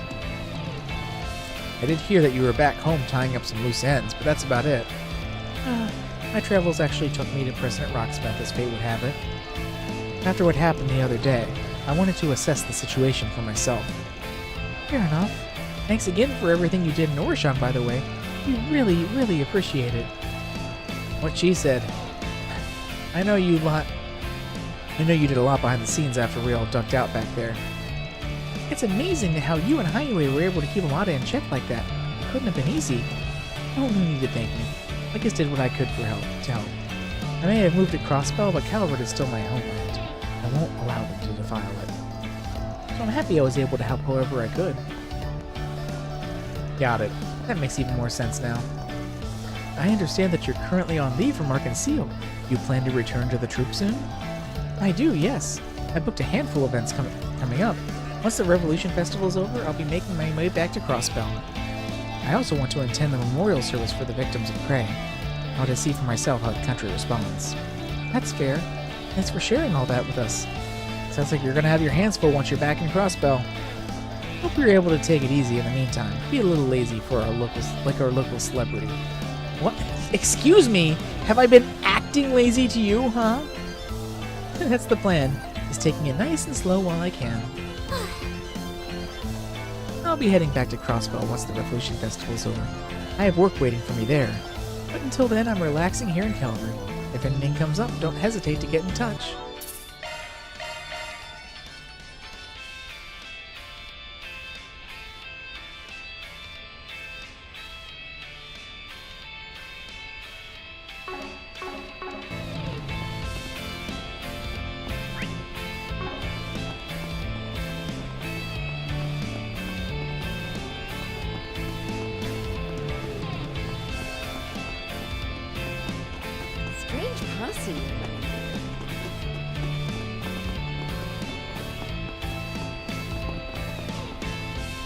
This guy's down here.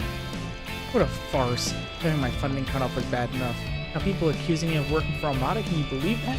I couldn't care less what happened to those goons. Last thing I need is the authorities going after me. Oh, you got your panties in a bunch, old man. Barkeep, get this stuffy fart some drinks. This man's too sober and that won't do. You stay out of this, you backwoods cretins. People epitomize everything I detest. You and this wretched district are the scum of the earth. Oof. I'll pull this whole blood-sucking weed from the ground up if I have to. This is my duty to this fine country. Oh, I remember this racist prick. Still have his own ass from the sound of it. Just leave him be for now. He won't be causing any trouble looking as scrawny as that. Everyone here will just laugh at him. Despite calling themselves Patriot League, those spineless fools are too quick to silence us actual patriots. We're a dying breed, I tell you. The more they reject us, the more they kill the idea of patriotism itself. Surely there must be someone who sympathizes with us, someone who truly cares, but where? Where are they hiding? Nowhere, you racist asshole.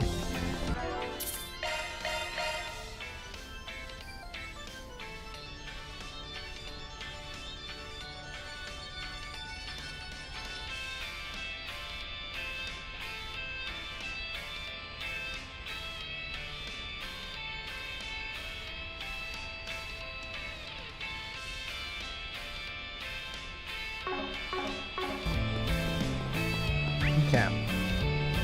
With that, that's all of the things gone to. Let me just go back through all the areas and make sure I didn't miss talking to anyone.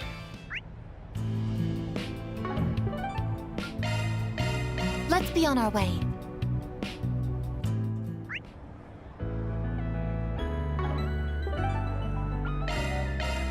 Then let's head over.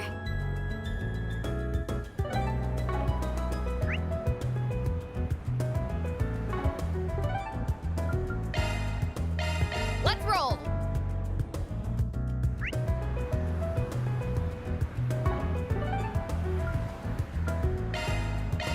Taking off now.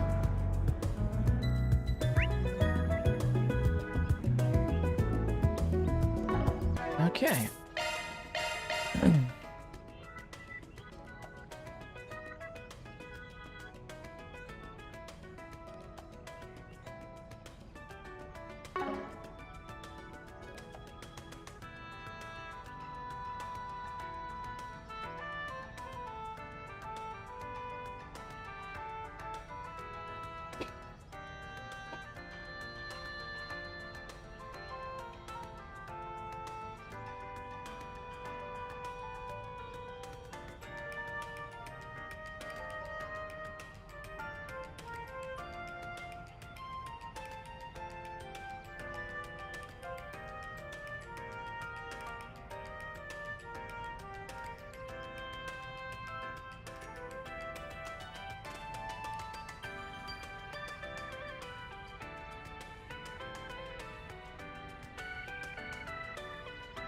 Okay. Then let's head over.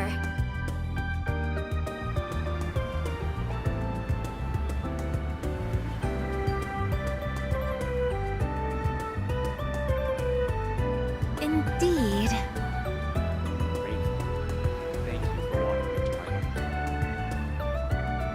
Alrighty.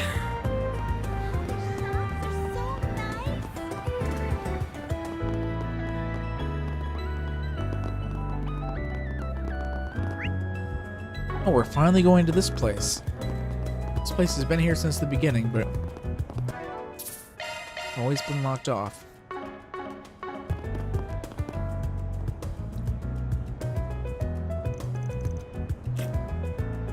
Looky here.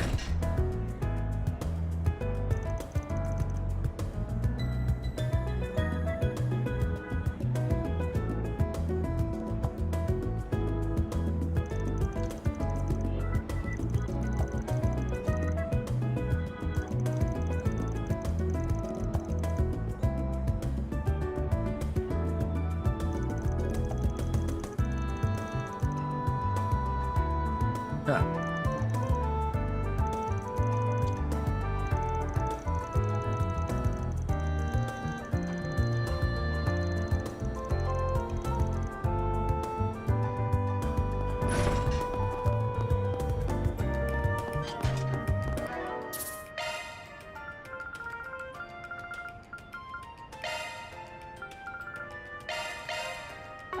Okay, down we go.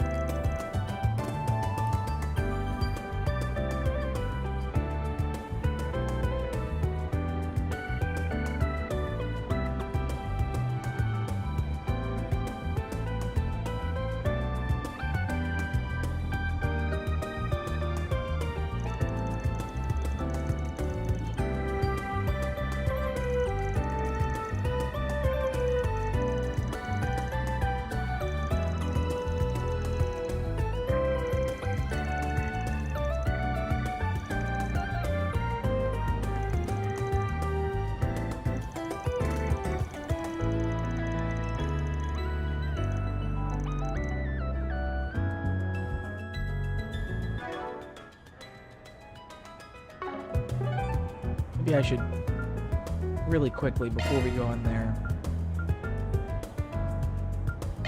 Let's roll. Get my more of my equipment squared away. Thank you for visiting the Weston Department Store. You got a permit, yeah? Our stores have a wide variety of fine goods for sale. you enjoy shopping with us.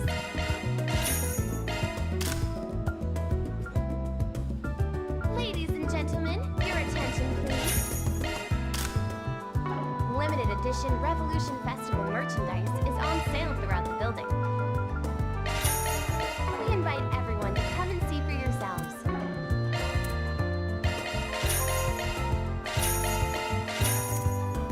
You better take good care of it. I take pride in all my merch.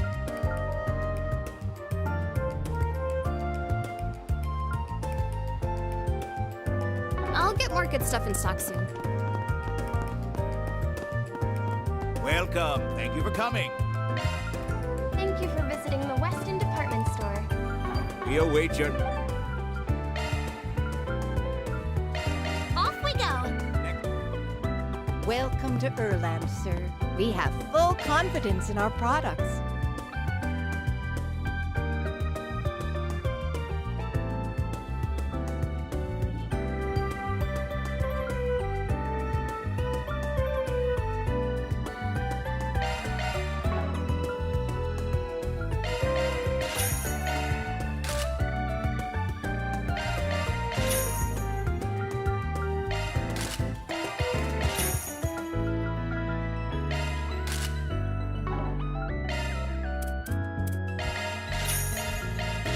We await your next visit. Time to depart. Holy shots. How about some nice cold ice cream? There's a new movie.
Okay.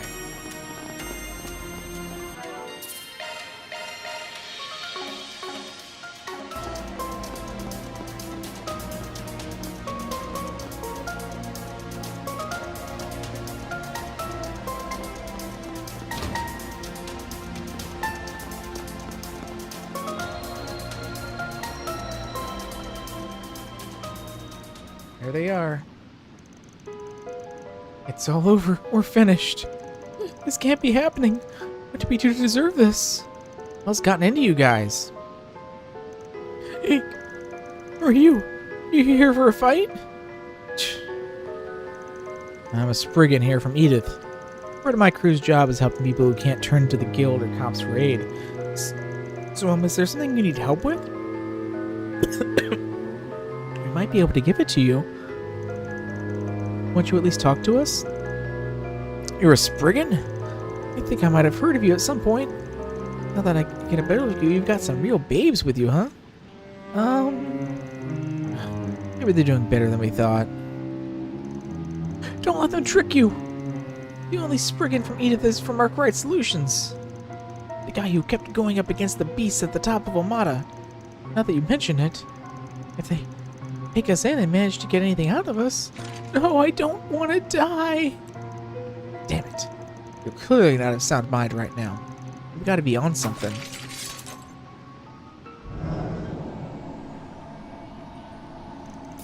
Oh no. It's Omada's enhancement drugs. Here they come.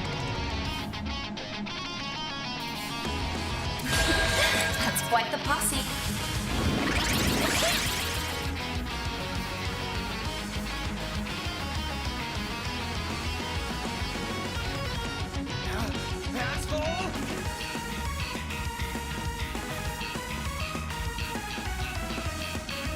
Pressure him and move in.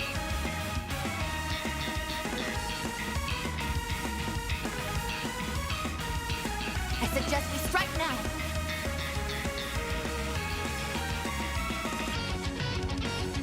Or get them all at once.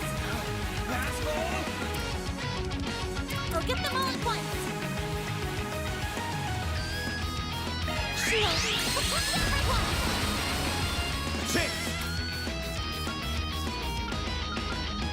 Got a whole slew of them.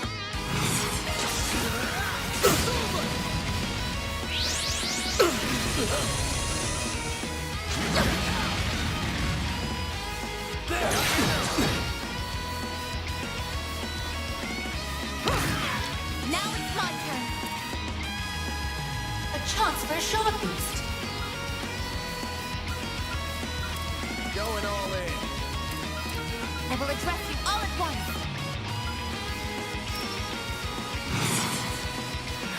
Activating skill. Now or never. Initiating skill.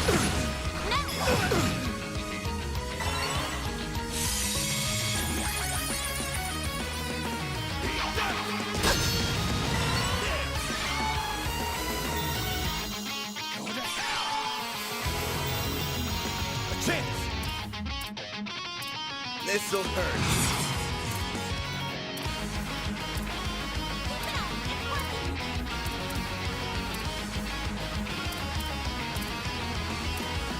Got a whole slew of them.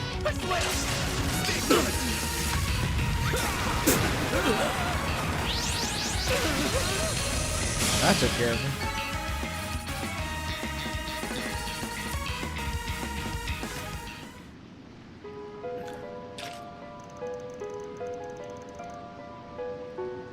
If we don't do something to stop him from taking us in, Melchior and the armored guy are gonna... Figures. If fear really runs that deep, Melchior's on the run. We took out Aryok personally. Same goes for their boss, Dante's. There's no one who can harm you anymore. You don't need to worry. So please, just let us help you. Really? Don't let them fool you if they find out we betrayed them. Sorry, girls. I never want to doubt a cutie, but...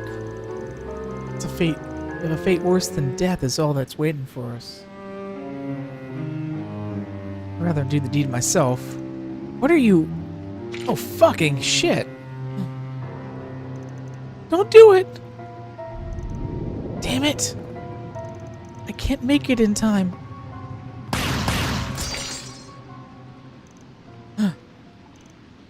What? Ugh. Oof. They're fine. They're just unconscious. Guess that's the rebound from using the power trick the bodies couldn't handle. That's a relief, but what just happened? Give me a break. Timed your entrance perfectly now, didn't you? Certainly not. I only just arrived. It's that damn Jess jockey again. His aim was so precise. Thank you very much for your help. Think nothing of it. Or would you prefer to call it a debt owed? It should either be a guild problem or something you should have handled from the start. Your boss mentioned how these guys had slipped through the cracks of your cleanup operation. Feels like you did a sloppy job to me. Not at all. This was the most efficient approach to the problem. You performed a thorough cleaning of the major cities outside Edith and drove all the leftovers here. We do have a Hercules unit standing by that we could send in a moment's notice. I wonder if I should outsource the work to you instead. Son of a bitch. It all makes sense now. All the fragmented information we gathered from all over the city seems to fit together remarkably well. We never stopped to think about how all of it was deliberately spread by you to lead us here. That's all it was? It was not. That was the intention. Whether or not you were able to follow the clues The was down rules to you. forbade me from getting directly involved in what happened in Oracion. So I was forced to stand on the sidelines as the place filled with fond memories for us was saved by you. Consider this revenge for that.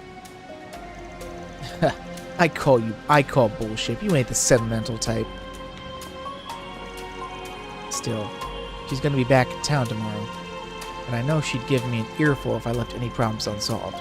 So I guess I can help you just this once.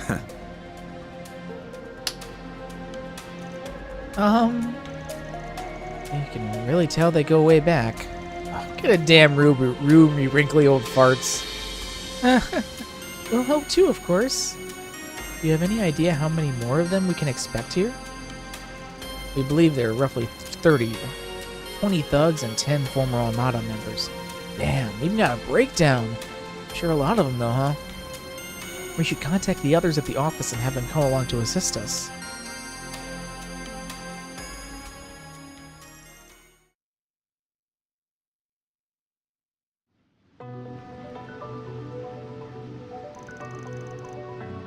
Oh, I don't get to choose my teams?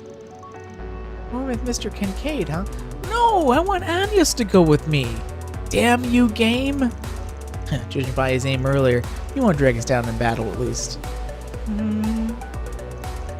Oh, I assure you that these teams were decided purely on combat balance.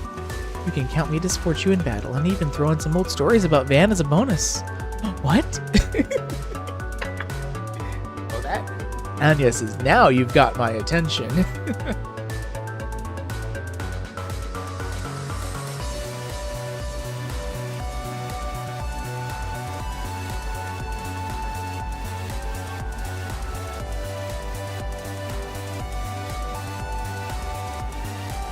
Really?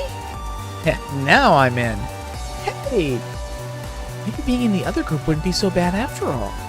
I want to know his weaknesses too. You have to spill to me later. Can do. Can don't. I won't ask for anything that might count as a weakness, don't worry. You're still up for anything that doesn't? We should get moving. We're short on time. As agreed, Zeros and I will remain here. Contact me when you apprehend any of our suspects. I will see that they get to the CID.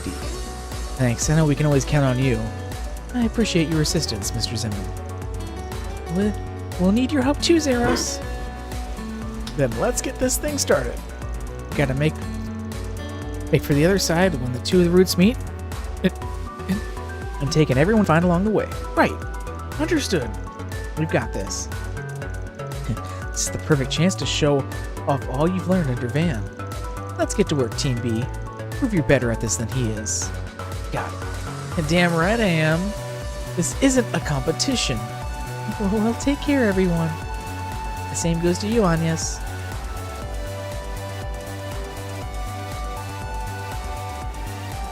As long as they have that much spirit, they should have no trouble dealing with this. Still, I faintly sense a presence that is not of this world here.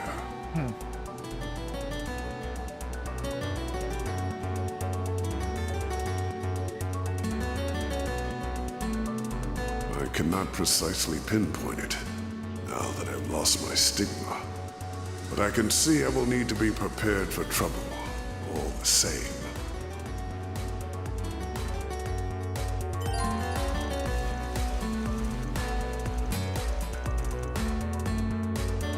Oh, okay, so we are going to be able to control Team B too. Nice.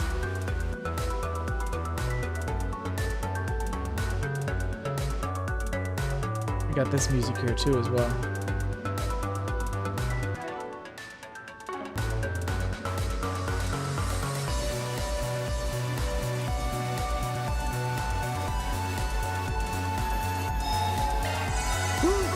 That hits the spot. I'm going. Leave this to me. Center stage.